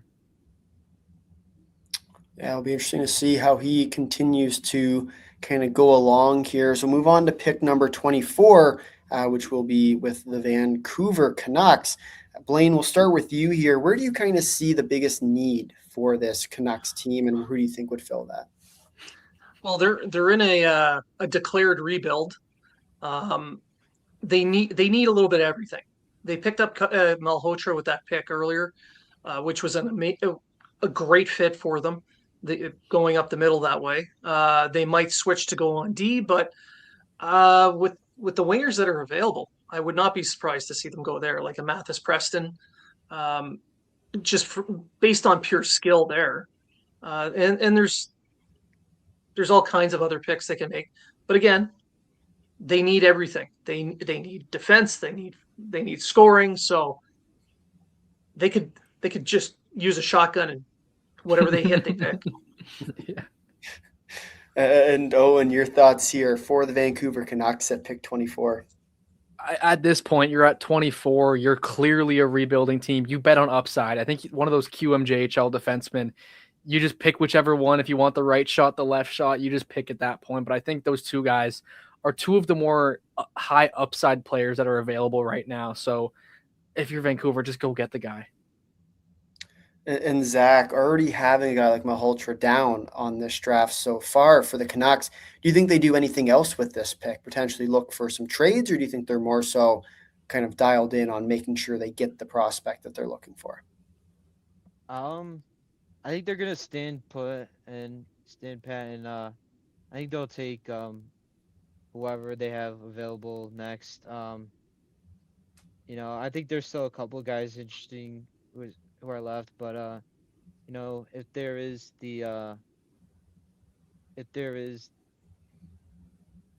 sorry about my mic, but if there is the possibility of trading down, then yeah, you should then go and get those assets. So we'll see here for the Vancouver Canucks who they do end up deciding to go with. One of the guys who I am keeping my eyes on here around this range, and we're starting to get to that point, is a guy like Juho Piparainen, who's been definitely on the fall over those last couple months, really. And so we'll see whether or not he will be a guy who they're going to look for coming up. But it should definitely be interesting to see here if he does enter into that range at some point. Owen, your thoughts here on Piparainen, whether or not he will start to come into the conversation around this range? I think he should be at least a part of the conversation right now. I don't think there's too much you can get out of him in terms of, I don't know if you can see him as a top pair guy, but he projects as someone that you can give minutes to, that can win consistent D-zone or like D-zone minutes where you're kind of hemmed in your own end for a little bit. He can fight for net front presence. He wins puck battles. I think it would make sense here, but he's not the biggest upside swing. For sure. Blaine, your thoughts here on a guy like Piparainen? Yeah, I kind of have to echo what was just said. I mean, if you're picking him, it's more for the floor, so you're guaranteeing something as opposed to his upside. So do you aim for upside? Do you take a risk, or do you pick a guy you know will reach the NHL as at least a third pairing guy? For sure. As pick 24 now is in, and the Vancouver Canucks will select Adam Novotny from the Peterborough Petes, and 6'1", 205-pound Czech left winger. We'll start here with Zach. Tell us a little bit more about what we'll be expecting from a guy like Adam Novotny. Yeah, I had a feeling Vancouver would take him right here. Novotny is a very effective kind of north-south skater. I believe he was the youngest Czech player to score in the main league, I think in Czech Extraliga. But anyways, I view him as a very good middle of the lineup winger who's really good at reading plays, and he's really good at picking lanes and finding the puck, and he's also got an underrated shot as well.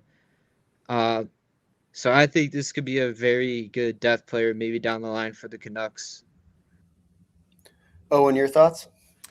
Yeah, Peterborough was a pretty vanilla team, but then whenever Novotny had the puck in transition, he's able to play with a different pace. He's got more skilled than a lot of the guys that he was playing with, and he can make these really simple but skilled plays within the middle of the ice. He uses his frame decently well, and he understands when to attack, but I think just he understands the pace change, which is something that's really underrated with these junior guys, where you can slow things down in transition and play off your teammates, or you can just pure on attack somebody, go right at their chest and try to win a one-on-one battle. And he does that a lot of the time. And I think it is nice for teams that like to play multiple styles, or especially teams that like to change how they play line to line. It gives them a lot of flexibility, and Vancouver does get a bit of a Swiss Army knife here. And then Blaine, your thoughts here on kind of what the outlook is for a guy like Adam Novotny. Well, like it was mentioned, he plays with a really good pace. He can change it up. His hockey IQ is very high, and he elevates his line mates. So someone like that, as a middle six winger on a playoff team, a contending team, he's going to elevate his game to meet his teammates. So it's a great pick. Yeah, for sure. And a guy who I'd say as well, we were expecting to go a little bit earlier as well, who's kind of fallen through kind of the wayside a little bit here in this draft. And kind of you get a bit of a steal pick, if you will, at pick 24 with a guy like Adam Novotny. And so we'll see kind of for this Vancouver team what the future holds for a guy like Adam Novotny, especially for a Canucks team who is in a little bit of a rebuild here.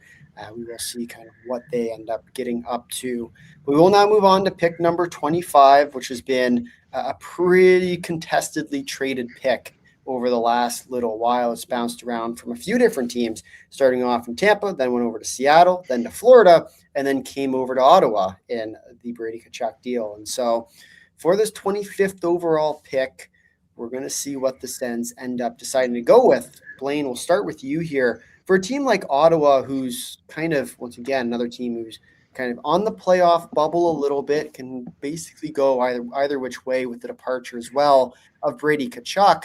Where do you see this team kind of doing what he's doing with this pick, or whether or not they decide to do something else with it? Well, their needs are now. If they were able to get a trade done, I think they would do it. But to make the pick at this point, you just kind of go with the best player you can get. And at this point, I think it's the Q League defenseman. I think either one are better than Spence at this point, in my opinion, in the long run. For sure. And so it'll be interesting to see for kind of which way they do decide to go here. Oh, and your thoughts here for a team like Ottawa, who is definitely in a win now situation.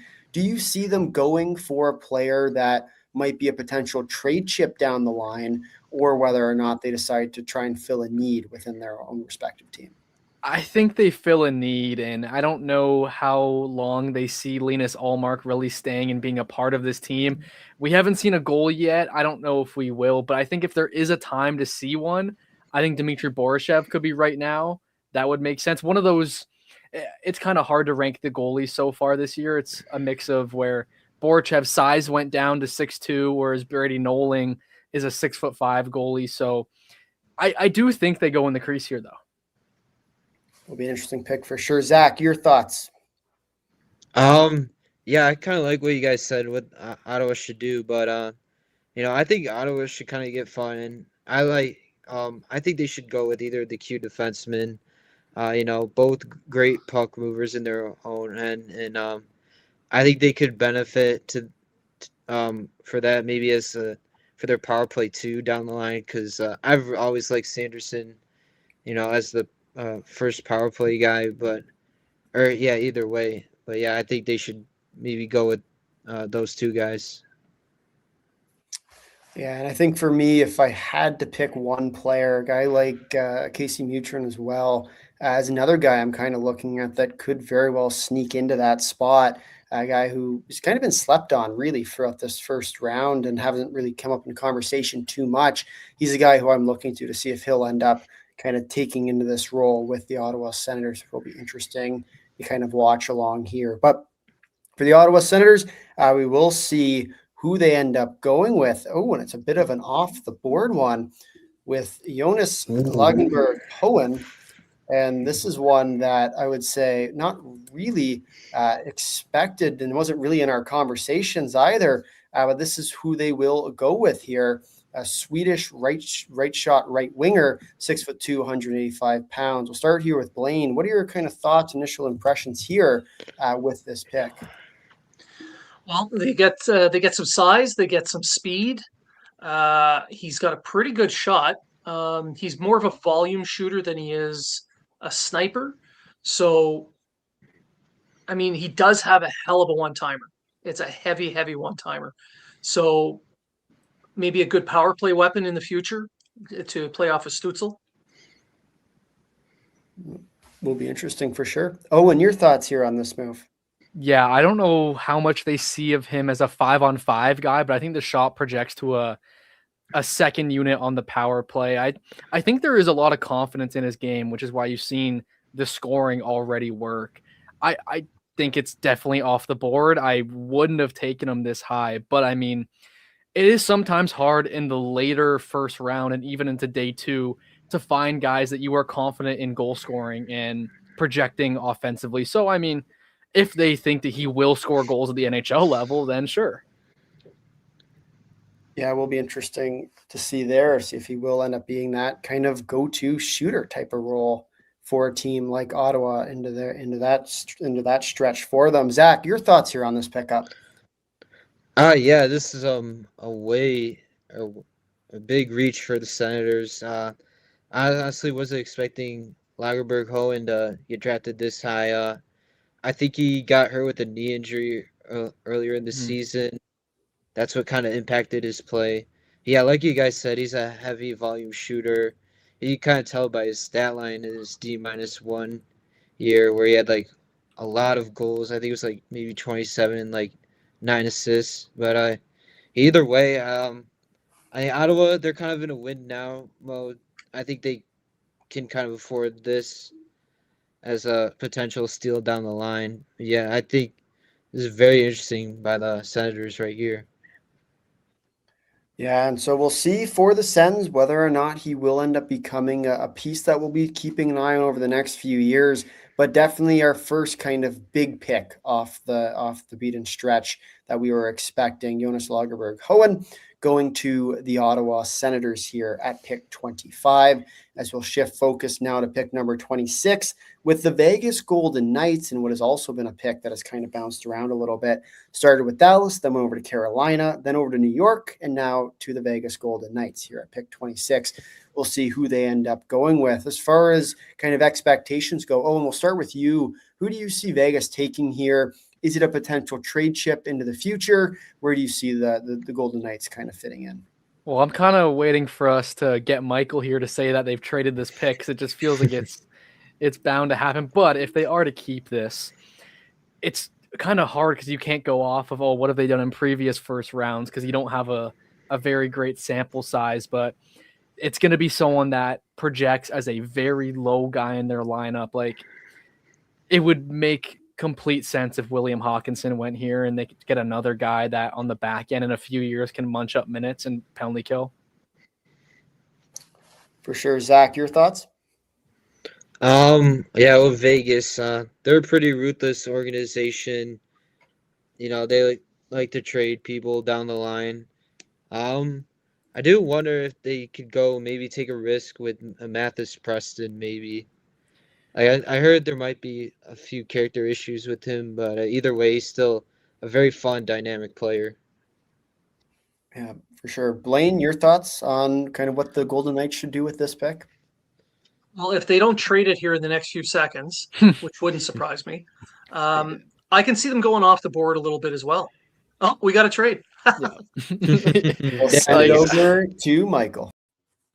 All right, guys. Montreal is moving up to 26 for picks 28 and a third-round pick in 2027. And so there it is. The trade we were all anticipating has come to fruition here. The fifth team that this pick will belong to. We'll start here with Blaine. Kind of thoughts here, as not necessarily the most surprising thing, but still the Golden Knights have traded their pick over to the Montreal Canadiens. Yeah, I'm a little bit surprised Montreal traded up for just by 2 picks, but there's got to be somebody they really, really like on the board here. I would not be surprised to see a Mathis Preston be the guy that they pick here, because they love that high skill type of player, but they're also looking for size. So Brooks Rogowski, Casey Mutrin, those types of players, possibly even a Yegor Shilov, who plays center for Victoriaville. Big, heavy kind of players with good shots. I think that's basically the wheelhouse they're aiming for at this point. Interesting, sure. Owen, your thoughts here? The Montreal Canadiens have just acquired pick number 26 in this draft. I bet they would have loved Adam Novotny to fall here, but that isn't the case. I think size is definitely a huge plus for them, and I think forward is where they lean. So Brooks Rogowski kind of fits the bill right now, and they can kind of wait on him a little bit because they don't need immediate guys right now. Yeah, Zach, your thoughts? I think Jack Hextall might be an underrated pick for them. Like you guys kind of said, I think they'll lean towards forward, and they kind of need a center. And I think Hextall might play off well underneath like a Nick Suzuki as well, like another smart center to kind of tie down a line. So I think this could be very interesting for the Habs. Yeah, one of the guys I'm looking at right now is a guy like Marcus Nordmark as well, who might be a little bit more of that kind of reach pick, but I think he could very well, especially with the mold of his game, could fit with a team like the Montreal Canadiens. So we'll see who they end up going with here, but the Vegas Golden Knights have traded down 2 picks in exchange for Montreal's pick here, as well as a future 2028 8 or 7 third-round pick as well. So we'll see here which way they end up going. But for Blaine here, you kind of think about this Habs team, how they have gone from kind of into that playoff picture now. Where do you see a potential pick kind of shaping out to be for them? Is it more to help a future cup run, say 2 or 3 years down the line? Obviously, a younger team out in Montreal. Is that where you see them kind of slotting in, or is it more so a move to kind of help them maybe on the backside, a potential rebuild after they go through their cup performance? I think they're more aiming for some help in the next couple of years, especially up front. I would not. I mentioned a bunch of names earlier, like Shilov, the Russian kid out of Victoriaville, but another Russian is Bukachev, who's a big winger out of Russia, and Bobrovsky loves those Russian players. So there we go. That's who they pick. And with this pick, the Montreal Canadiens will select Gleb Pugachev, who is obviously a player that we just heard Blaine talking about. And so, Blaine, we'll let you kind of discuss a little bit further about what a guy like Pugachev will end up bringing for this team. Oh, he's someone that's going to take a couple of years. He played in the NHL, so he hasn't had a ton of time at the KHL level. So he'll need a full season there before he can make a jump, just like they're doing with the last 2 Russian picks that they had the first round, which would make perfect sense. And if he's ready in 2 years' time, that's exactly where the Canadiens would start to really need some help filling in the roster as they grow a little bit. He has some size. He's got a good shot. He does go to the middle, but he reminds me a little bit of Max Pacioretty. Good speed up the wing, and he can shoot from the perimeter. Yeah, and so we'll see kind of how he ends up shaping out for this Montreal team. Oh, and your thoughts here on this pickup for the Habs? It honestly does make sense, especially a team like them where they can kind of just take someone that has a set profile where he's a physical guy along the walls. He can make plays throughout the middle of the ice. He does play a lot of his game throughout his physicality, whether that's kind of fighting guys for the puck along the wall or it's fighting for net front. It's a lot of just built off of what he can do with his physical stature. There's some puck skill there as well. He doesn't have entirely great pace with the puck to make that a consistent thing, but I think if he has people that can kind of create for him and give him some space to work, that it'll work really well. And he's a bull in a china shop sometimes. He's just flying around using his body. I don't think it's the most consistent part of his game, but when it's on, he's flying around. Yeah, absolutely. And Zach, your thoughts here, kind of where you see Pugachev kind of fitting in over these next few years with the Habs team, as Blaine kind of alluded to, probably a little bit more of that kind of near to future immediate impact. Where do you see him fitting in for this team? Yeah, I think I see Pugachev continuing to develop in Russia. I mean, it's interesting how the Habs took another Russian player. You know, last year they took Zhuravsky. Right. Anyways, I liked what Owen said about being a bull in the China shop with Pugachev. He's got that big body, and he's also shown that flashes of skill and playmaking. I think he's someone that can continue to develop in Russia, and maybe he could continue to maybe be a sneaky pick for the Habs down the line. Yeah, and we'll see where he ends up fitting in for this Habs team as they try and make their way to the Stanley Cup Finals and potentially take home the Stanley Cup, their first since 1993 there. So it'll be interesting. We'll now shift on to as we'll now shift on now to pick number 27, which will be the Philadelphia Flyers, with currently owning the pick. This is another one that's kind of bounced around, started with the Buffalo Sabres, then went on to San Jose, and now belongs to the Philadelphia Flyers. Where do you guys see kind of where this pick ends up shaping out to be here? Is it going to be a kind of a immediate impact player? Is it more so kind of a player that we're expecting to kind of bid on that higher end type of echelon tier? Where do you guys see it happening here? We'll start with Blaine. Well, at this stage of the first round, you're not getting anyone that's going to help in the next year or so. This is the time of the draft that I would start to take home run swings. Go for the high end skill, that projects at the highest, not necessarily the floor. Especially if you're the Flyers, they've got a pretty good pipeline already in place. They can afford to take a couple of big league swings. So whoever they deem to have the highest potential, that's who they should really target.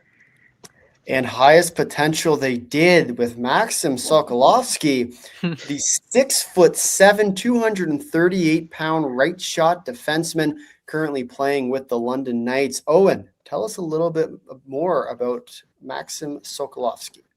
It took some time for me to kind of like his game, but then I watched him against the Sioux Greyhounds, and they were matching him up with Brady Martin, and Brady seemed like he hated his life going up against him. Just a super physical player that isn't afraid to just throw you into the glass, be a little bit dirty at times, but it's the kind of dirty that kind of works in the playoffs where they look over it. He's got a little bit of creativity on the blue line. I don't see that being something that translates. You'll have to simplify his game from the blue line, but he's willing to go out there and try to make plays, which is always very intriguing. But the physical size and just what he can sometimes bring where you don't want to play against him. He's a matchup nightmare at times. And Blaine, outside of kind of the physicality, what else do you think a guy like Sokolovsky could bring for a team like the Philadelphia Flyers, who are already kind of well known for their physicality? Well, that is the main focus of his game. He just kills plays though. His long reach cuts off all kinds of space, so he can kill a play. He can take away a passing lane on the penalty kill. He'll be able to provide a lot of support there as well. So he's more than just a giant hammer. For sure. And Zach, your thoughts here on the pickup, just sort of overall, you think about the size, obviously lots to like, but as far as kind of the projection goes, where do you see him slotting in to a future Flyers lineup? Is he more of a middle pair defenseman, or is it more so on the lower end side? I kind of view Sokolovsky kind of more a middle of the end bottom pairing. I think he's definitely going to be an anchor on the Flyers blue line. I kind of like what Owen said.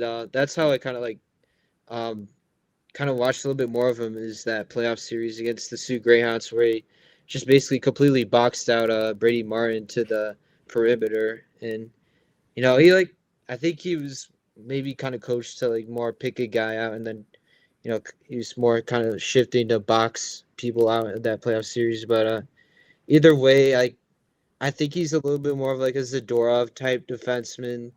That reach is definitely going to help as well.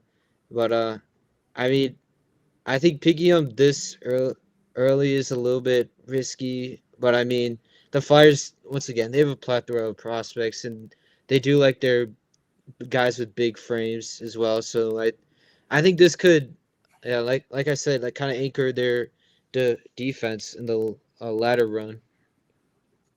Absolutely. And I know even talking with people with the Knights, how excited they were for this player, because he's obviously, the stature alone gets you to that point where it's a 6'7" right shot defender at that. You don't come by those very often, but just really how much he's improved over the season. He isn't the same player he was at the start of the years, although it is a bit of a concern, his skating. I do think that he will definitely pick it up, especially as he continues to develop, and we'll see kind of where he ends up. The player like Sokolovsky should be interesting there.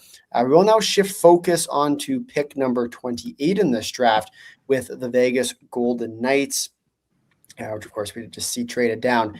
And so for Vegas, once again, we're going to see kind of where they end up going here with this pick. We'll start here with Owen. Pick number 28 now, 2 picks down for this Vegas team. Where do you see them trying to go with this pick? If they keep it, I think they just go for these projectable guys that they can see in a lineup eventually. And I've said his name like 3 out of the last 5 picks, but William Hawkinson is still available.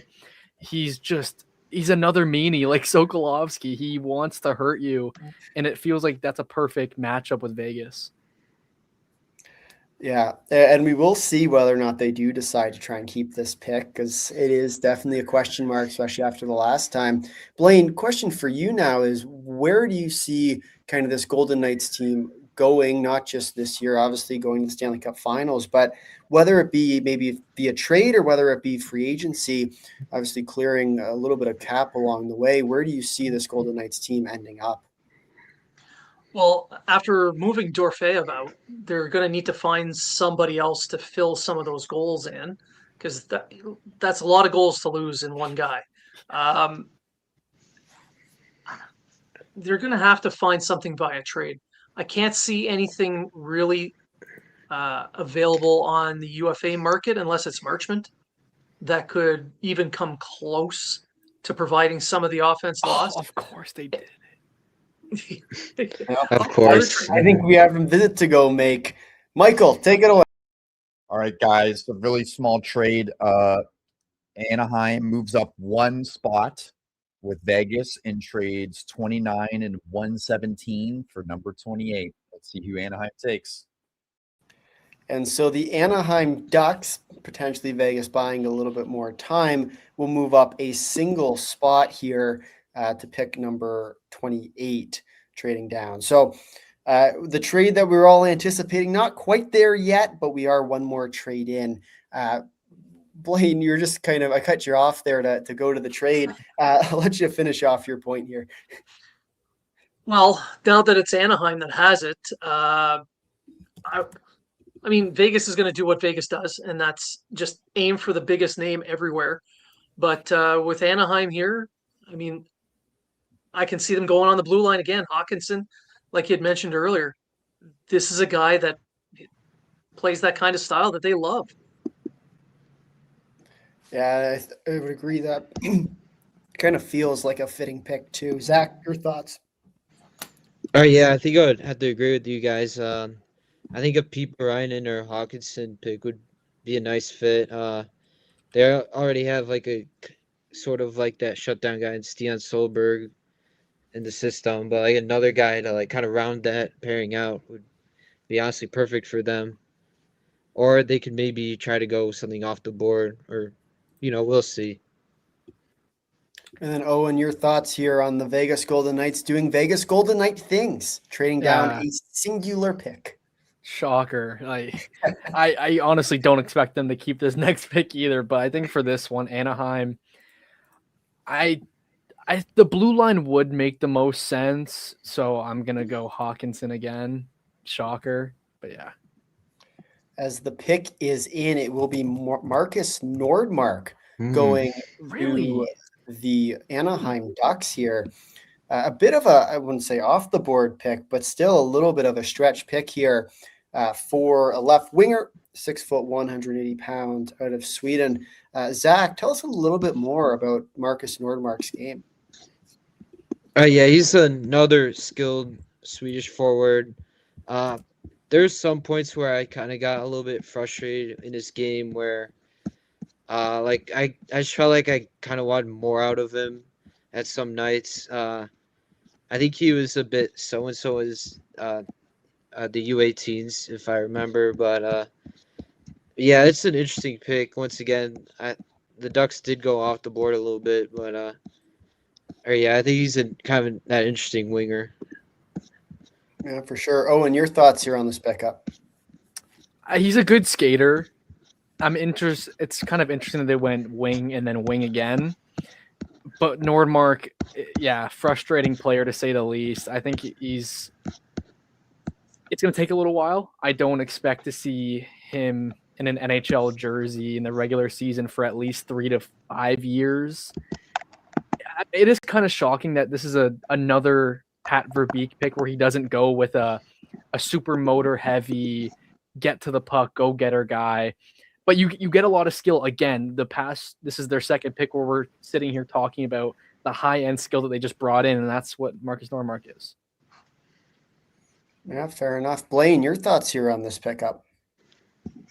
They picked him a lot sooner than I thought he'd come off the board. I had him pegged going somewhere around 40 to 45.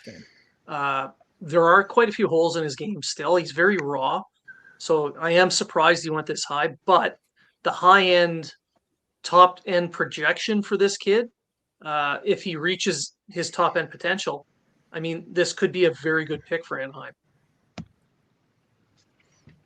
Yeah, absolutely. And we're going to see here as we start to look ahead to the Vegas Golden Knights, if they decide to trade their pick again. And for a player like Marcus Nordmark, it is definitely an interesting pickup. We did see him at the U18s, where I'd say he was definitely an underwhelming presence at that tournament. I was hoping to see a little bit more of that offensive side, especially from a kind of player that, I mean, you think about kind of what he brings, more of the offensive minded, especially at that age group.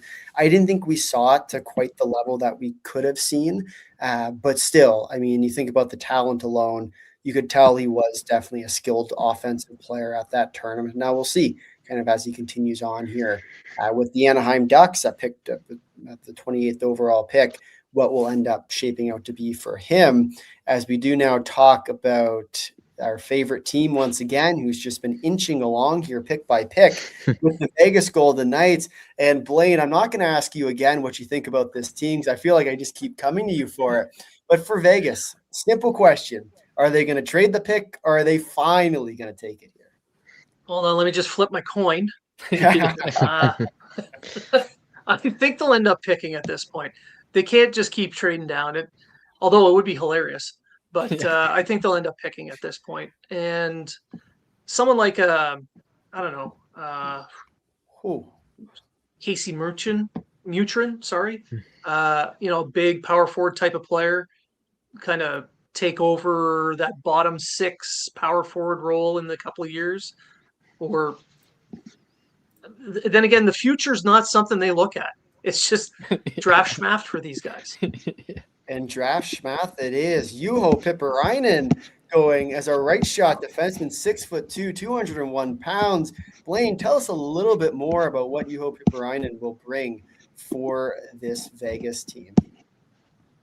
Just some steady defensive play. You need somebody that could go through an entire game without costing his team any real issues. I mean, he moves well. He makes a good first pass.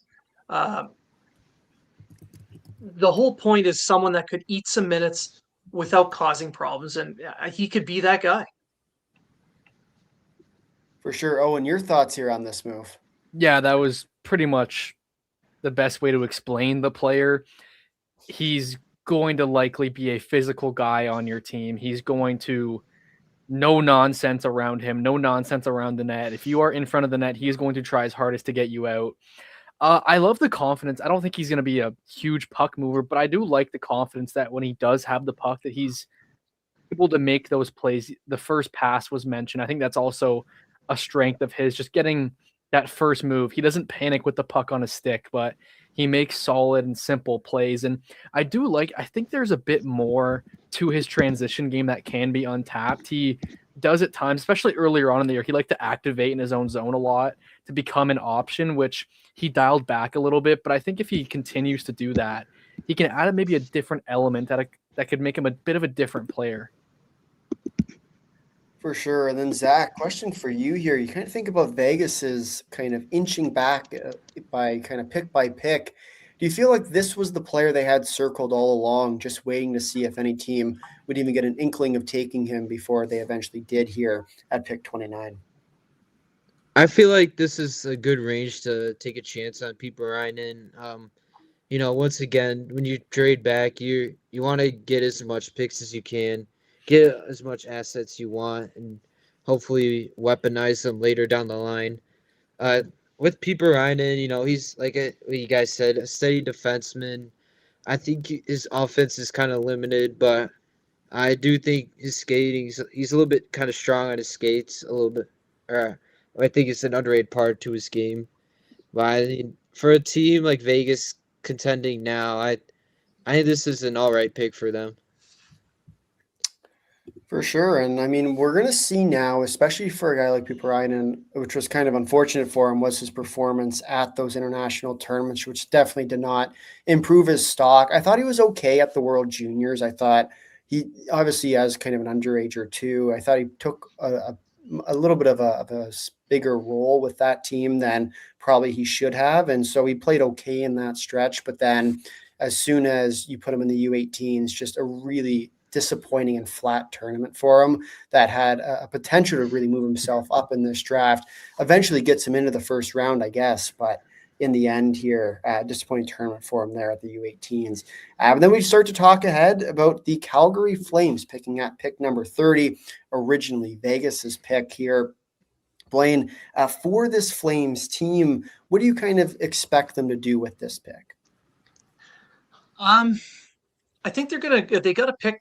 They picked a defenseman to start the first round. I think they're going to go with a forward on this one, and somebody who's kind of slid down further than I expected is Simon Ignavicius. He's a big right winger, about 6'2", 6'3". This kid can skate, he can shoot. He's got a bit of a. There's an up and down on his motor, but he can play with pace. So I can see him being somebody they target. And then Zach, your thoughts here on this pick? Last year Calgary picked a highly fun, skilled kind of guy in Colin Potter, and I think they might take a chance on Mathis Preston right here. We'll see. Hey, how many picks is that in a row now for Mathis Preston? Might be 2, yeah, or 3, yeah. Oh, and your thoughts here on this pick for Calgary? I wouldn't do this, but I bet they have a lot of viewings on Ben McBeth. So that would definitely be something that they could look at here. Yeah, I like that call. Definitely a player that you could see going in this pick here. But instead, it will be Jack Hextall, a 6 foot, 188-pound center from the USA. Zach, tell us a little bit about what we can expect from a guy like Jack Hextall. Yeah, I view Hextall as a very safe kind of two-way center. He's very smart at kind of moving the puck, and I think underrated at defense at times as well. I guess the only, I guess, quote-unquote knock, I wouldn't really count as a knock really, is I view as offensive games kind of limited. It's nothing that really stands out or whatever, but either way, I think what the Flames are getting with Hextall is a very solid center that can help with the middle of the lineup. And yeah, once again, I think it kind of balances out that pool as well with other fun, exciting guys like Cole Reshney and Colin Potter. For sure. It'll be interesting to see what Hextall can kind of grow into be for this Flames team. Blaine, your thoughts here on this pick, picking up a center, U.S. center, American center at that, from the USHL. Tell us a little bit more about Jack Hextall. It is a good pick, in my opinion. He's a really solid two-way kind of guy. He'd be an excellent third-line center because he can play that shutdown role. He's strong defensively. He can keep up with the more fleet of foot forwards as well and provide a little bit of offense. So a good energy guy. For sure. Oh, and your thoughts here, kind of the timeline for a guy like a Jack Hextall. Do you think he'll be kind of 3 to 4 years out, a little bit further than that, a little bit closer than that? Where do you see a guy like Hextall falling in? I think it takes a little bit of time. I would anticipate that he becomes a pro after his junior season with Michigan State. He's going to want to grow into a role. He's going to play in a bottom 6 role next year, likely, where he's going to get some penalty kill time, and he'll be able to really complete that two-way game, which I think is already there. He anticipates the play well, and he kind of just exemplifies what this class is. It's just a lot of low-floor guys that project in their own end. But I think 3 years and then maybe some time in the American League, you don't need to rush him. He's not going to be a first-line guy. He's going to give you solid minutes where I'm confident he will be a center at the NHL level. Yeah, it should be interesting to see for a guy like Jack Hextall to see what his future will look like as a member of the Calgary Flames at pick number 30. As we'll shift our focus now to pick 31, which will be the Carolina Hurricanes, your defending Stanley Cup champions here. We'll go here to Zach. Zach, what are your expectations here for the Carolina Hurricanes with this pick? Obviously coming off the Stanley Cup as well. Where do you see them kind of going with it?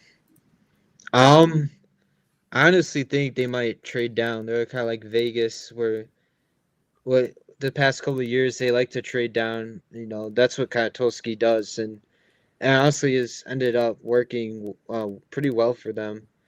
I would say they also do like to draft Russians too, and they can afford that because they're a very competitive team right now. But I think Pugachev would be kind of perfect for them if he was available. But yeah, I think I kind of expect them to kind of trade down maybe right here. Interesting. Blaine, would you agree with that? That you think they'll end up trading down here? Well, Tulski does like to play the shotgun method. The more picks, the better. If he'll make 15 picks and hope to get 2 that make it. But if they were to hold on to it, I think a Ryder Collie would be a good pick for them here. Big, strong center. You see what Stahl did for them in the playoffs this year, and he's 37. So in a few years' time, he's not going to be there anymore, and they might need somebody who can play a similar style in their bottom 6. And I think Collie is one of those guys that can do it. Yeah, it'll be interesting to see what they do here at pick 31 for the Carolina Hurricanes. Owen, your thoughts here, kind of where you see them trying to go with this pick coming off the Stanley Cup run?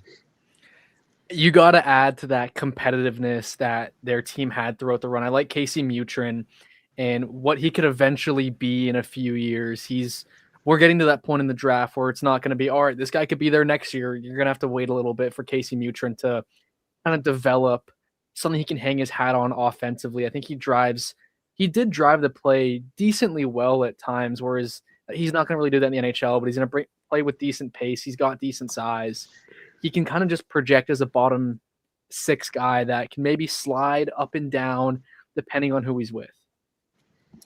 Absolutely. And so we'll see here for the Carolina Hurricanes who they end up going with here at pick number 31. For those watching here on YouTube, please do smash the like button and hit the subscribe button as well. Hit the notification bell so you are notified when we go live. We will be going live here on YouTube tomorrow for rounds 2 to 7 of the NHL Entry Draft. We'll be going live probably around 10:30 a.m. Eastern time for that. And so be sure to stay tuned as we'll have full day 2 coverage for the NHL Entry Draft as we do await here pick number 31 for the Carolina Hurricanes, as we'll see whether this year the second day for rounds 2 to 7 will be longer than the first day, rounds 1. We're going to be close. We will be close. 4.5 hours to this point. It's about 4 hours of actual draft time. So I think we will actually be fairly close tomorrow for that number. But we will see what the Canes end up going with here as the pick, I believe, is just about in here. If it is, feels like there might be something else brewing in the back room. Oh yeah, a little bit of a delay, so we'll see whether they decide to get a little mover. I'm waiting for the Michael. We gotta move over to him here in a second, so we'll see. But we'll see if there is the big trade coming. Owen, will they trade the pick or will they make it? What do you think? Nikishin plus this for something that they've been waiting for. His name has been thrown around, but I mean, I think they're going to keep this pick. If they don't keep it, I think they'll move maybe just a few spots back. A team that doesn't really trade up often, but I would be kind of interested in this spot with, again, William Hawkinson available, is Florida, who's maybe looking for another guy in that pipeline that can step up and play bottom pair minutes and do the Florida Panther things where you can be aggressive, you can shut down lines. So I would be interested if a team like that would maybe try to jump in here, or if Pittsburgh wants to get in this back half to grab a certain someone to pair with one of their other draft picks. Well, I have someone who can answer that question. Michael, over to you. All right, guys, the Nashville Predators are jumping up to pick 31 for picks 42 and 57. So that's 2 second-round picks to get up to the second last pick in the first round. Who are they going to take? Let me know. Shotgun method. Here we go. Good haul. I like that. So 2 second-round picks in exchange for Carolina's 31st overall pick. Owen, your thoughts here on who Nashville might end up going with at this position? I'm not saying William Hawkinson anymore. I'm giving up on the name, even though I think it's the right pick here. I'm gonna go maybe a little bit off with Adam Valentini. I bet they really love the effort that he brings. I think it's a weird trait, but he's the best back checker in the class. He just brings a lot of effort. He went to Michigan, challenged himself this year, where it was looking like he wasn't going to be there, and he was pretty solid. He didn't play the biggest role, but I think he could really fit in on a bottom six or middle six lineup eventually. For sure. And then Blaine, your thoughts here on what this Nashville trade up could mean for this team. Jeez, I'm really hoping it's a Q League player that gets picked. Holy cow. Yeah. I feel like I'm pushing a little too hard sometimes, but no, I wouldn't be surprised if they pick another forward on this. I really do like that Mathis Preston. I thought there's a lot of skill there that hasn't been tapped yet, and they could really use some of that. So I'm really hoping it is Blyle, but I think it might be Preston. Zach, I know you've been all over the Mathis Preston train tonight. Is this the pick here at 31 for the Nashville Predators that they will go with Mathis Preston? Yeah, I hope so. Yeah, I want Nashville to go more on the skill side, and I think they already done that with getting a Wyatt Colin with pace, and to bring in another guy like a Mathis Preston, maybe take a risk. I think that would be very interesting to see Nashville try and take that. Yeah, and so we'll see who the Nashville Predators have in mind for this pick, trading up for two of their second round picks. And so we'll see here whether or not they will get their guy, as they will pick Tommy Blale for this one. Your Q guy has come along. Yeah. Blaine, take it away. Tell us about him. No, this is an excellent pick if you're looking for an offensive defenseman. This guy does have shades of Lane Hudson in his game.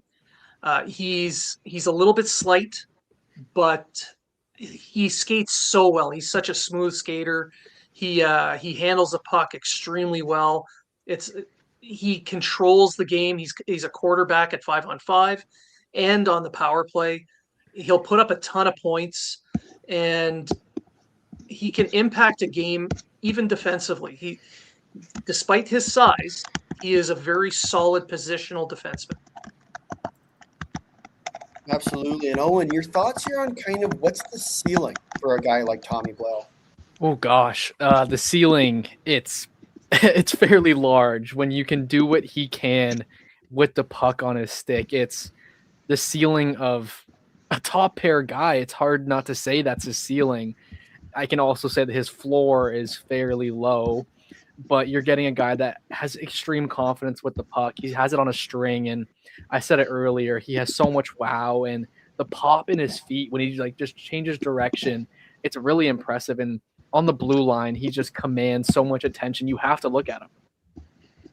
Absolutely. And Zach, your thought here, maybe more so on the floor side, kind of what's the worst case scenario for a guy like Blale? Where do you see him kind of, if he doesn't necessarily develop into what most people would expect him, kind of a mid to upper level, mid or up level line defenseman? Could he be a bottom pairing guy, or is it more so you'll see him kind of AHL or worse? I'm kind of thinking a little bit more, I'm kind of leaning towards maybe a little bit of a boomer bust type of pick.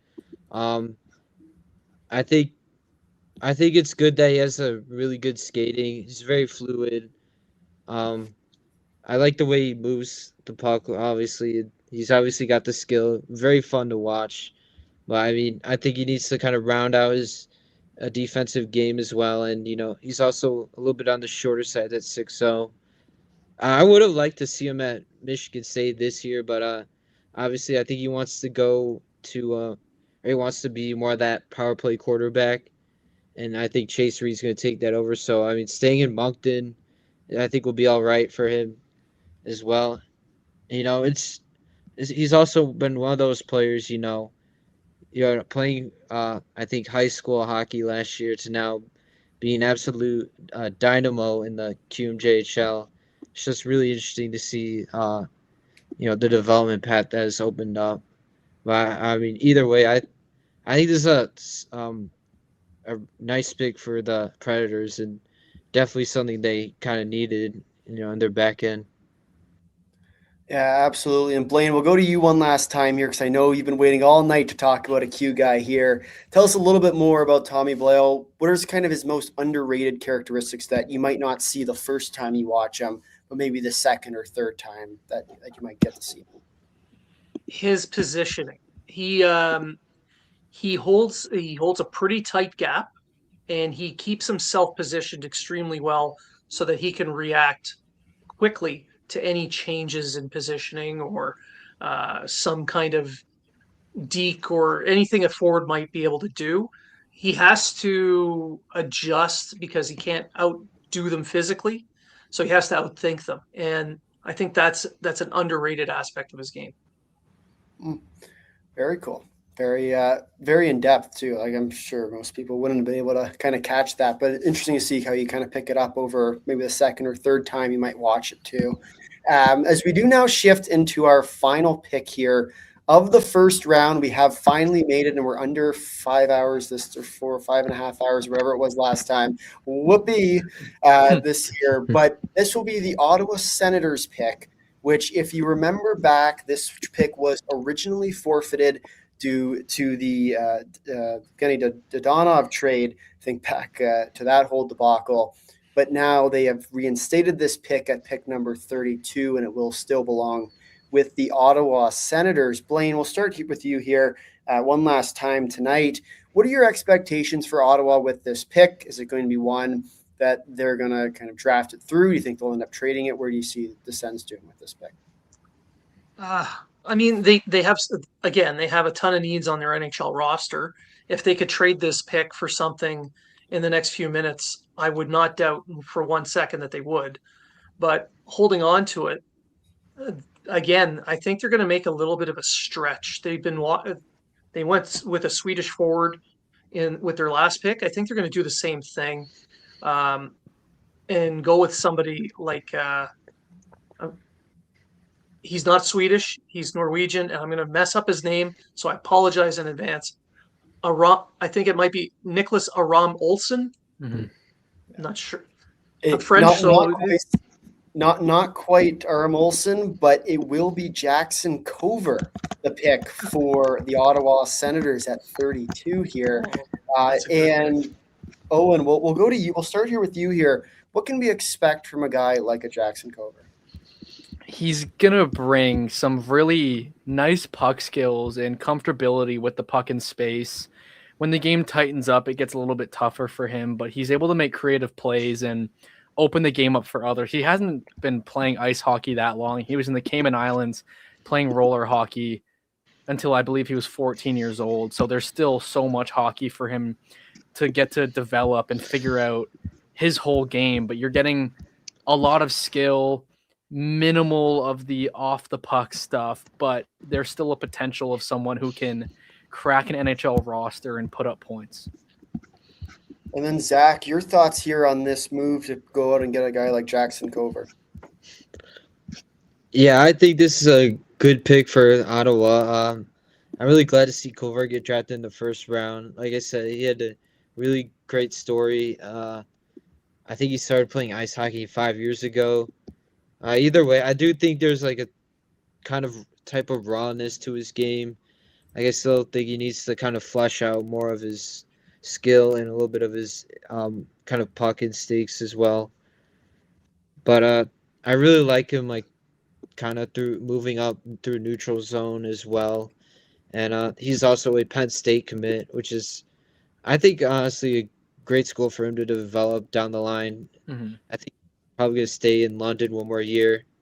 But yeah, I mean, this is a great pick for the Senators. You let him develop for a couple of years, and then you wait and see how he pans out. Yeah, it'll be interesting to see how he ends up kind of faring here. Blaine, your thoughts here on this pickup for a guy who obviously is a good pickup here, a raw type of player. where do you see him kind of developing into, or what do you see him developing into as he continues his career? Well, he is very raw. It's going to take a little bit of time for him to get there, but you guys have mentioned it already. Puck skills are there. His vision is there. He's got a high motor, and his skating is impressive for someone who's only been skating on ice for only a few years. But having been to the Cayman Islands and have played roller hockey against some of the guys down there, they're impressive skaters. Even the beer league guys are very, very good. So I'm not surprised by how good of a skater he is just based on that. So yeah, this is somebody who's going to take a good 3 years before he's even sniffing at an NHL call-up. But at the end of the first round, this kind of swing for the fences pick is exactly what Ottawa should be doing if they're not trading the pick away.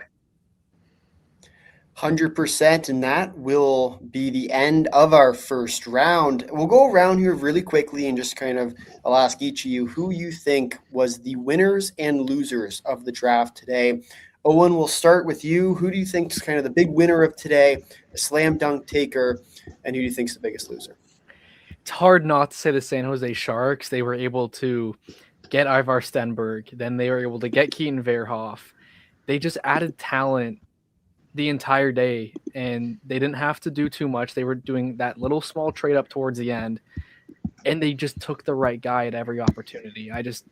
It seemed like a pretty flawless day from them. And I guess if I had to throw a loser out there, I don't think there was anything too crazy. I didn't really like the selections the Ducks made today.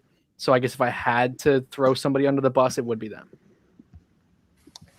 Interesting. Zach, your winners and losers of today. When you start with winners, you have to start with the Sharks. Obviously, I think Stenberg is going to solidify their forward core this upcoming years, and them getting Lynn and Verhoff as well, just keeping them in the NCAA to develop more to their game is going to be something that will help them down the line. And then I don't really see any losers off the top of my head right now, but I mean, I think the Blues could have done more with their picks. Obviously, they traded 2 for Mason McTavish, but I like the Tyler Lawrence and Maddox Dagenais picks as well. But I thought maybe they could have at least kept one more and maybe take a swing on someone who's like highly skilled and maybe like Xavier Villeneuve maybe, but he's obviously still available, so we'll just have to see about that. And you'll have to see that tomorrow on our live stream, which we will be once again live for at 10:30 a.m. Eastern time for that. Blaine, your thoughts here, kind of the biggest winners of the day and the biggest losers. Well, clearly San Jose, as everyone has mentioned so far, but I would give a very close second to Buffalo. They went and they added themselves some really good, solid depth pieces to a team that's already an incredible team. They're built really well now. They've got a ton of pieces in place. Losers, I guess, just because they didn't make a pick, it'd be Carolina. That'd be the only reason, the only type of loser I can think of in the first round today, because I think everybody answered some question for their system. So that'd be the only loser I can think of. Yeah, absolutely. And my winner of the day, I mean, I don't want to take San Jose, so they are my winner of the day, but I'm going to take St. Louis actually as my winner. I think you had McTavish, you had 2 really solid prospects, and Tynan Lawrence and Maddox Dagenais. It's a really good day for them.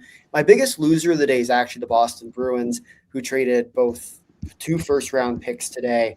As well, kind of got JJ Peterka back, although I wouldn't say that this Bruins team needs to be in that contention mode right now. They need to kind of rebuild, retool themselves, and I don't think they made a good step in that. The Bruins fans have been asking for a very long time to basically pick a lane, and I guess they did that today by trading away 2 of their first-round picks, but you were expecting them to make that pick, and unfortunately, just didn't quite do that today.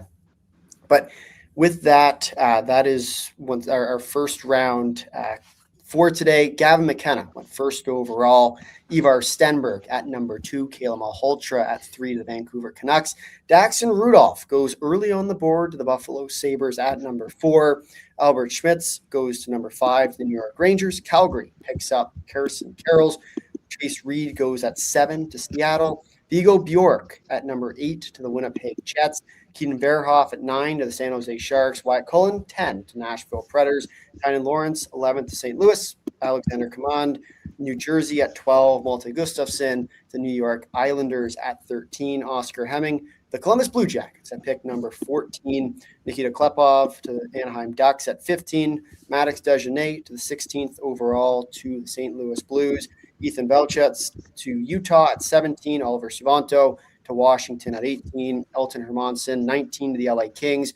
Ilya Morozov to Buffalo at 20. 21st, Ryan Lynn. 22nd, Liam Ruck. 23rd, Detroit, JP Hurlburt. 24th, Adam Novotny to Vancouver. Jonas Lagerberg-Cohen to Ottawa.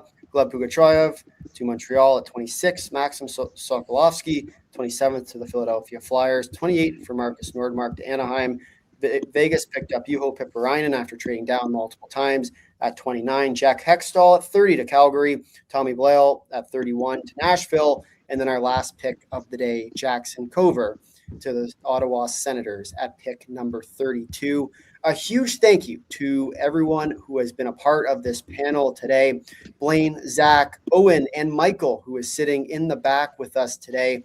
A big thank you to each of you for joining us on the panel today. We will be back for day 2 coverage tomorrow, starting up at 10:30 a.m. Eastern time. Be sure to come out and watch there. We'll be breaking down every single pick. And once again, a big thank you to everyone on the panel. And for those watching at home, this has been day 1 coverage of the 2026 NHL Draft with Draft Prospects Hockey. Until next time, see ya.